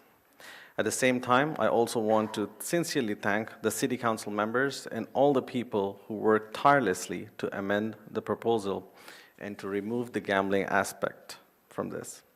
Your leadership in protecting our community's values is truly appreciated and duly noted. Together, we have the opportunity to build a future for Irving that uplifts us all, without compromising the integrity of our city. Let's continue to listen to the voices of the people and create a brighter, safer future for all. Thank you. Katie Doherty and Agman El Sawal. Hi, my name is Chandler Jackson. I'm pretty nervous right now if anyone was wondering. But I reside at 653 Spring Valley Road. Transparently, I'm not a resident of Irving, but as a member of just the DFW Metroplex and just knowing how big decisions in one area do impact other areas, I did want to come and just express some concern tonight. What I want to first just start off by acknowledging is that I know that probably a frustrating thing is that you get a really big show when people are coming to oppose something, and often with kind of like a smug attitude and different things like that. And so I'm sorry for any ways that you're having to feel the weight of that tonight. And I also just want to say thank you and give honor to all that you guys really do that goes unseen and unthanked. So truly thank you. In this decision at hand, I want to appeal to wisdom, specifically the phrase, all that glitters isn't gold. I think on a personal level, we have all experienced this, but also at a bigger macro level, how it's human nature and a common pattern to go for something that looks good, ignoring red flags and warning signs that are to come as a result residually. Like I said, I think we can all admit where we've made this mistake before personally, but on a macro level, some examples that come to mind are with the food industry, how for the sake of profit and what seemed good, it caused detriment to the American population with just different things that have led to chronic illness, rise in cancer rates, and other things like that. And because of the power structures, those things are not often shown at hand immediately, but they come over time. And we're experiencing the weight of decisions made several decades ago just now. I also think about the pharmaceutical industry and how decisions made for the sake of profit came at the expense once again of like people and their well-being. And so I want to ask you not just to like reconsider, but also just to give thought to what the space could be that's different. I think the wide path that leads to destruction is real, but more than that, I think that there could be a lot of other ways to look at this as an opportunity for what that land could be that doesn't have to follow that normal pattern. Thanks for your time. Thank you. Juan Alfredo Chrisman, III. Hello, my name is Carolyn and I reside at 1911 Wendy Street, Irving, Texas. I stand before you today as a concerned community member and deeply opposed to the proposed zoning change that would allow a casino or any development by the Las Vegas Sands. Recent investigations have exposed that the Las Vegas Sands Corporation is using dishonest tactics. Reports have confirmed that they have been paying fake supporters and offering $250 per person to attend public meetings and pose as residents in favor of the casino. This isn't a grassroots support. It's a corporate stunt designed to deceive the public and manufacture consent. Now I ask, are our council members truly representing Irving's family values? And when will our Texas state representatives be bought? We all know that Miriam Adelson, the billionaire behind Las Vegas Sands, has spent over $13.7 million in Texas political donations in 2024 alone to push for gambling legalization and casino developments in Texas. We must reject this casino and the corruption behind it of Las Vegas Sands, and we need to go further and prohibit the future gambling and casinos in Irving, regardless of what happens in Austin. I urge the council to vote no on this rezoning and stand with the people of Irving here today, not with the billionaires who are trying to buy their way into our city, because I can guarantee you they will be back again and again to ask for this rezoning if we don't stop it right now. So please say no to Las Vegas Sands, and thank you, Luis Canosa. Humana Al-Khabait, followed by Dr. Raid Sabit. Hello, I'm Anil Sawa, 305 Ryan Courts. As a Muslim activist, I'm very proud to be here with you. I'm very proud that we're all here together for something that affects all of us. If you go outside while we are breaking our fast, we see Muslims and non-Muslims all together. So with respect of the mayor, I'm saying it like no clapping, but I would like to get all of you to have non-clapping round of applause to all of you. I moved from New Jersey 5 years ago. I moved with my family to look for a place that still have some family values. So this is the only reason I moved here. And I love it here. I love my neighbors. We all get together to cherish our family values. But if we allowed those evil values to come and replace us, I will tell you about Atlantic City from New Jersey. We used to go and take my kids to swim there. But if you look at the boardwalk, you see an evil. And none of those owners of those casinos live in Atlantic City. You know why?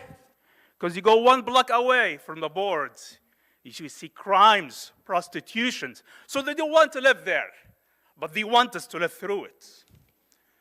So again, as many sister and brother mentioned, the owner of this corporation think that she can buy all of us, as she bought many politicians in DC, and we all know that. So we will tell her that we are not for sale. If you can buy a politician, you can buy us. If you can buy election, you can buy anyone here in Irving, because we are not for sale. And I hope you guys are not for sale. Thank you. Laith Hussein.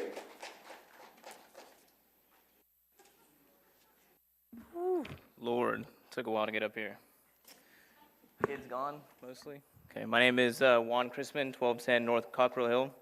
I'd like to start off by saying that I'm neither Democrat nor Republican and do not subscribe to any political organization, as the will of the people is not represented in this country anymore. I come forth today on behalf of the people, the unrepresented, the marginalized, the hurt, and the betrayed. Today, this legislative body has come forward with a resolution and amendment to further the suffering in our community. Everyone knows what this really is, a facade to suppress us under the guise of future investment, jobs, and frankly, other useless bullshit. Today, Las Vegas Sands and its lobbyists have come forth to again try and put their ugly boot in the door. Right now, as we speak, millions of dollars are being spent to lobby for this in Texas. The people do not want this. Time and time again, despite their best efforts, Texas legislators have voted no to gambling. We've said no to Vegas, we've said no to casinos, and we'll say no to Las Vegas Sands too.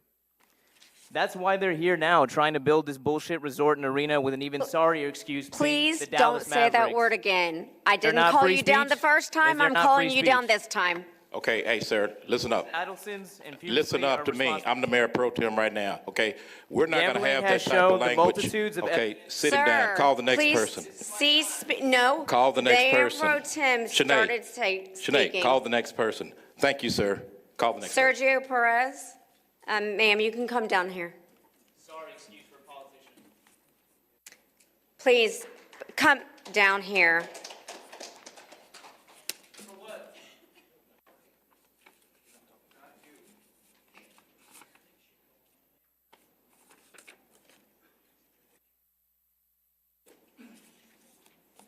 Go ahead, ma'am. Good evening, members of the City Council. My name is Jumana Al-Khatib, and I live at 2836 Gibraltar Street. I am an adjunct professor and a trainer in project and business management. I have proudly called Irving home since early 2003. I am a graduate of the University of Dallas, got my MBA in engineering management from there, and have worked for major corporations here in Irving. I also helped found a public charter school that attracts diverse families to our city, strengthening its reputation as a great place to live and raise children. Irving thrives on small businesses, safe neighborhoods, and a high quality of life. Now, with this major investment on the table, I ask, why are we making decisions that could harm small businesses and shift economic power away from our local community? What burden will this place on our city's infrastructure and resources? And most importantly, who truly benefits from this? It won't be Irving's small business owners. It won't be the families who live here. It won't be the hardworking residents who take pride in this community. The real winners will be outside investors. Those who do not live here, do not raise their families here, and won't face the long-term consequences of their influence. Irving's success is built by those who live, work, and invest in this community. Why should we hand control of our city to those driven solely by profit, not by the well-being of our residents?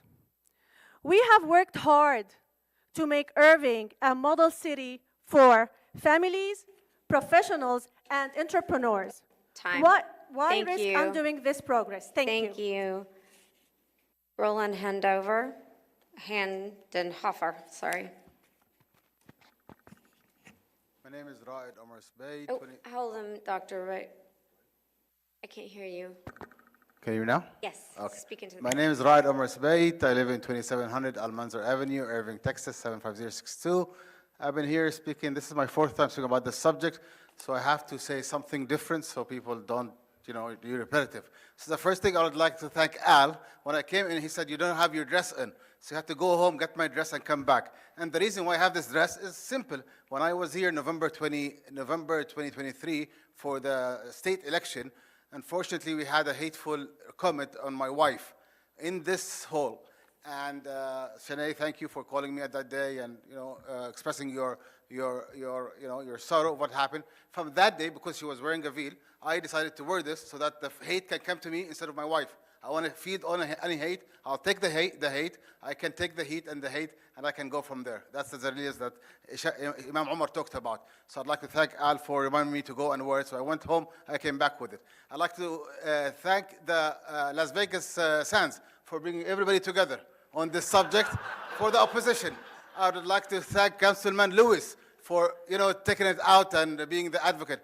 I'd like to thank John for being the champion on prohibited use of gambling in the city. Thank you, John. I'd like to thank Mark for putting on the town hall meeting and listening from the people. I'd like to thank Brad for being the person that wants to bring in, that change in the zone, and for Abdul Khabir for following the pack, and for everybody for listening and trying to go with it. So I'd like to thank you all for listening to the people and to going with it. So we are with prohibited use. We are to keep it away. What happens in Vegas has to stay in Vegas. So we'd like you to pass a prohibited use on the ordinance, and that's how we want it to be passed. Once again, thank you all for your service. I know it's a long day, but it's a night of power. We're here for the month of Ramadan. So we did 4 nights over here with you guys. We broke fast. So thank you for bringing us together. Thank you again. Maria Gillespie.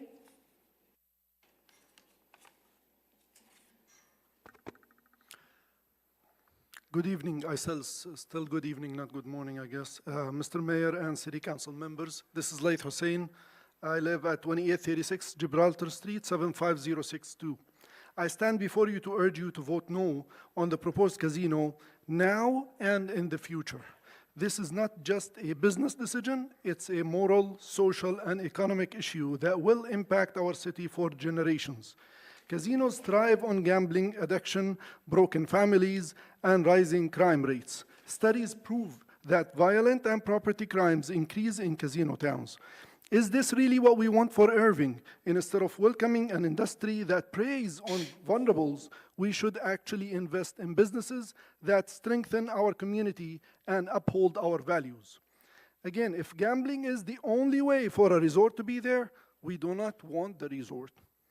If we trace money behind this corporation, Sands Corporation, we might actually find that there are links to those funding the genocide in the Middle East. Do we really want our city to be entangled with corporations profiting from the global atrocities? Irving should stand on the right side of history and refuse to support such exploitation. The Sands Corporation main business is really nothing but resorts and gambling. That's what they do.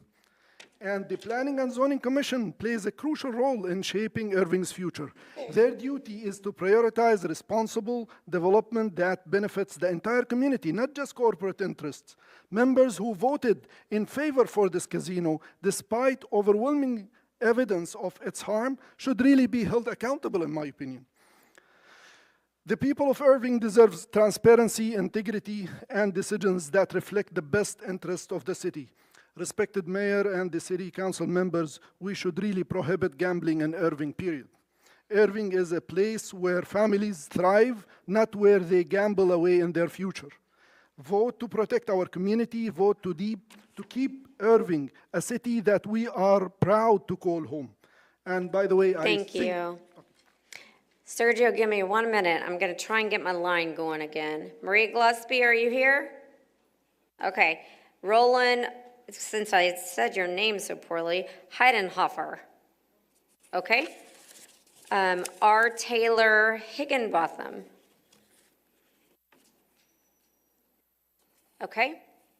John Surser. Are you here? Okay, come on, get in line. Robert Hanson, are you here? Robert Hanson? Okay, come on, get in line. Zayed Dwahat. Zayed? No? Okay. Cynthia Simmons. Okay, thank you for the help. Nasserim Hamad Kagithala. Aha, winner. All right, I'm caught up. Thank you, Sergio. My name is Sergio Porres, and I live at 700 McCoy Drive. Honorable Mayor, and esteemed... Sergio, can you... Oh, sorry. Thank you. Honorable Mayor and esteemed council members, I want to thank you for your actions that got us here today. In particular, Mr. Lamorges, Mr. Kabir, Mr. Canosa, Mr. Block, and Mr. Cronwit. I was glad to learn the Sands withdrew gaming from their zoning request. This is a good first step. The next step is to add to this ordinance an explicit prohibition to ensure that should Texas amend its constitution, the people of Irving are still part of the conversation about PUD 6. And to the citizens, if you are surprised that the Sands withdrew their gaming request, I ask you to remember how surprised you were when you first learned about the casino. And never forget, they have surrendered to us today, but this is far from over. We must keep our eye on the ball, and we cannot allow them to lull us into complacency. The spearhead of what got us this result was Councilman Lamorges. And unfortunately, Councilman Lamorges will not be seeking re-election this May. It is critical that we have council members who listen to the people for when they try this again. Therefore, I ask you to vote for Adam Muller, District 7, and Sergio Porres, District 2. Stay vigilant, stay engaged, and together we will win. Thank you.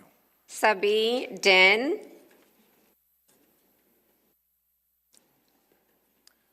Hello, my name is Taylor Higginbotham, and I live at 309 Santa Clara Street in Irving. I'm a local realtor with an Irving-based real estate firm. I own a home here where I live with my wife and daughter. I own investment property here, and I specialize in the residential real estate market here in Irving. I came here prepared to speak about the ills of gambling on the local residential real estate market and the residential neighborhoods. But now I want to thank the council for removing gambling from the proposal. I think it's great that gambling has been removed, but I'm still concerned about doing business with the Sands, whose primary business is gambling. They are in the business of luring people into making bad bets. That's their entire business. They have previously said that they would not develop the property without the gaming component. So I remain suspicious of what's going on here. I am pro-development, but if this rezoning is approved, even as currently written, you know that the Sands will be back to fight for gambling another day. The only gambling provision that I would be in favor of would be to add it as a prohibited use. Thank you. Thank you. Nathan Luck.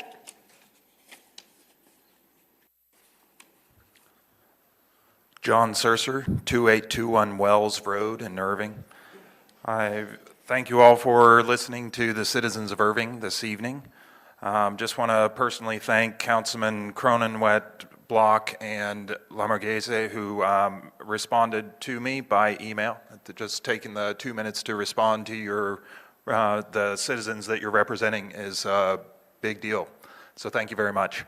I'm going to just throw in my support against items 45 and 46, any kind of rezoning.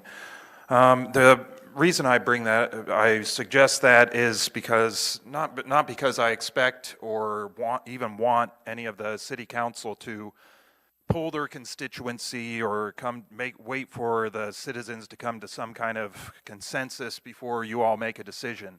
What I do want and expect is that you exercise right judgment as well as recognize right judgment, which I cannot find in the Sands Corporation. They, for example, they want things both ways. They want this destination resort with and without gambling. I'm glad that any kind of development will not include that. But they want the destination resort to be something that benefits the citizens of Irving themselves, while at the same time that a developer suggested to the Planning and Zoning Commission that this was a, quote, island. You know, it's not going to affect the surrounding homes. It's not going to affect the surrounding schools. It's surrounded on 3 sides by highways with the Trinity River behind it. Everything's going to be fine and dandy with everything outside the casino, and you don't need to worry about any kind of outside effects. So I propose that that the council tonight rejects both items for any kind of rezoning at this time, to definitely include gambling as a prohibited use, as well as for more clarity on what exact development is going to be occurring in PUD 6. Brian Jones.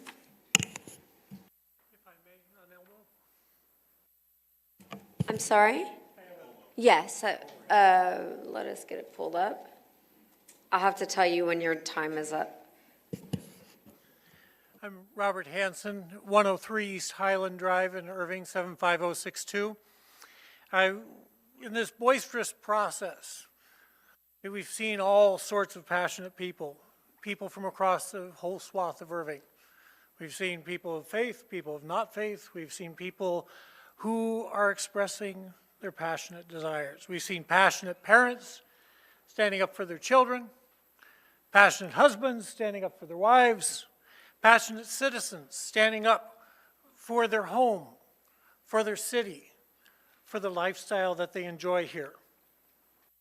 Members of the council, Mr. Mayor, this is what Irving is. and they say a passionate no. No gambling, please, in Irving. Thank you.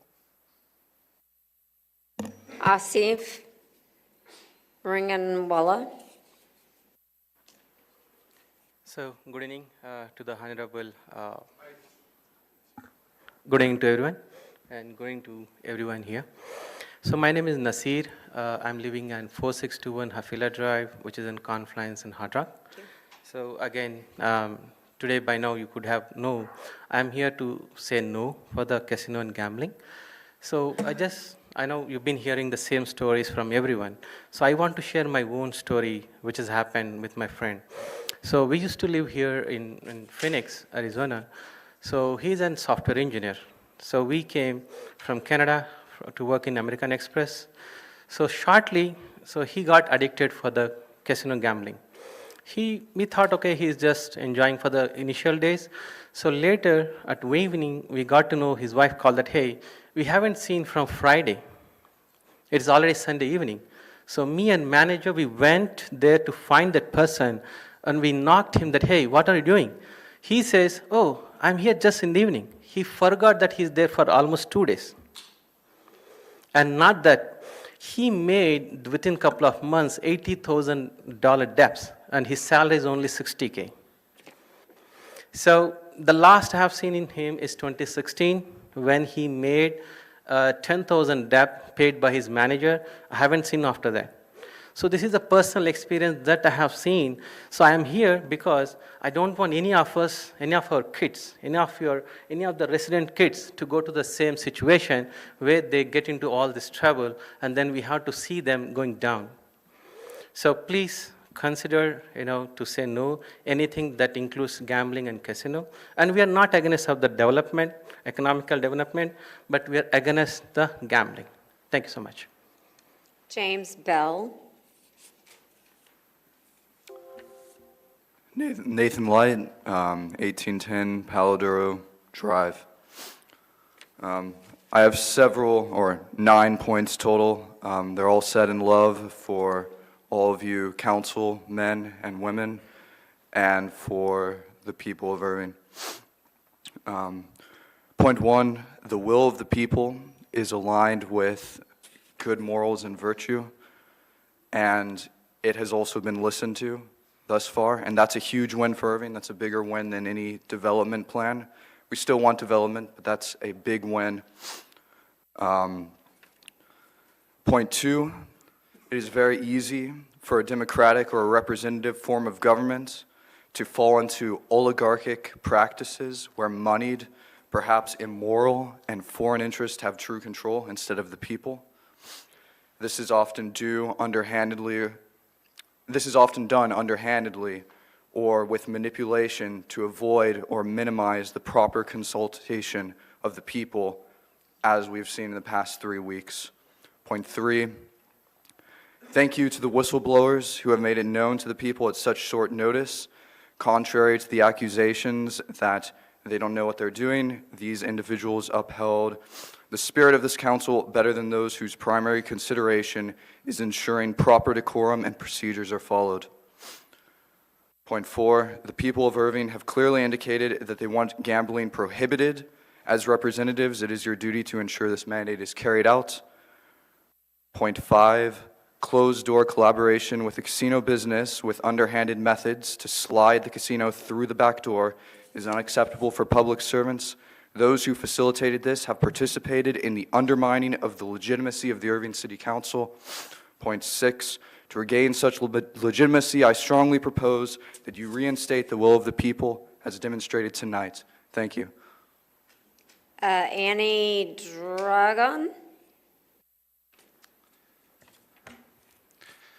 Good evening, Council. My name is Brian Jones. I live at 1608 Canyon Oaks Drive in Irving. I want to thank you for the opportunity to speak here tonight, and I also want to thank you for removing casino gambling from this proposal. I think it was a Solomonic decision that lowered the temperature in this debate. I still have grave concerns, though, that this could be a Trojan horse or a sleight of hand that could ultimately haunt us later on down the road. Casino gambling, we know, is the business of the Sands Corporation. That's what they want to do. all right? Maybe they've retreated slightly for the moment by public outcry, but we know that they're going to come back for a bigger bite of the apple later. I work in insurance. I negotiate frequently. It's a part of my job. I enjoy it. One of the first rules of negotiation is you do not surrender your leverage, okay? By approving this zoning proposal, you are surrendering the leverage that we have in negotiating with these folks. We have something they want, the ability to approve the zoning that they desire. They have something we want, the ability to build like a really exciting development, sans casino gambling, right? Without the casino gambling. Sorry, I know. Bad choice of words. Ultimately, folks, it is your job as city councilmen. We've elected you to negotiate on our behalf on dealing with these developers to make sure that we get the best development possible. All right, so please do not surrender our leverage by passing this proposal right now as it currently sits. Let's look at our other ordinances. Let's make sure that casino gambling is restricted. We know that Sands is weighing their options elsewhere, talking to other cities, including Dallas. We know that they're also lobbying the state, right? At the same time, there's no guarantee that if we give them HIMU zoning, that's not going to somehow include casino gambling later on down the line when they pass the legislation in the state. Please, for the sake of the citizens, be smart, negotiate well, go Irving. Thank you. Mr. Bell, if you can let me get my line going again, and if the audience can help me, if these people are no longer here, tell me. Richard Dodery. Thank you. Please come up. Paul Foget. Anybody? Okay, please come up. Ifranadun Ahmed. Okay, please come up. Father John Baer. Father John Baer. Okay, please come up. Okay, you may start, Mr. Bell. Hi, my name is James Bell. I live at 704 McCoy Drive, Irving, Texas, 75062. My comments, I'm also going to focus a little bit more, similar to Mr. Jones, on the fact that it seems like we need to take better stock of what is going on so that we can adopt a prudent posture in regards to negotiation. In specific, it's very obvious that Las Vegas Sands, they literally last week announced in a press conference reported by the Dallas Morning News and other media outlets, the CEO of the Mavericks, that they want a resort and entertainment district, and they have elsewhere said that they want the Mavericks Arena in a casino complex on the east side of the Trinity River. So it amazes me that they can come in and negotiate with our council people and be taken seriously when they say that they really want the development on the PUD 6 parcel. The significance of this is hard, in my opinion, to overstate. It is known and being talked about by very credible sources connected with the Dallas City Council side that they are in negotiations to acquire the current jail in the city of Dallas. This is widely discussed under the radar. What is actually going on is that they are attempting to get a blank check from the city of Irving, and they're trying to sell us on the excellent quality of their development.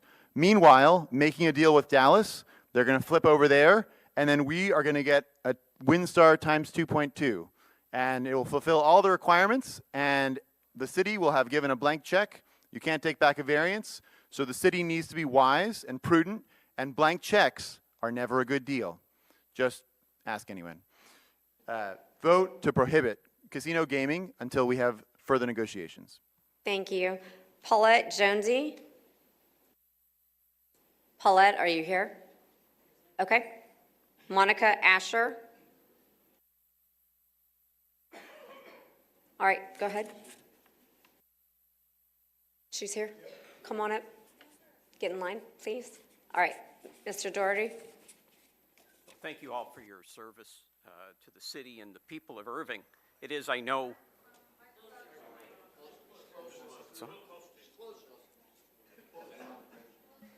Closer to the microphone, okay. It is often, I know, a thankless task, but I want to know that we appreciate your efforts in making our city thrive.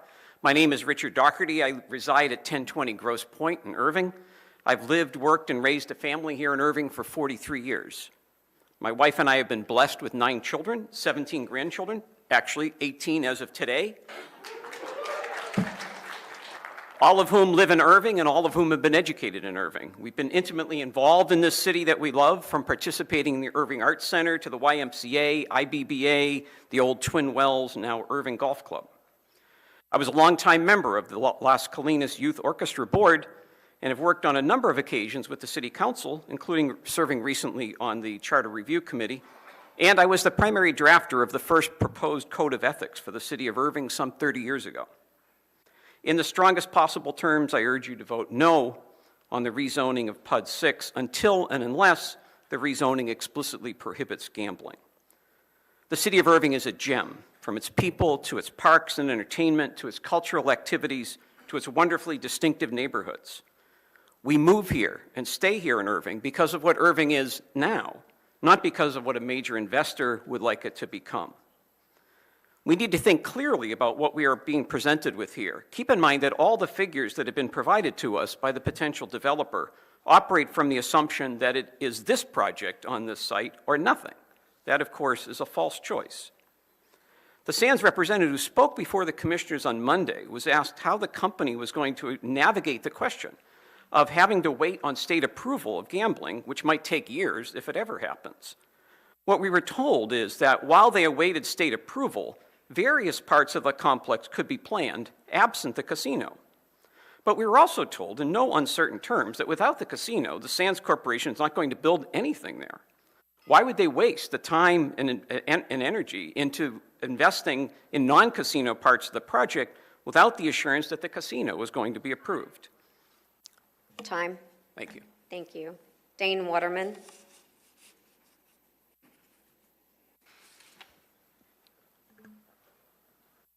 Mayor and councilmen, thank you for the work you do for our city and for this opportunity to speak. My name is Paul Foyet, and I live at 102 Whittam Street in South Irving. I would like to thank, first, the City Council, and especially Councilman Mark Cronenwet, Brad Lamorgese, John Block, Luis Canosa, and Abdul Kabir for hearing us in this matter. In addition, I want to thank candidates Adam Muller and Sergio Porras for publicly opposing the casino in Irving. To the City Council, I would like to say thank you for removing casino gaming as a permitted use, but please continue in this direction and make casino gaming a prohibited use. I would also like to say that I would love to have this land developed, but not by Las Vegas Sands. Although I am concerned about their partnership for many reasons, I am particularly dismayed by the furtive and hasty quality of their attempt to introduce the potential for a casino into Irving. I have no confidence in an organization that behaves in this way, and want to emphasize that, for my part, this loss of confidence is final. I have no desire for Irving to partner with the Las Vegas Sands Corporation at any point in the future. I would like to end by thanking everyone who has spoken about this issue. In particular, I would like to thank the Cistercian Fathers for their presence during this process, and to thank our brothers and sisters from the Islamic community of Irving. Thank you. I think you're right. Margaret Rodriguez. Thank you. Hello, good evening, councilmen and women. My name is Irfanuddin Ahmed. I'm a resident of Irving at 4009 Flintridge Drive. I'll get straight to the point. My example for you is, if you were a robot or an AI, this revised proposal would be a clear way of deception. And my request to you is that we are humans. We are smarter than AI or robot. And you can clearly see the bad intention behind the developers. So please vote no, and that's my request. Thank you. John Paul Hanson.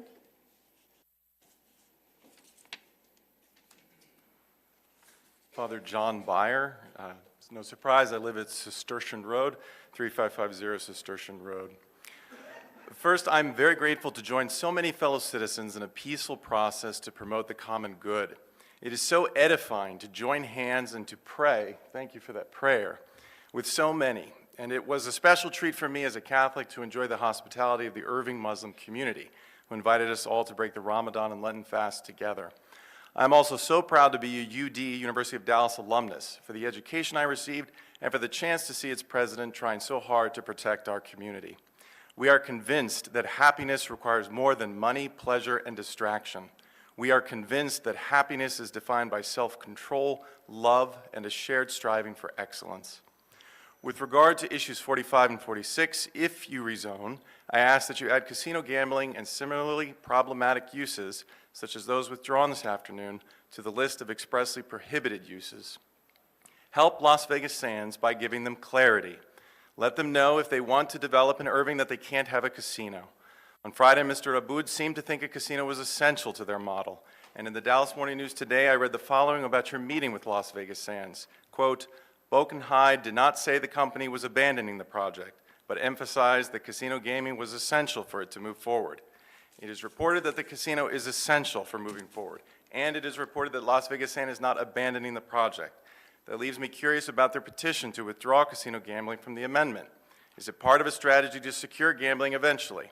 I don't know, but today's developments leave me confused, and you would help me and your constituents if you prohibit casino gambling and leave no ambiguity about where you would like to lead Irving. Second, I am concerned by the rushed process. It seems inappropriate to rezone the high-intensity use until completing the necessary studies. We can't overlook the unnecessary speed with which the rezoning has been proposed. If speed is a result of the Las Vegas Sands threatening to go elsewhere unless we accept their limited time offer, then let them go elsewhere. It's unwise to do business with someone who would pressure us to feel cornered and act impulsively, which is what casinos do. Thank you. Thank you. Clyde Pittman. My name is Paulette Johnsey. I have lived at 2011 Rosebud Drive for 37 years.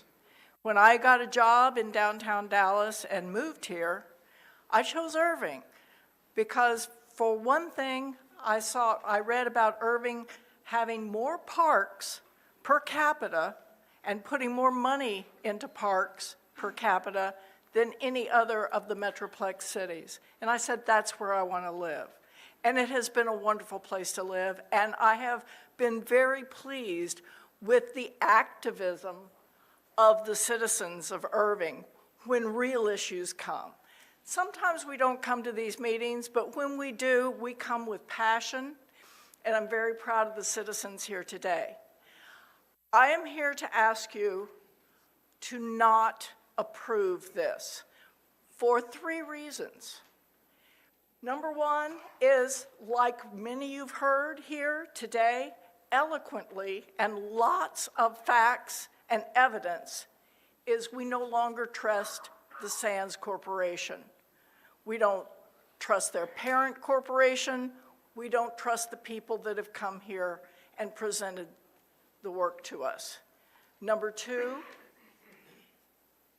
this ordinance, we have only seen these edits for about 30 seconds on the screen for a few minutes. I think at a bare minimum, we should be allowed more time to consider what the changes have been made. And lastly, I saw this council do a wonderful thing a while ago in this very meeting. You guys were presented with a change in ordinance for an area that was going to go from commercial to manufacturing, light manufacturing, and you sat here and looked at it and you said, you know, that's going the wrong way for us. And Thank there's you. not 2 enough minutes. detail. Monica Asher. I'm Monica Ashauer, 948 Blaylock Circle North, Irving, Texas 75061. For those who are Catholic in the room, it's not Thursday anymore, so don't eat meat. It's Friday and Lent. I'm pretty dismayed at the City Council's, what I would call end around, and the speed at which you tried to push this mammoth change without your citizens' input. I feel like you betrayed our trust. I think about the Federalist Papers, John Jay, Madison, and Hamilton. And if it weren't so late, I was going to rap like the Hamilton movie.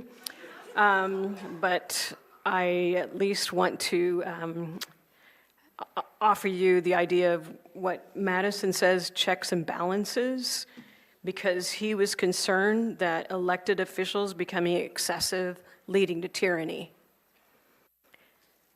I think it's a sobering thought. From what I'm understanding tonight, that Mr. Canosa, I really appreciate what you did. I've never met you before, but I would like to be your campaign manager. And what I would like for you to consider doing is running for mayor and then ultimately governor. You got my vote. No, don't clap. Okay, we got to obey. But this is what I'd like for you to do, Mr. Canosa. When, hopefully it won't happen, but if Austin approves gambling, you already make sure that there's a trigger law here in Irving, Texas, that will not allow any casino to be here, okay? Will you do that? And I'll get donors, and then I'm your campaign manager. All right, take care. Good night. Landon Lively.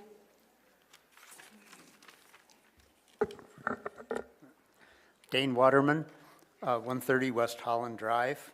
Okay, so Sands has evidently made a tactical retreat now, but of course they're going to be back. So I would ask the council, please, pass a strict prohibition on any gambling in PUD 6.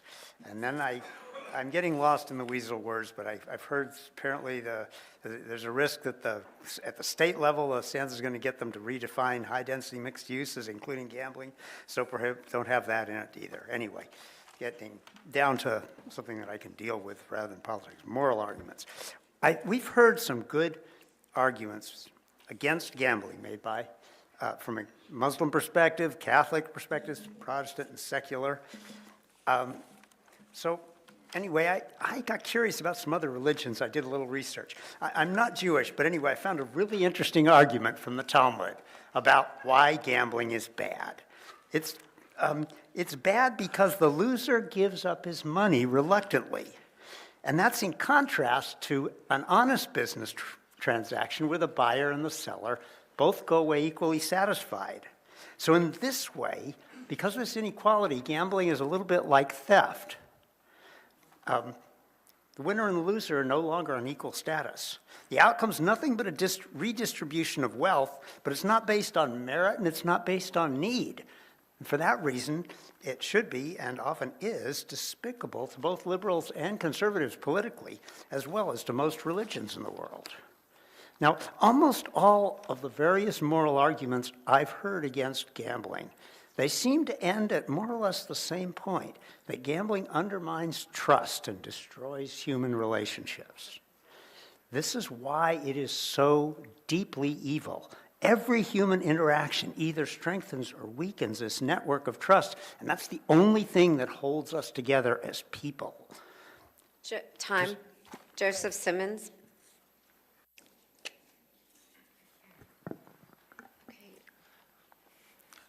I'm John Paul Hansen. I live at 103 East Highland Drive.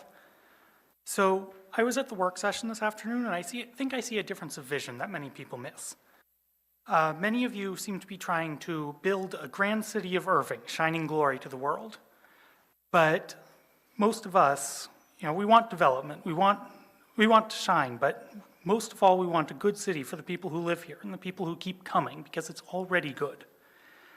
I understand the need for revenue and compromise, but the compromise I would prefer, if it were necessary, would be increased taxes and less civil services, if that lets us do away with the crime that would come from a casino. I am against any rezoning in favor of a casino resort company, whether they're planning to build a casino resort this minute or not, and I support prohibiting gambling in PUD 6 and throughout Irving. I hope I understand your goals, and I hope you understand ours. Please give us the kind of Irving its people clearly want.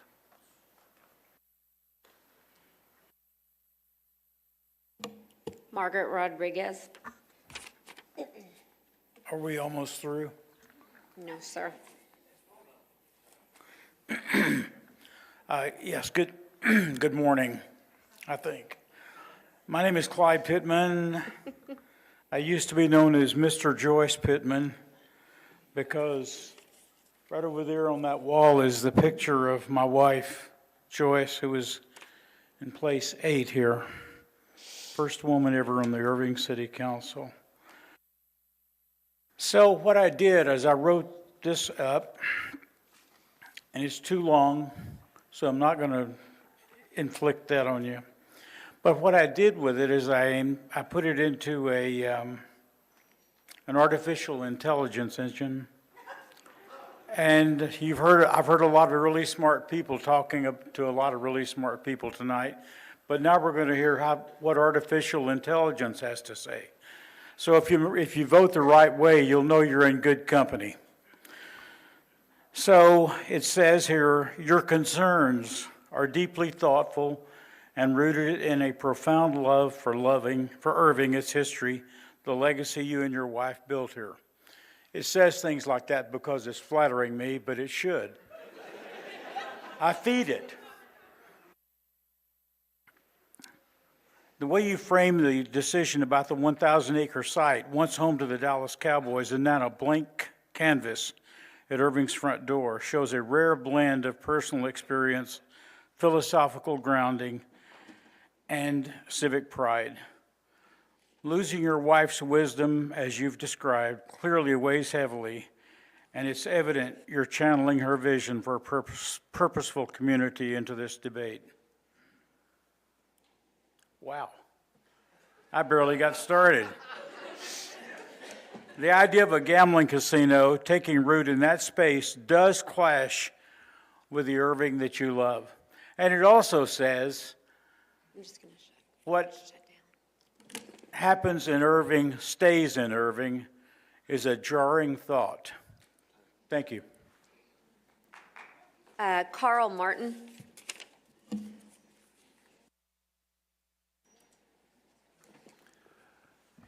Good morning.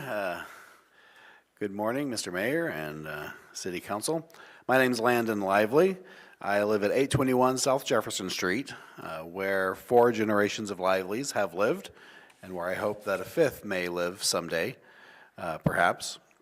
I arrived here this afternoon rather, at 4:30 to ensure that I might be one of the first in line, be one of the first to get to speak, and that has gone sideways. But I did that because something very beautiful happened last Monday. We heard from a large number of people from at least 4 different faith backgrounds, different ethnic and racial backgrounds, different political backgrounds, people who might not agree about various and sundry political matters, but who were united to try to save this city from what we all regarded as a great evil. At the end of that very long night, many of us left very disheartened because 5 of the Planning and Zoning committee members seemed to have blatantly ignored the vast outpouring of opposition to the casino. However, today I am very proud to be a part of Irving, and I'm proud that Irving is a part of me and a part of my family. I am aware that it was the Sands Corp who requested that the gambling provision be removed, but I am confident even if that had not happened, that this council would have rejected the amendment, and so you still have my heartfelt thanks. And I would like to add my voice to all those who have come before, asking that we move this into the prohibited category. With the last few seconds that I have here, I'd like to ask a very important question. If I were to run to Quick Trip, would anyone like coffee? Okay, I'm serious. Yeah, you like cream? You want it black? Okay. I'm just going to bring a bunch of coffee and some stuff to fix it. I'll be back soon. All right. And thank you. Are you Mr. Simmons or Mr. Martin? Mr. Simmons, give me a minute. I got to get my line going again. Again, call out if you know your person or people are not here. Carl Martin, Stephen Love, Stephen Love. All right, going once, going twice. Chris Perkins. All right, Rodney Anderson. Mark Franco. Randall Taylor. Feeling awful lonely. Juan Rosa. Aha. Do we have a winner? All right. Aletha Malloy. Got another one. Isabel Libby.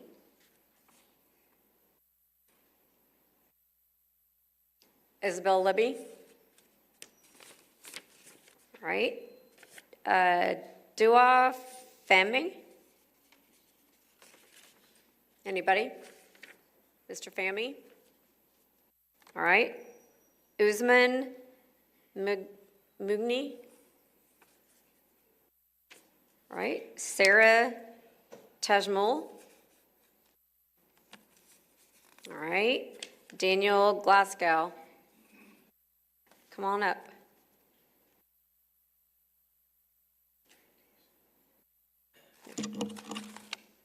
We have this one left. No, not anymore. And then I'm going to say one more name. Rachel Paletti. Paletti. All right, y'all start. There we go. Please have the floor. All right, thanks. I'm Joseph Simmons, 3401 Plantation Drive, and I grew up in Irving. I actually went to MC Lively Elementary, which I believe is named after the preceding speaker, which is kind of cool. So I actually, I want to thank all of you for the work you do on the city council. I really, maybe I'm the only one because I'm a lawyer, even though I'm not on the job here. I really enjoyed sitting through the first hour of the city council meeting and seeing your deliberations on all of the different zoning proposals and how you talked through them and expressed your views and observed decorum. And I thought that was great. And there's been, a real contrast with the last, 4 hours or so. It's been a different tone. There have been some regrettable lapses in decorum, and insofar as I'm in a position to, I'd apologize for that. I think I can see that it's because there are so many people here who aren't used to being in a context like this. They're not used to being in a courtroom or in a city council meeting where there's a certain way of carrying yourself that is expected. They're here when they're not usually here because what's been happening itself hasn't been following how things usually go. Right, there's, what is it, I think I counted about 13 different proposals, some of which were passed to the next meeting, and this was the last of them. And for each of those, it was the sort of thing you would expect to see at a city council meeting, and decided at a city council meeting. And then we get to this last one, and it really is the sort of thing that should be decided by the city. And perhaps there's been an error of judgment in thinking that it could be decided by you instead of by the people of Irving. Thank you.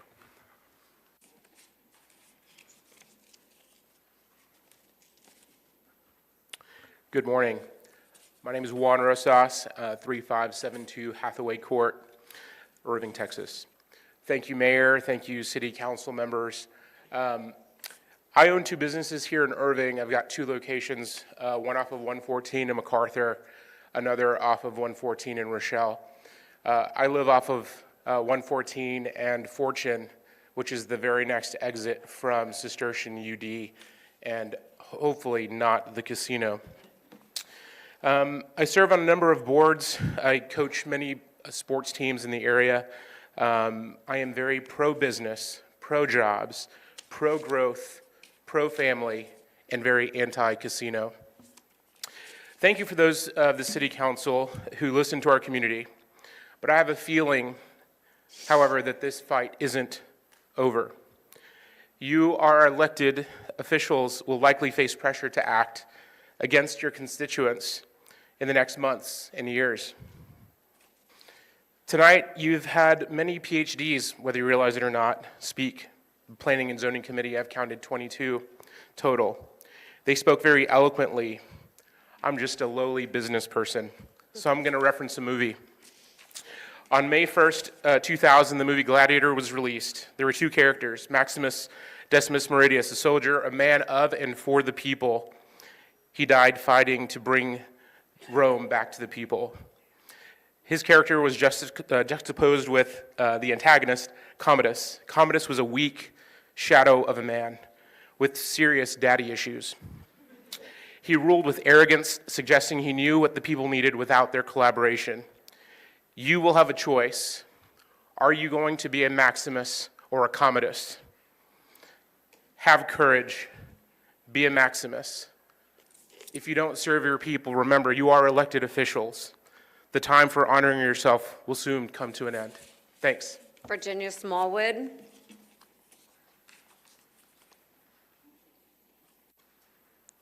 Go ahead. I'm Alethea Malloy, a current student at the University of Dallas, 1845 East Northgate Drive, and a lifelong Irving resident.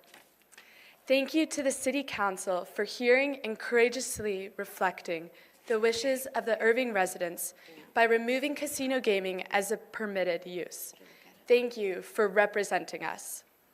Given this example of your dedication to serving Irving's well-being by addressing this complex issue with prudence, I have confidence that you will complete this protection by prohibiting the use of casino gaming. I'm excited to see PUD 6 develop the way it was intended to ensure that future development make full use of the area, create an asset for the city, and ensure that each site is suitable to adjacent uses. UD is an adjacent property owner. It would be criminal to expose the women of UD who are not choosing to seek the entertainments of the casino to its alarming dangers, crime, and trafficking. Although a senior, my concern for the safety of the vulnerable women of UD will not cease upon graduation. While I'm grateful to feel safe crossing the street to my apartment after night classes, I'm scared to think of my sister Hannah, enrolled as a freshman this fall. With the gaming prohibition, UD will continue to flourish, drawing high-caliber students from across the country for academic and moral formation. The students of UD are grateful recipients of the rich community that Irving offers and are deeply invested in giving back. UD is bursting with student initiatives serving local needs. The Dallas Refugee Project tutors and mentors youth. Project Finding Calcutta, Mission Youth, and Crusaders for Life aid low-income residents. These are just the tip of the iceberg. Please protect UD, protect Irving by prohibiting casino gaming in future proposals. Thank you. Are you Mr. Glasgow? Okay, and are you Miss Polity? Okay, Sarah Tajmul, are you here? Virginia Smallwood. Matthew Baker. Deborah Goodman. Miss Robles. Ahmad Willie Amail. Mohammed Al-Rish. Emily Glicksman. Cameron Kahn. Who are you? Robles. Okay. If I say your name and you're here, put your hand up for me, please. Gotcha. Salim Aldid. Tamam Alwan.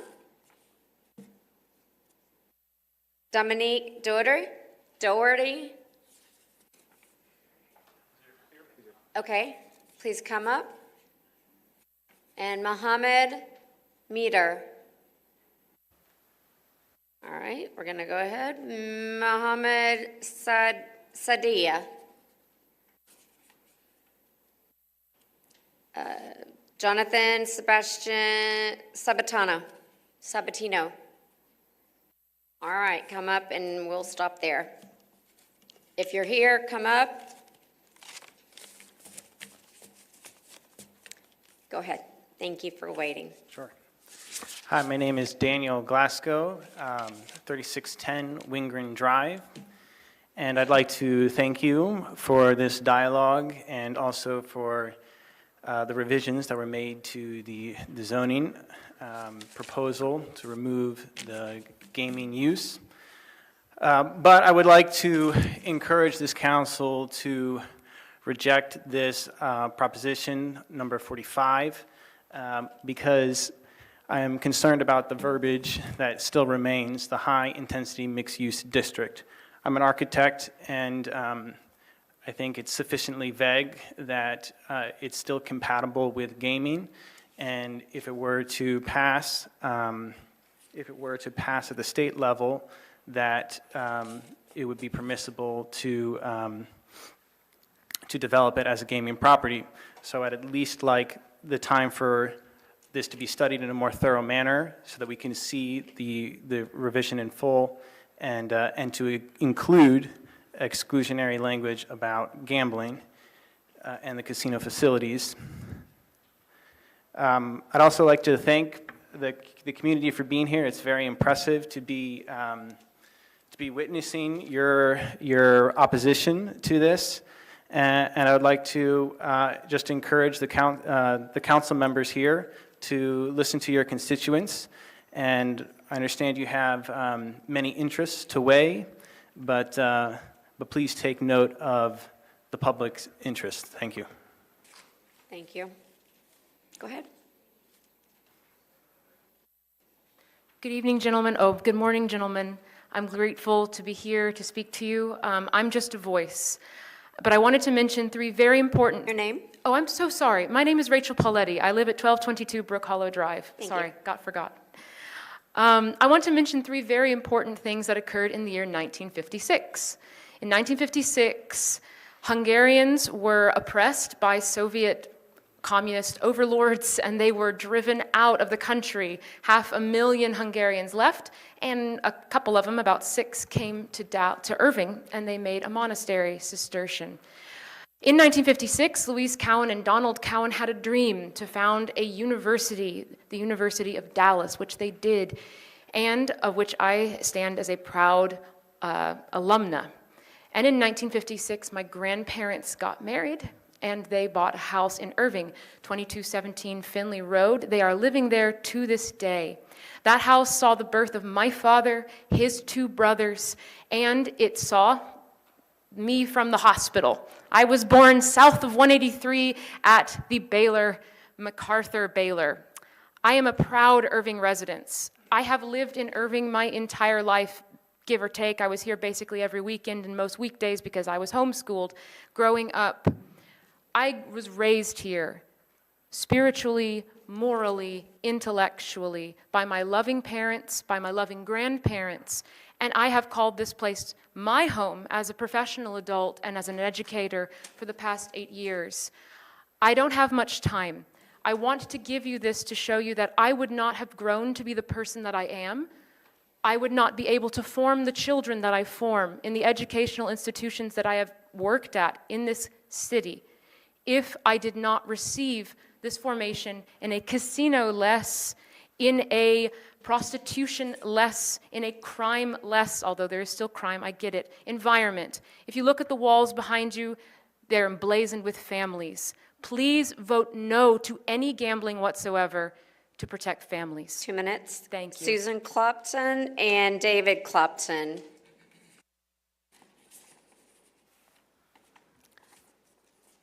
Go ahead. Okay.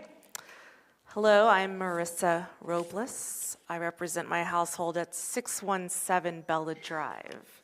I am a graduate of MacArthur High School. I went through Irving schools K through 12, Farine, Travis, and MacArthur. And as one of my fellow citizens mentioned earlier, we are bigger than the Las Vegas Sands Corporation. We have so much power here. And a few hours before this meeting, the Sands asked for 4 important words to be stricken from the ordinance's amendment. Destination resort and casino gaming, 4 words. And, I ask that we keep them. We should keep them. We just need to add 2 words in front of it. Prohibited use. Yeah, right? So there was 4, they were struck, now we got 2. 2 more, we're gonna put them in front. Please put prohibited use in front of those 4 words. And not just for PUD number 6, but for all of Irving, all of it. Not just one little zone, not one triangle. And I ask that you, the council, please vote no, defer this vote for additional impact study, and let the people of Irving vote for this. We are a destination city. We've got amazing parks and rec. We've got great libraries. That's why we moved back here, to raise our families. I ask that you, the city council, Councilman Cronenwet, District 5, how are you doing? I see you on the phone, but we're looking at each other. Now we are, okay? Please vote no. Defer this plan and add those 2 words, prohibited use. Thank you. David Clopton, are you here? Okay, Mary Misko. Okay, go ahead. Do you need the Elmo?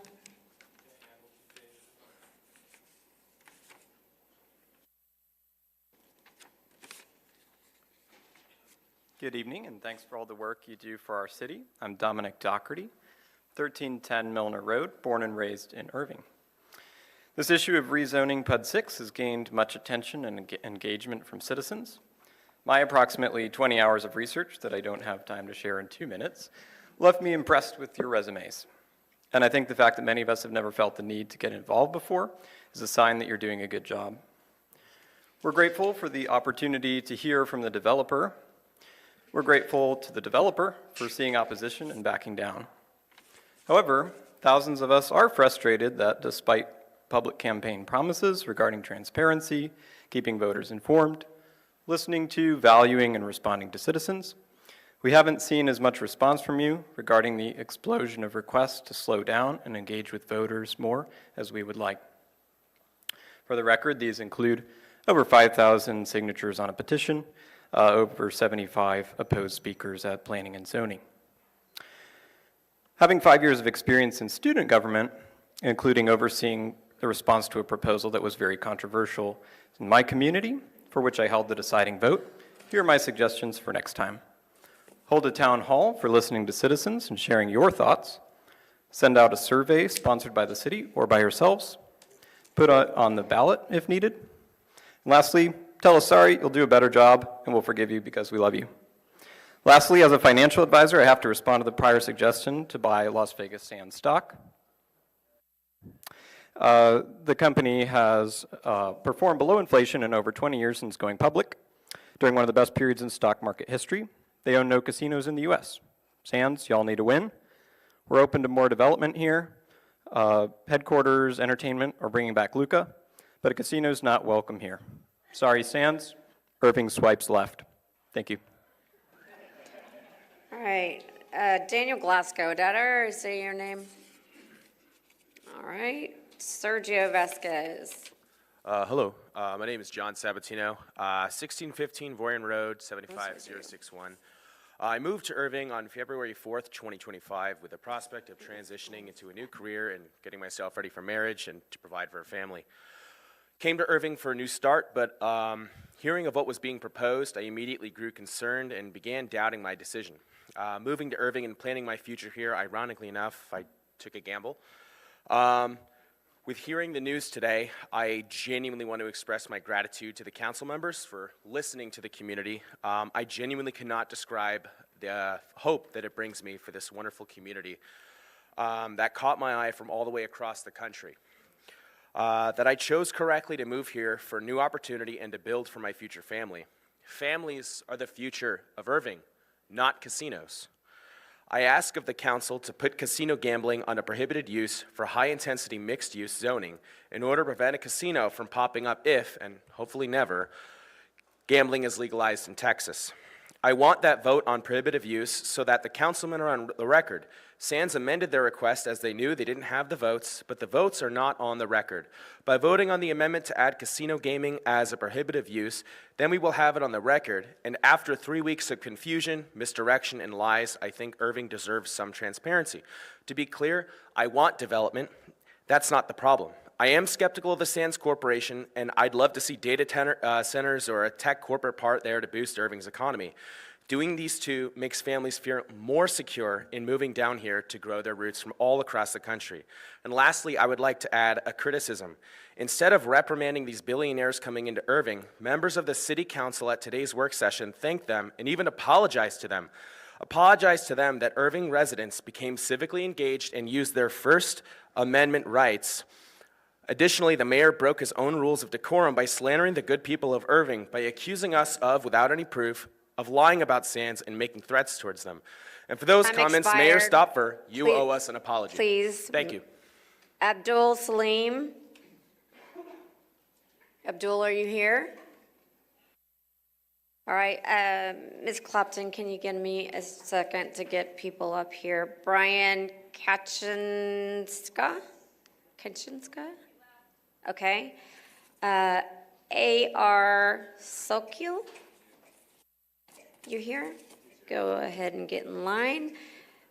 Berman Khan? Gone?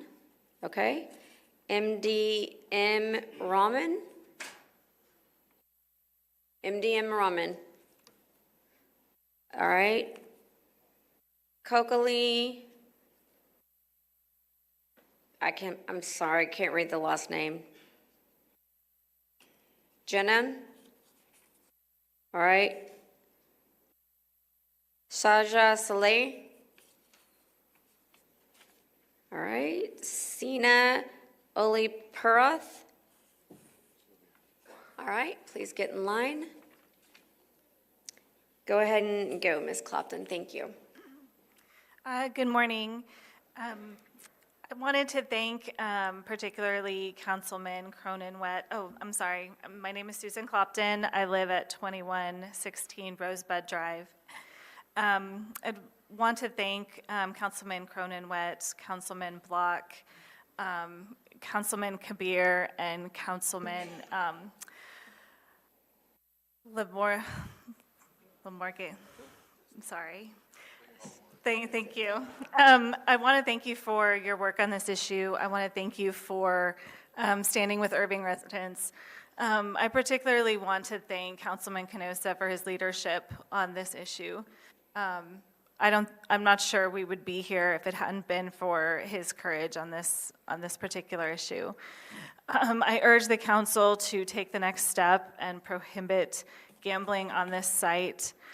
I don't think this is the kind of project that we choose if we believe in our city, if we believe in ourselves.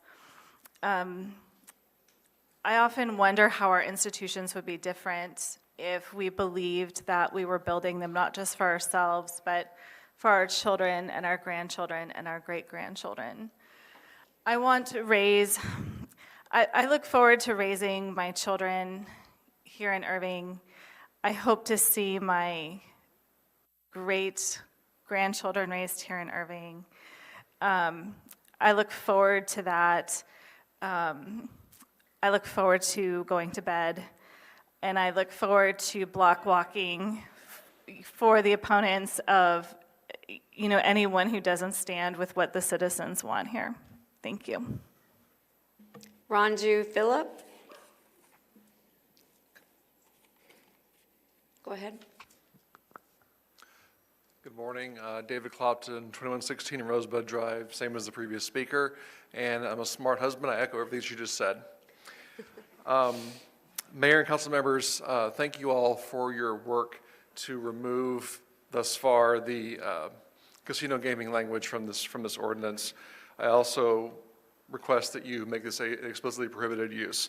But what I really wanted to bring up to highlight this evening is, or this morning, is a comment that was made by one of the P&Z commissioners on Monday night. He said, quote, "We should welcome this proposal, casino gaming, as it will put us back on the map." Put Irving back on the map. I did a little experiment on Google Maps after that comment was made. I zoomed out on DFW until it was just Dallas and Fort Worth. And then I just clicked up slowly, one click at a time. The first mid-city that I saw was Irving. So we're on the map. Irving has the third largest population of all the DFW suburbs. It is not some third-rate hamlet. We are home to a premier institution of higher learning in the University of Dallas. There are 20 Fortune 500 companies headquartered in the DFW area, and 9 of them are in Irving, including my own company that I work for, CMC. The median age of Irving's residents is 33 years, an indicator of young families continually moving into and growing within our city. And the per capita income for Irving residents has increased 57% over the last 10 years, a compound annual growth rate in excess of 5%. Those are all stats from the City of Irving 2024 annual report. So I trust them. Irving is, not was, but is an attractive place to do business, to raise families. Businesses and families continue to move here, invest here, and grow here. Thank you very much. All right, is there another Brian Jones here? All right, come on up. Angela Hades. All right, go ahead, sir. A.R. Sohail, 3633 West Walnut Hill Lane.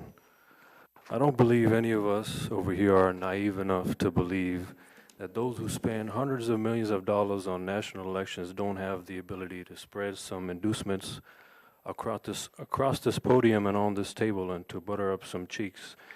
However, we are also not naive enough to believe that they'll just walk away from their multi-million-dollar investments and roll over just because this bill was amended. And now this casino project, its intention is to provide integral funding for the Adelson Media Network, their lobbying efforts for Israel and Washington, and their funding of the Israeli war machine in Palestine. And they'll attempt any measures to stonewall this or to slip it under the table as they already attempted. And if not a casino now, then a casino later or something equally as bad, for we know their intent and their nature. And while they sit in their distant ivory towers in D.C., Tel Aviv, Paris, London, wherever they may be, they will be far away from any of its effects. And we won't be appeased by any types of half measures, and they had no concern for the city's environment when they attempted to foist this casino upon us. And the people will remain vigilant and prepared to oppose any of their alternatives or their attempts to circumvent this. And should any of you all go forward with this, the Adelsons won't reciprocate any of your loyalty. They'll just find the next careerist, opportunist politicians to induce and to replace you, and your temporary mandates are dependent on us, your constituents. And hopefully you all will not alienate yourselves for the Adelsons from your own neighbors, your constituents, and this family-friendly city, or at least it is until this point.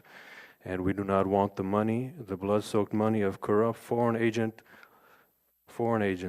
to infiltrate the city. We want it to be for Irving. Irving is for its rightful, lawful citizens and not for Zionist billionaires or their corrupt projects. And we hope that you will preside on this correctly. Is Daniel Webster still here? All right, come on up and get in line. Rahim Anwar. Rahim, all right. Ayam Al-Bana.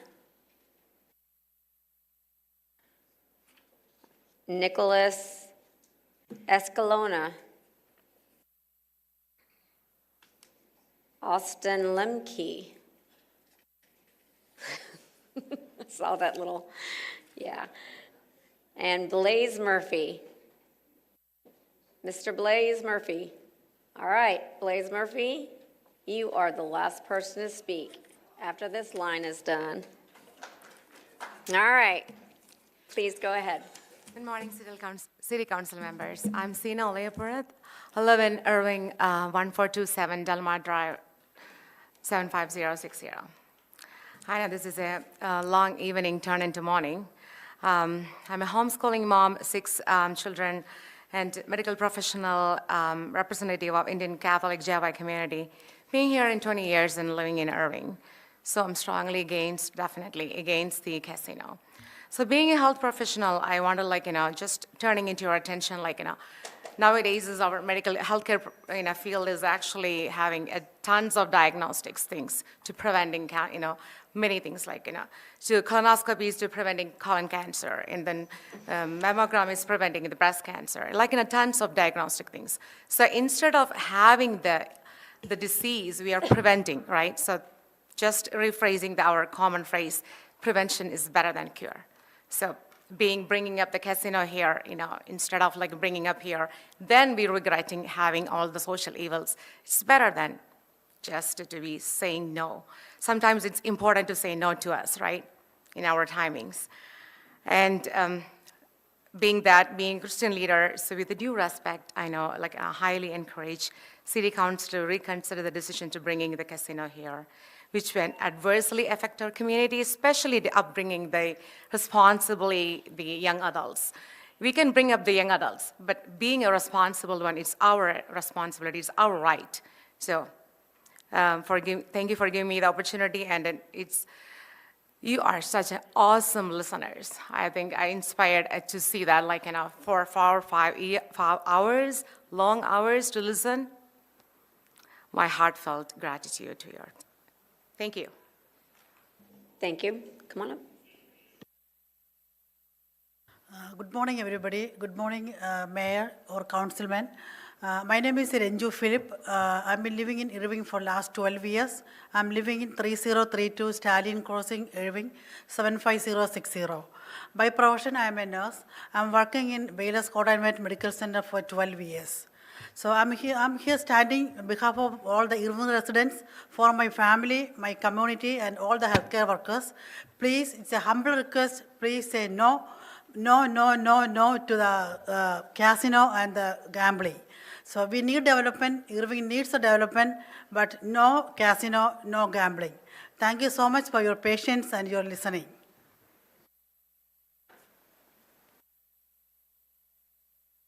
Brian Jones, number 2. This is Brian Jones the Younger, 711 Jonathan Drive, Euless, Texas. I'd like to check how many Sands employees are left in the room. Do we have any? Okay. I would like to say that, first of all, I would like to take issue with any impatient remarks about the number of people speaking here tonight. No one is enjoying this. Everyone here is here because they care about their civic duty, and they care about Irving. You know who's not here anymore? Sands. Is it worth their time to stay up at this? It's not. These people are here because they care about Irving, and that deserves your attention and your respect. I know you notice I'm not an Irving resident. I live in Euless. I'm living in Euless with my parents so I can save money to buy a house in Irving where it's very expensive. We are doing this because we believe that the Irving community is the best, without hyperbole, community in the United States of America. Let's kick Sands out of Irving. They don't belong here. God bless Irving.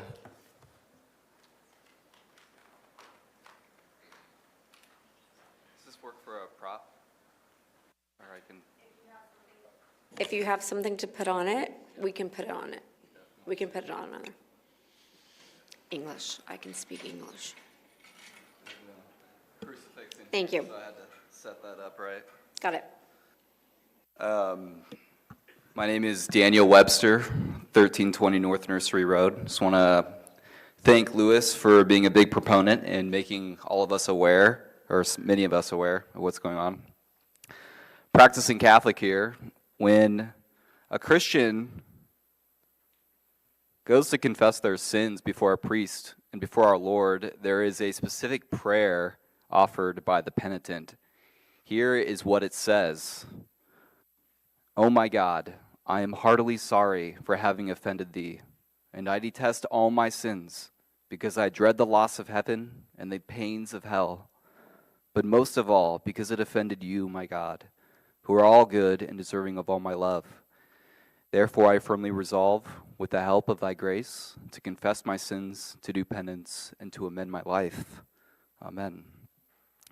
This isn't simply a sensible, pious prayer, but is actually a formulaic prayer that contains three components. It includes having imperfect contrition, loss of heaven, and fear of hell. It includes perfect contrition, love of God. And lastly, it includes purpose of amendment. I want to focus on what purpose of amendment means here. It means to never sin again and to avoid whatever leads you to sin.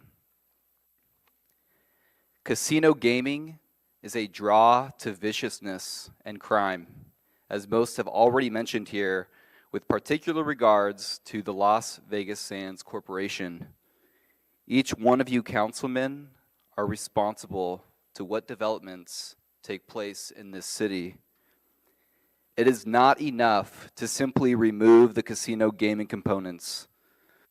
By prohibiting all casino gaming altogether, it makes clear that we have the purpose of amendment of detesting casino gaming and all the evils associated with it. Thank you. Thank you.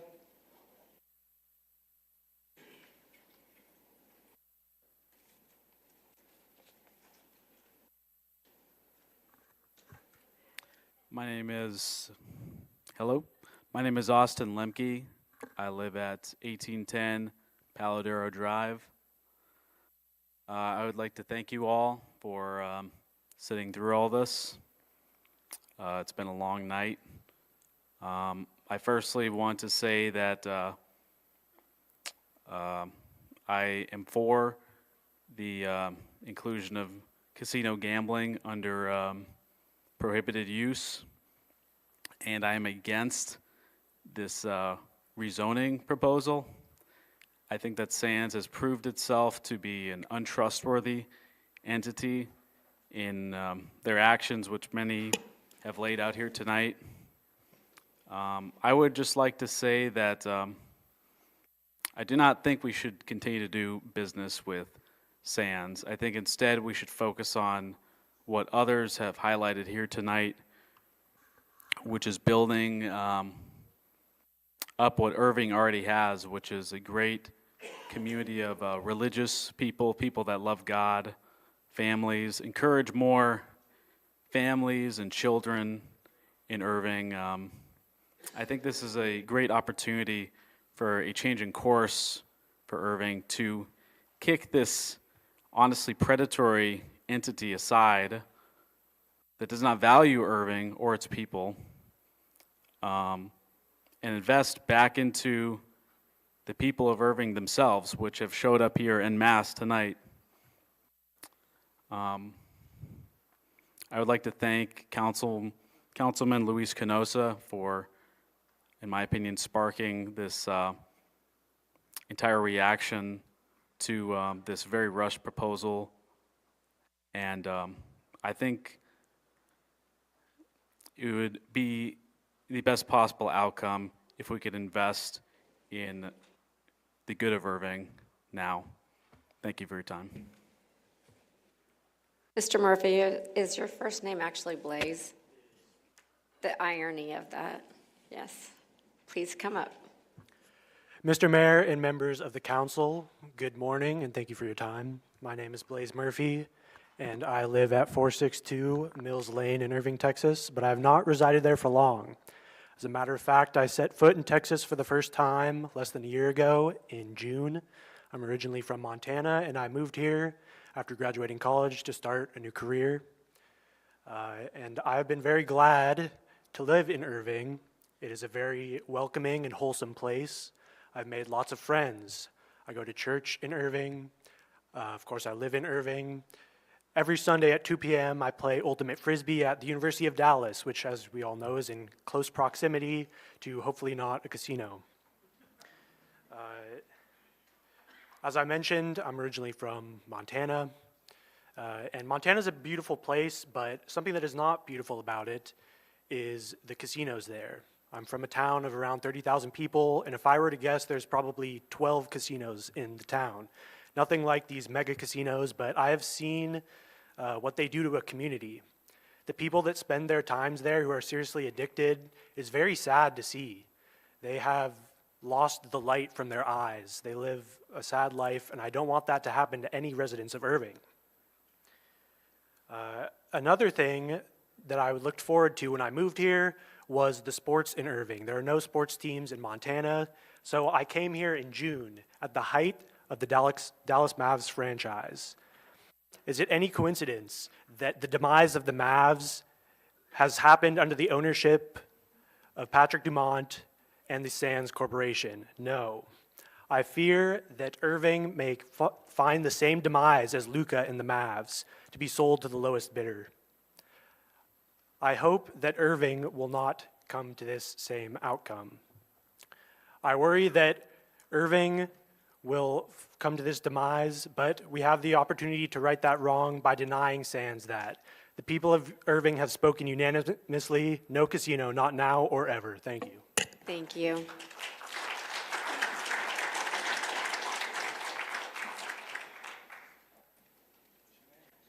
We are done. Well, thank you everyone for being here tonight. We do appreciate this, and I personally do appreciate the tone of the meeting tonight, other than the one little incident. And I do apologize to the gentleman's wife that was not able to be heard, her whole thing, but I do appreciate that the way things went. I think we always are, you know, you talk about the city of Irving and the businesses and the things we have. We're watched. These proceedings are watched regularly. And the reason I was as diligent as I was is because a couple of the individuals who were not treated so well the other night, their employers called me saying that they understand that and they appreciate that they volunteered to be here, and unfortunately they may not have agreed with the crowd, but having to escort two ladies to their cars by police officers because of things was a big concern of ours and a concern of theirs. So I want to thank everyone for being here tonight. I want to thank everyone for the demeanor. We're going to close it to the floor and bring it back to the council. Councilman Lamorgis.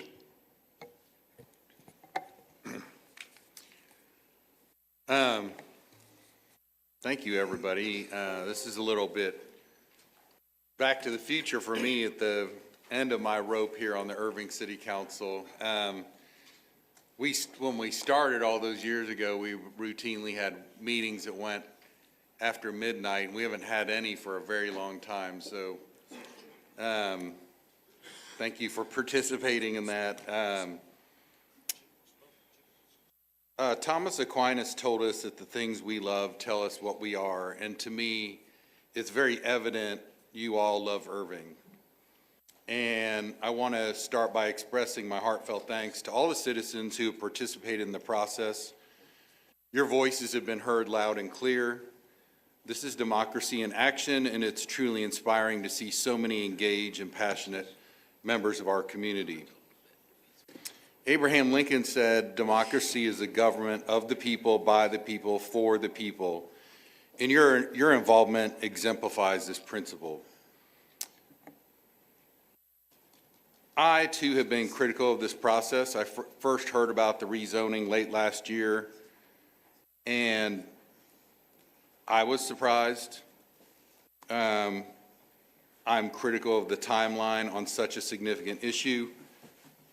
We've had good meetings, but not nearly enough. The public needs more time to consider this matter overall. And in my opinion, the process has been a bit too quick and too rushed, as many of you have said. As the saying goes, measure twice, cut once. And this is an important moment in Irving's history. We should approach it with the utmost care and consideration. By the way, I don't know if Clyde's still here, but he mentioned his wife, and somebody mentioned the wall, but it was Joyce Howard Pittman who had the input in designing the wall with the families on it.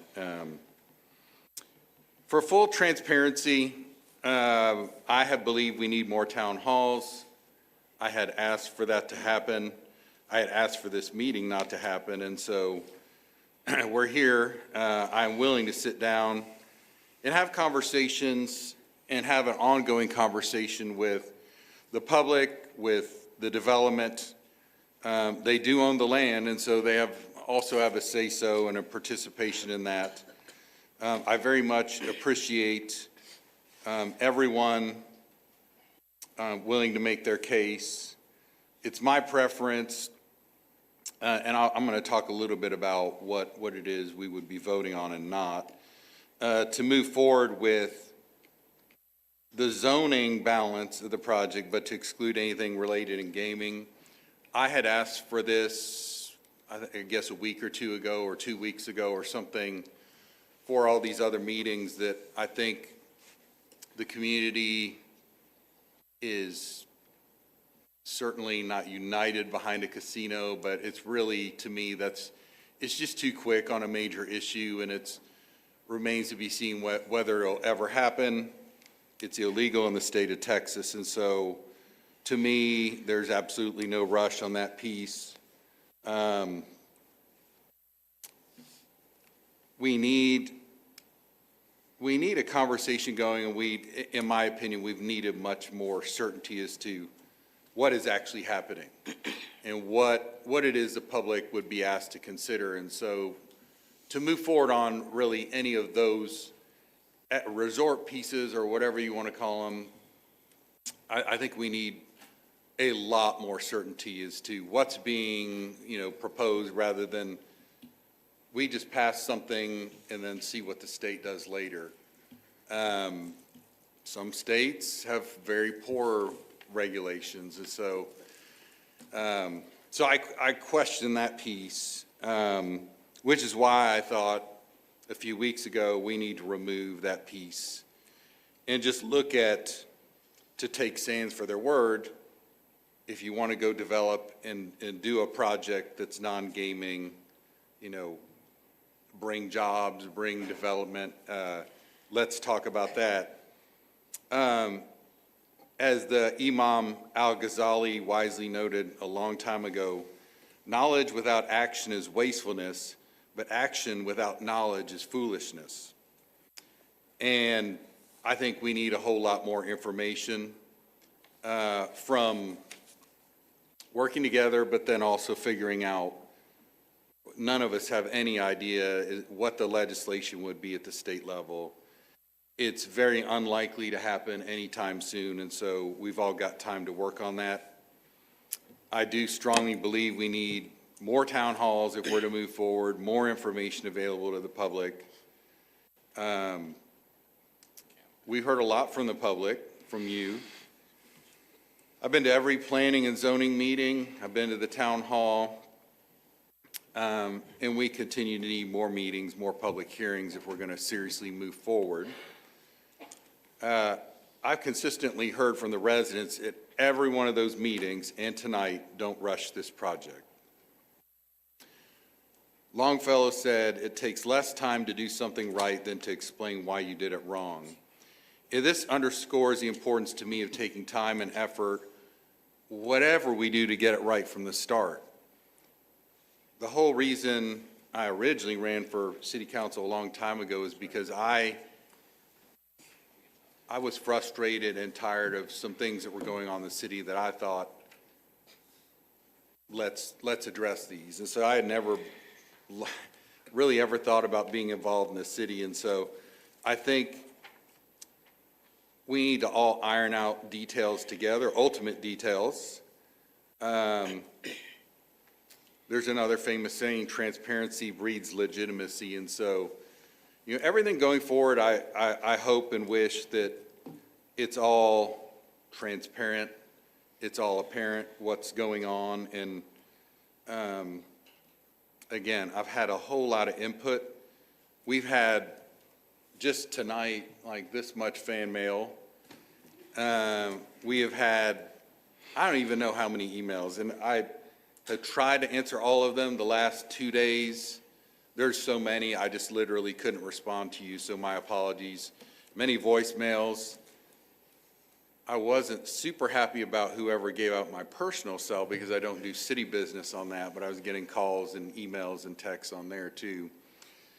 Please use my city phone if you can. And I had a conversation in Sprouts where I was asked by a resident, they told me, we trust you to make the right decision, but please don't rush it. And again, that's been a consistent theme. That sentiment has repeatedly stayed with me. And I hope we can all imagine a future where this property is bustling with activity, families enjoying the amenities, and business thriving. This vision can become a reality if we take time to do things right. I encourage you all, whether this project comes out the way you want it or not, to stay engaged in the process, stay engaged in your city. And maybe it's been a kind of an eye-opener for you. Attend future meetings, share your thoughts, and let's work together for the best outcome for our community. I would say everybody up here, whether we agree all the time or disagree, wants to try to do the right thing, and your participation is crucial.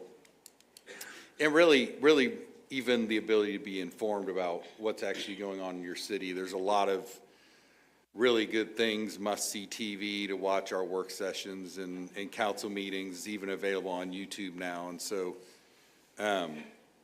it's good. So may God bless you all, and I thank you all very much for all your prayers with multiple services, and we always can use prayer.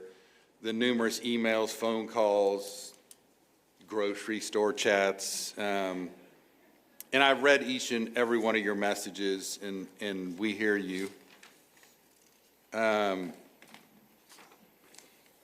Perhaps this is fortuitous that Lent and Ramadan are coinciding this year, which rarely ever happens. I feel we're doing a little bit of a penance. I feel fasted. So it's all good for us. In reading the plan itself, and this was something I asked to be put together a while back, and it's removing casino gaming, destination resorts, nightclub, and specifically, one of the speakers wasn't sure, it definitely strikes destination resorts. One of the challenges of zoning somebody else's property is that we can't just tag a property however we want it. If we could, I would be zoning multiple properties tonight. And so legally, I think it's difficult to engage in a prohibition of an activity that's not asked for by the landowner.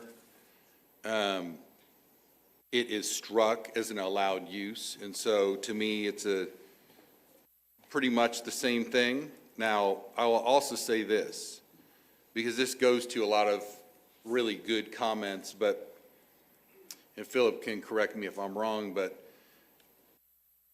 to me, the Sands could develop this property under the current use, and I don't like the current use.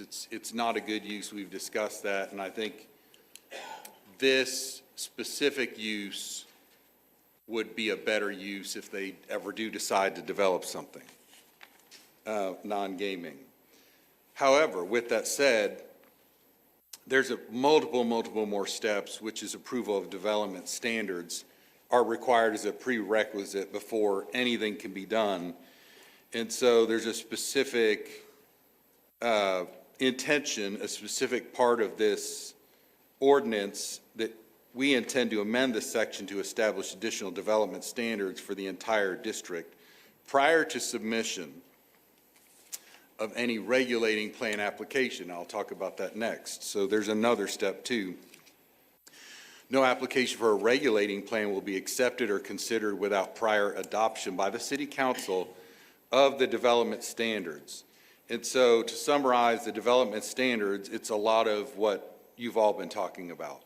Before we could even move forward on anything, it's going to be looking at the property, the buildings, public and private streets, sidewalks, civic, public spaces. It includes basically the traffic plans, the pedestrian zones. So there's much work to be done to even put a plan in place before anything could move forward. After that, in the administrative process, even when that development plan's put forward, then there needs to be a regulating plan. So prior to the submission of any subdivision, platting, or building permit application, there's a regulating plan that goes into much more detail about what's going to happen with the property. And it has to lay out street grids, street sections, location of buildings, location of identification of permitted land uses, on and on and on, basically down to whatever plants they're going to put in practically. So I think I'm more comfortable because there are so many future safeguards. All those would have to be published before any shovel of dirt is turned, and by eliminating casino gaming and resort, I am very comfortable with the draft as drafted by the city, and thank you to the city attorney's office. And so I know everybody else has something to say, but I'm going to eventually I'll be willing to move for this plan that has all these safeguards in it before anything can happen, and that specifically in laws, if we've removed something and struck something, that's particularly meaningful if anybody's ever interpreting it. And so, and there's more opportunity to come back. I mean, whatever we do, future councils can undo, redo, change. And so I'm more comfortable moving forward with this. I don't know that they'll ever move forward, and I think some of you may be very happy if that happens. But I'm very supportive of this. I think, you know, it's not perfect for everybody, but this is a landowner in the city, and we typically zone not for landowners, we zone for use. And so to me, this use is way better than what could be developed now. And so thank you, Mr. Mayor. Thank you, everybody, and really appreciate you all. Yeah, thank you, Mayor. So, So that was a motion? Yes, I would move to, what item is it, 45, past 45, as amended with all the safeguards in it. Second. I would like, Okay, Can I- we have a motion, a second. can I make a comment? Just I a would, minute, just a minute. We have a motion and a second on the floor. Now we'll have discussion, and you're the next one on for discussion. yeah, so I would just, there's something that happened where, you were just explaining that you asked for a different draft, right, where gaming was removed. And then it seemed like Sands showed up to the meeting and they said, could you please remove this, when you actually asked for it before they did. So I think a lot of residents are confused about that. I'm not sure if maybe Sands got wind that perhaps it wasn't going to go their way, and they decided to ask for it. What do you think happened there? Could you give us a little background? Well, I had talked with Chris Hillman a while back about kind of my comfort level and what my thought was, and to really start drafting a different ordinance than what was originally envisioned, and then talked with the city attorney's office, and they had a particular way they wanted to do it, which is sort of striking and redlining, which makes it very apparent what you're doing and what you're not doing. And so I felt comfortable with that. I can't really speculate on, I mean, I could speculate, but I don't want to, on, you know, why the Sands has wanted to move forward this way. So I really can't speak to that necessarily. Okay, well, I appreciate that. I mean, obviously, it has been, you know, a beautiful few weeks where I've seen incredible engagement from the community, and I would like to say that seeing so many well-spoken, articulate people speaking from the heart and really making great arguments. I was like, oh, that's a great argument. I've never thought of that. Has been, you know, has been beautiful, and has made me even more proud of being part of this community and of this city. So I very much appreciate that. I appreciate that Brad asked for this ordinance. I think there's a cry from the public to make a motion to amend to include gaming as a prohibited use.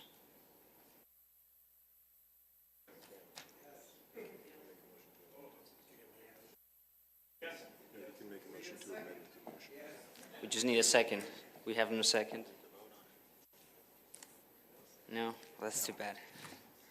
Mark, you're next.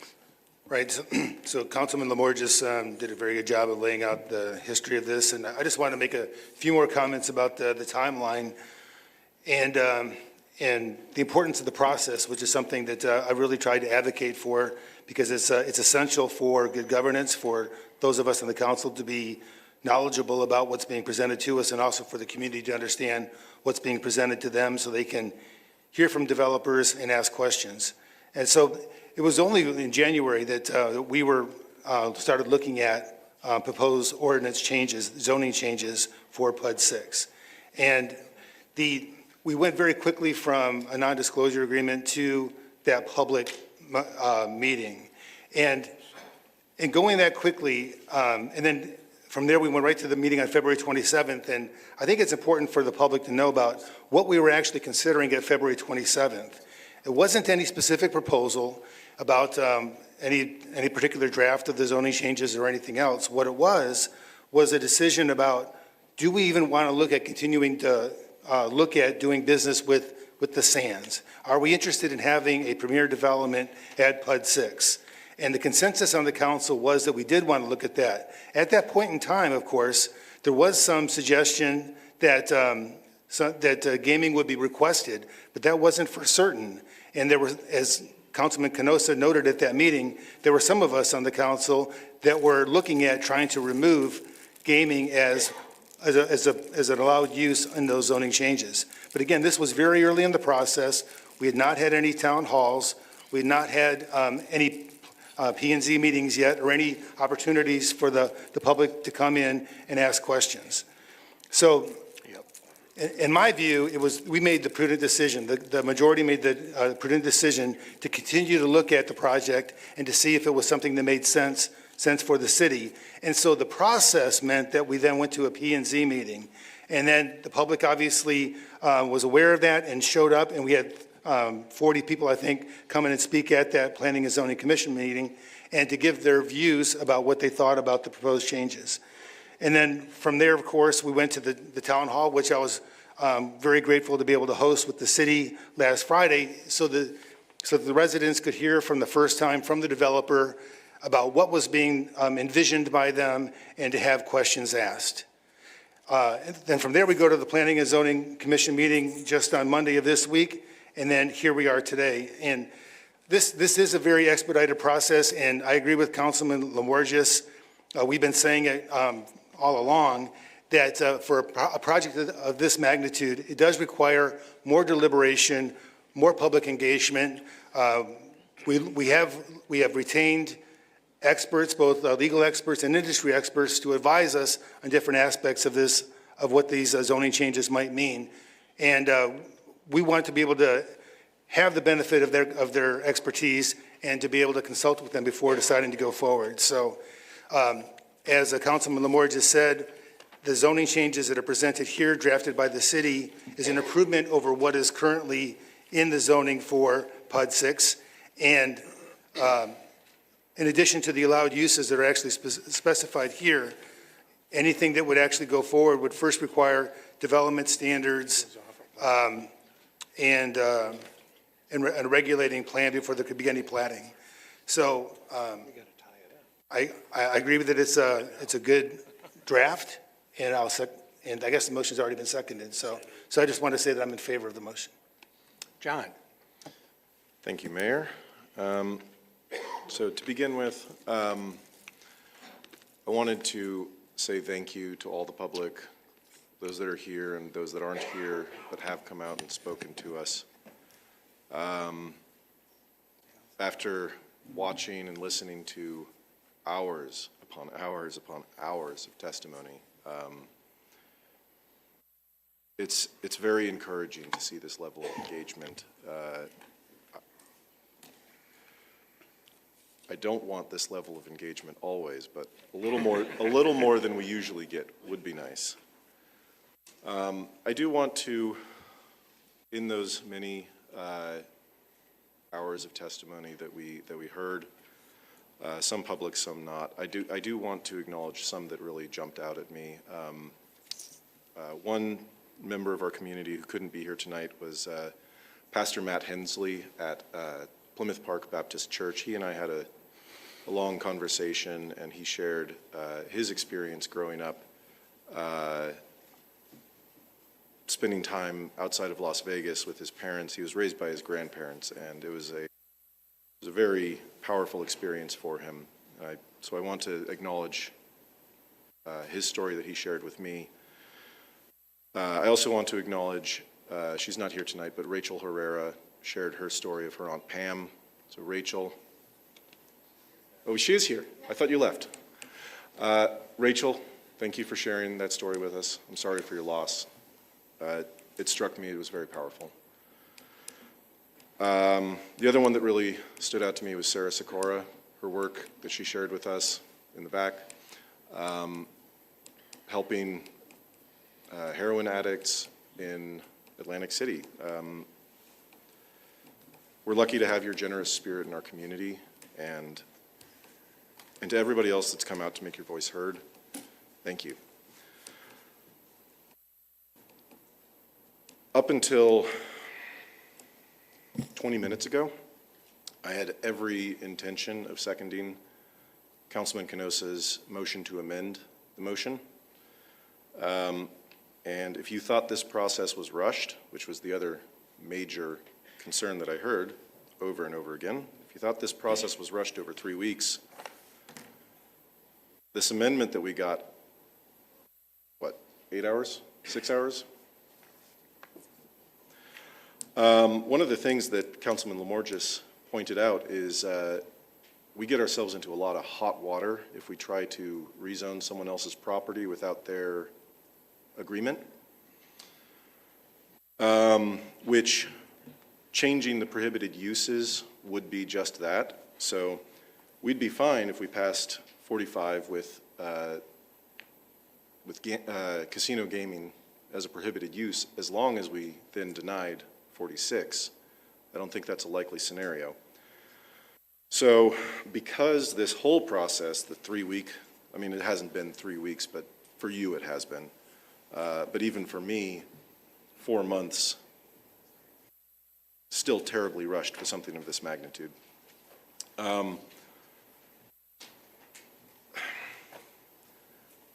With everything that's been removed from the plan in the last 8 hours,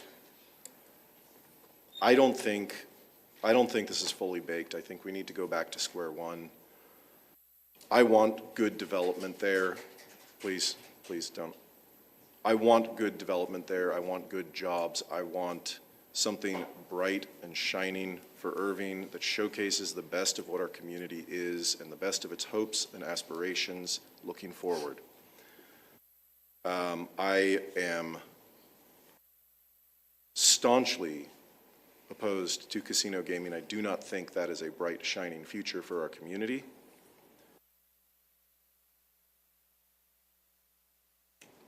But with the way this is brought forward so quickly and then amended so drastically, so close to the end of this, I cannot vote for this. I think we need to go back to the drawing board on this. So is this better than what's there now? Probably. I don't know. But I can't vote for it. I want the jobs, I want the growth, I want the development, I want it all, except for the casino gaming. And with so many changes so late in the game, I can't see a way to supporting this. So, thank you. Al? Thank you, Mayor. A couple of points. I think that's really important that there were some questions of why did the property owner, meaning the Sands Corporation, today at midday said, you know, we're okay dropping that gambling and casino part out. That's a business decision, not a moral decision. Why? Because you all came out. But I want to say something, and I hope you'll understand the fairness of what I'm doing. I want to show you the two packets. This is what all the individuals that said we're against it. This is the packet, same dimension, same approximate numbers of the people that said we want to see more and we also want the development. They didn't talk about gaming. So it's important that we are not 100% one-sided or the other. Those of you that came out did the right thing, and I would always be there supporting you. But if we would be less than fair to think that it's 100% of Irving, just like it's not 100% of what Texas is. I really agree with what my colleagues have been saying. Brad, thank you for, I didn't know you were this eloquent, by the way. I didn't, I'm teasing you. I didn't know you were this eloquent. Oh, thank you. I'm not an old man. And I agree 100%, we need more time. Because I will be really candid with you, I was the one that was really pushing hard. I said, why in the heck did we just see this for the first time in January? And I'm talking the first information flow. We still have never seen their plans, number one. How can we really go forward other than trying to set what we are doing, at least with this initial vote on changing the actual development plan there? What does that mean? We are taking it out of TOD and apartments multi-development. That's what we're doing, number one. Number two is we're trying to set the terrain and not just the dirt that's out there so that we get ready, because we don't know who would, let's assume that the Sands do not come, but there may be somebody else. Our role is to try to make that escarpment, and if you know what escarpment is, that's what it is. There's nothing out there but dirt and somewhat rubble, but I think we've been able to see that we've got that cleaned up. And so what I am really asking you to understand is we saw you, we heard you, I respect you, but more importantly, we have a job to do. Bear with us. We're going to have more of these, I'm sure. And so at the end of the day, I want to have one up in my District 6. That's a whole different group. I would venture to say most of who came out here are not from District 6. That's Valley Ranch and Hackberry. Probably a small percentage. That's not all Irving. So I really would ask you and beseech you, trust us.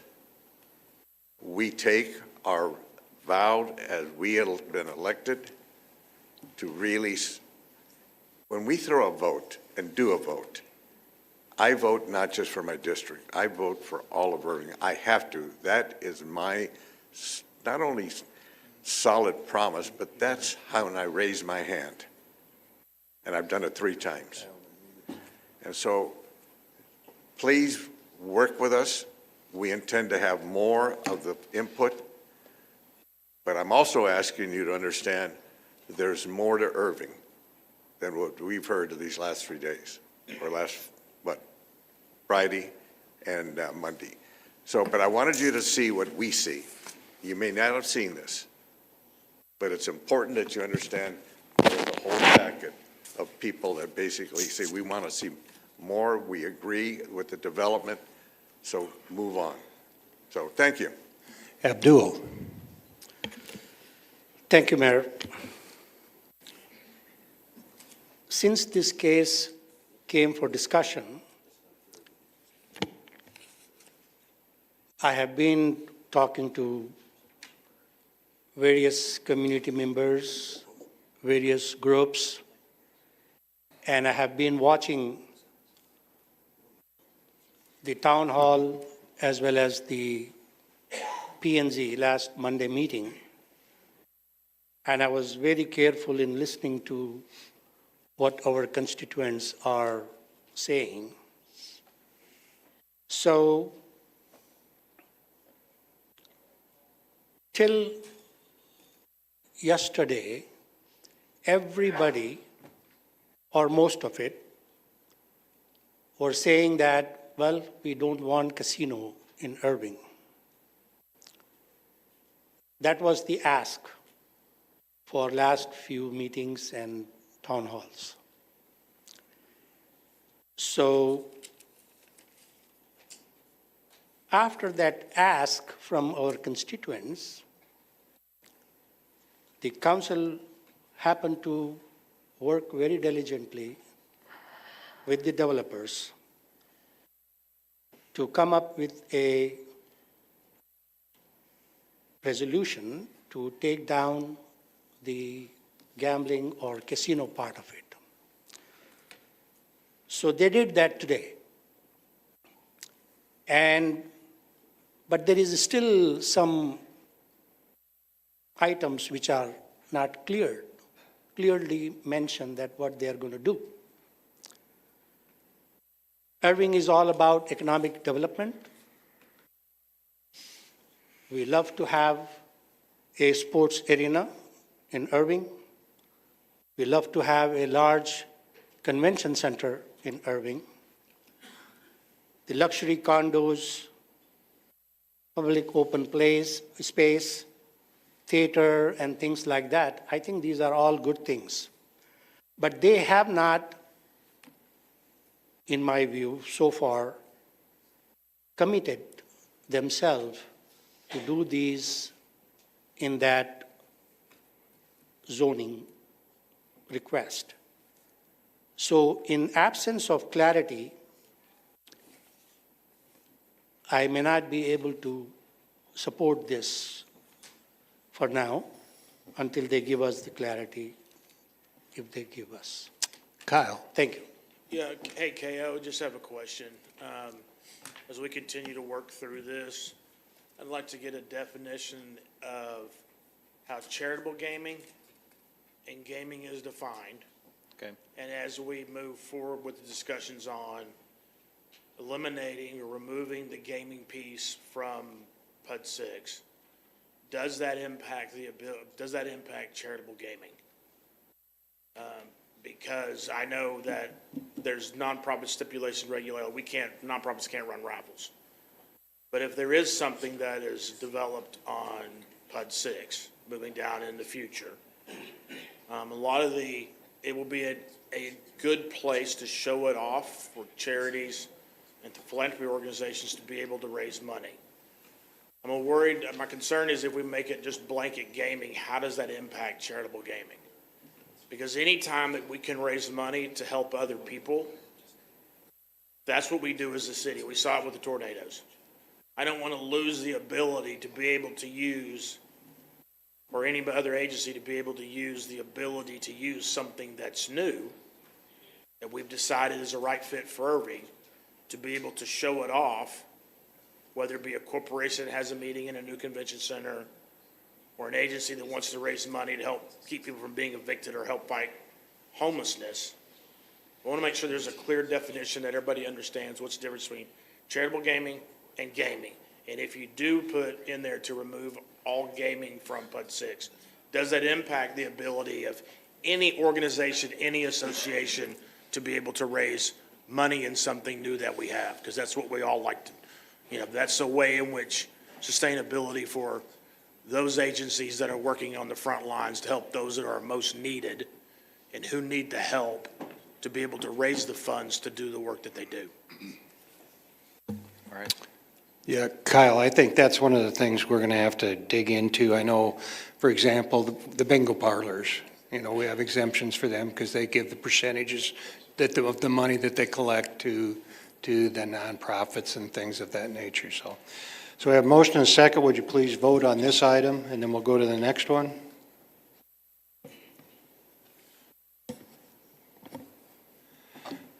Do we have the machines working? There we go.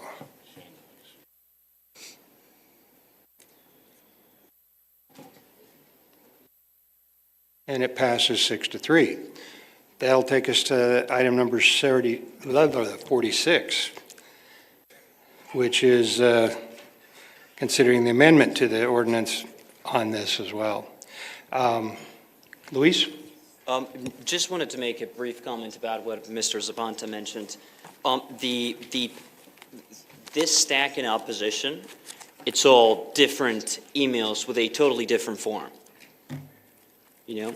Then this one in support, it's mostly a court case, a study, that's 2/3 of it, and then almost all the emails have the same form. They're auto-generated. They're not genuinely written by different constituents that are taking their time and that actually care enough to write something different. It's an automated system where you just put your data and then you just get a stack much more easily. So it doesn't mean the same level of commitment and dedication, even though the volume might look the same. So just wanted to make that clear. When it comes to giving the zoning entitlements to Sands, I don't think there's Councilman John Buck. I'm not sure. We might want to double check with KO. But since it's in legal use, why would there be any taking from the owner by banning gambling? Gambling is banned anyways. I'm not sure how that works, but we could double check with KO. I'm happy to do that. Now, when it comes to, and these auto-generated emails is also another tactic, just like we had a bunch of paid mercenaries the other day that, it's really funny because I was talking to them, and a lot of them felt betrayed by Sands' marketing, because Sands had lied to their own mercenaries. They had told the guys that they were hiring for $250 to come here that they were going to participate in an event and support an initiative that would bring jobs and tourism. And then it was all about a casino. So a lot of them felt betrayed. It's like, I wasn't told about that. I wish I had been informed that this was all about a casino. So their own mercenaries that they were using to lie to us and to lie to the press felt betrayed, felt deceived.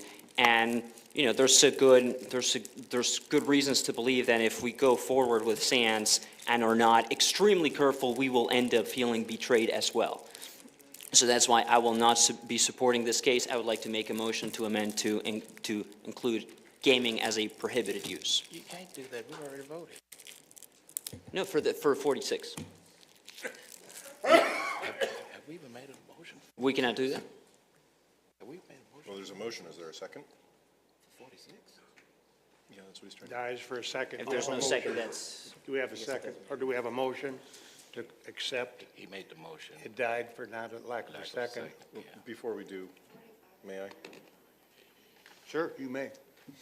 Just to respond to, because you asked me a specific question, I did not say that it would be a taking. I don't think it would be a taking.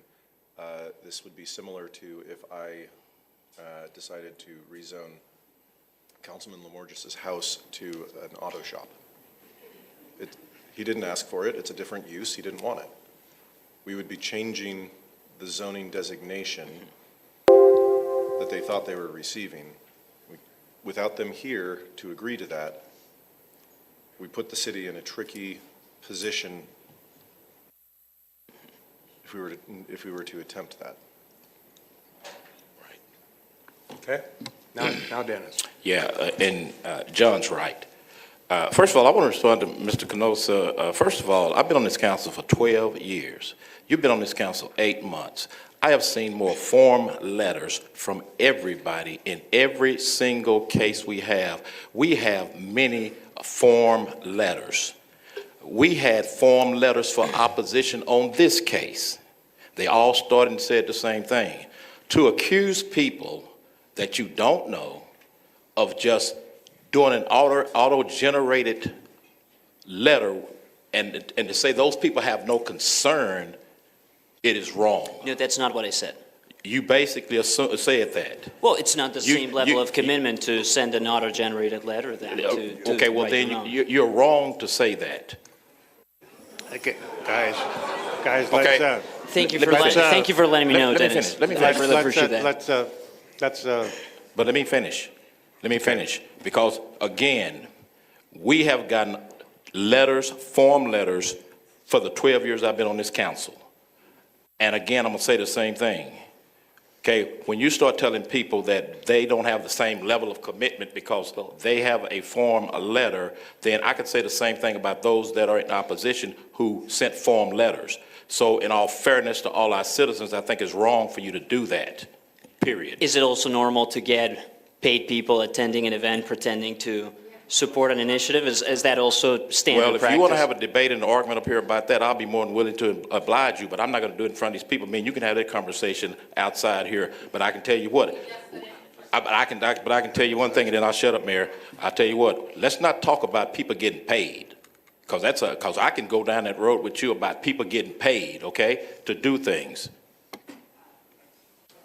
Okay, so, Brad. Mayor, Brad- thank you. So Brad's next. I don't want to say we're getting in the weeds, but I'm going to go back. Sorry. So the first ordinance we passed was this a very new kind of, we amended the Unified Development Code to create this new district. This next item 46, to be clear, is consideration of amendment to ordinance to amend the land use designation for Plan Unit Development 6, Tract A, Sectors 1 and 2, from transit-oriented mixed-use community to high-intensity mixed use. Once again, I said it before, but I want to make clear again, there are way more safeguards in this new use because we have amended the district. And so there's many, many layers of protection that don't exist today that Sands could go forward with in a transit-oriented mixed-use community. So with that, I feel like we have more protections. It will probably take more steps, and so I will move for approval of item 46. So we have a motion and a second. Also, we have Mark next to speak, and then Right. John. Yeah, I agree with Councilman Lamore, just as he said before, with these regulatory plans, it gives us more control, and it is taking, the change of the uses from TOD to these other different uses that are listed in the proposed changes, which are more in line with what we want to see for premier development at PUD 6. And as far as like putting in the gaming as a prohibited use, that is premature. The developer has not been consulted on that. And so there's legal issues that need to be considered before doing anything like that. But I agree with the motion. John. Thank you, Mayor. Just wanted to state for the record, for the same reasons that I opposed the last case, I'm pro-development, pro-business. I want to see that land developed in a great way. But for the same reasons, I don't think the whole project has been fully baked. I would like to see it taken back to the drawing board, and so to be consistent, I will not be voting for this. Abdul. Thank you, Mayor. This is a companion case to the zoning case number 45. And for the reasons which I spell out on case 45 would apply to 46 as well. For that reason, I would not support 46 either. Luis. Yeah, so, I mean, in this work session, Sands made it very clear that they want to do something with the casino use, and without it, they're not really interested in developing at all. So I don't really, based on those intentions, if they get something where they can start building, that's fine. But it also doesn't even match with what it is that they're trying to do. So I'll be against this ordinance as well. Okay, any other comments? Okay, I'll say something at this one. I think Brad and Mark did a good job of explaining why we're doing the things the way we're doing. To change the TOD into this new category gives a lot more control and a lot more ability for us to do things. The rest of the city, we're criticized when somebody builds something and it's a metal building in their backyard or something, or their front yard. We can't control materials. With this, we'll be able to control materials on this acreage. Those are the type of things that we're building in that we don't have there today. Development plans, project plans, all things that have to come back to the city. In a normal zoning case, you zone it, they don't have to come back to you. They can build what they want in that area. So while people may not like it because it doesn't have the right gaming in it, the bottom line is it's a lot stronger for us to have oversight for any future development in this facility. As they've mentioned before, we can't just in the middle of something change what has been proposed before us. It would be just like an ordinance coming before us, like the ones you saw earlier. We would have to either turn it down, as some people have agreed to do, or we'd move it forward. But I agree with my colleagues. I agree with both Brad and Mark in their assessment, excuse me, of we'll make a better project, and we'll have more checks and balances with this put in this way than we would have had without it. So we have the motion. We'll go ahead and vote on it.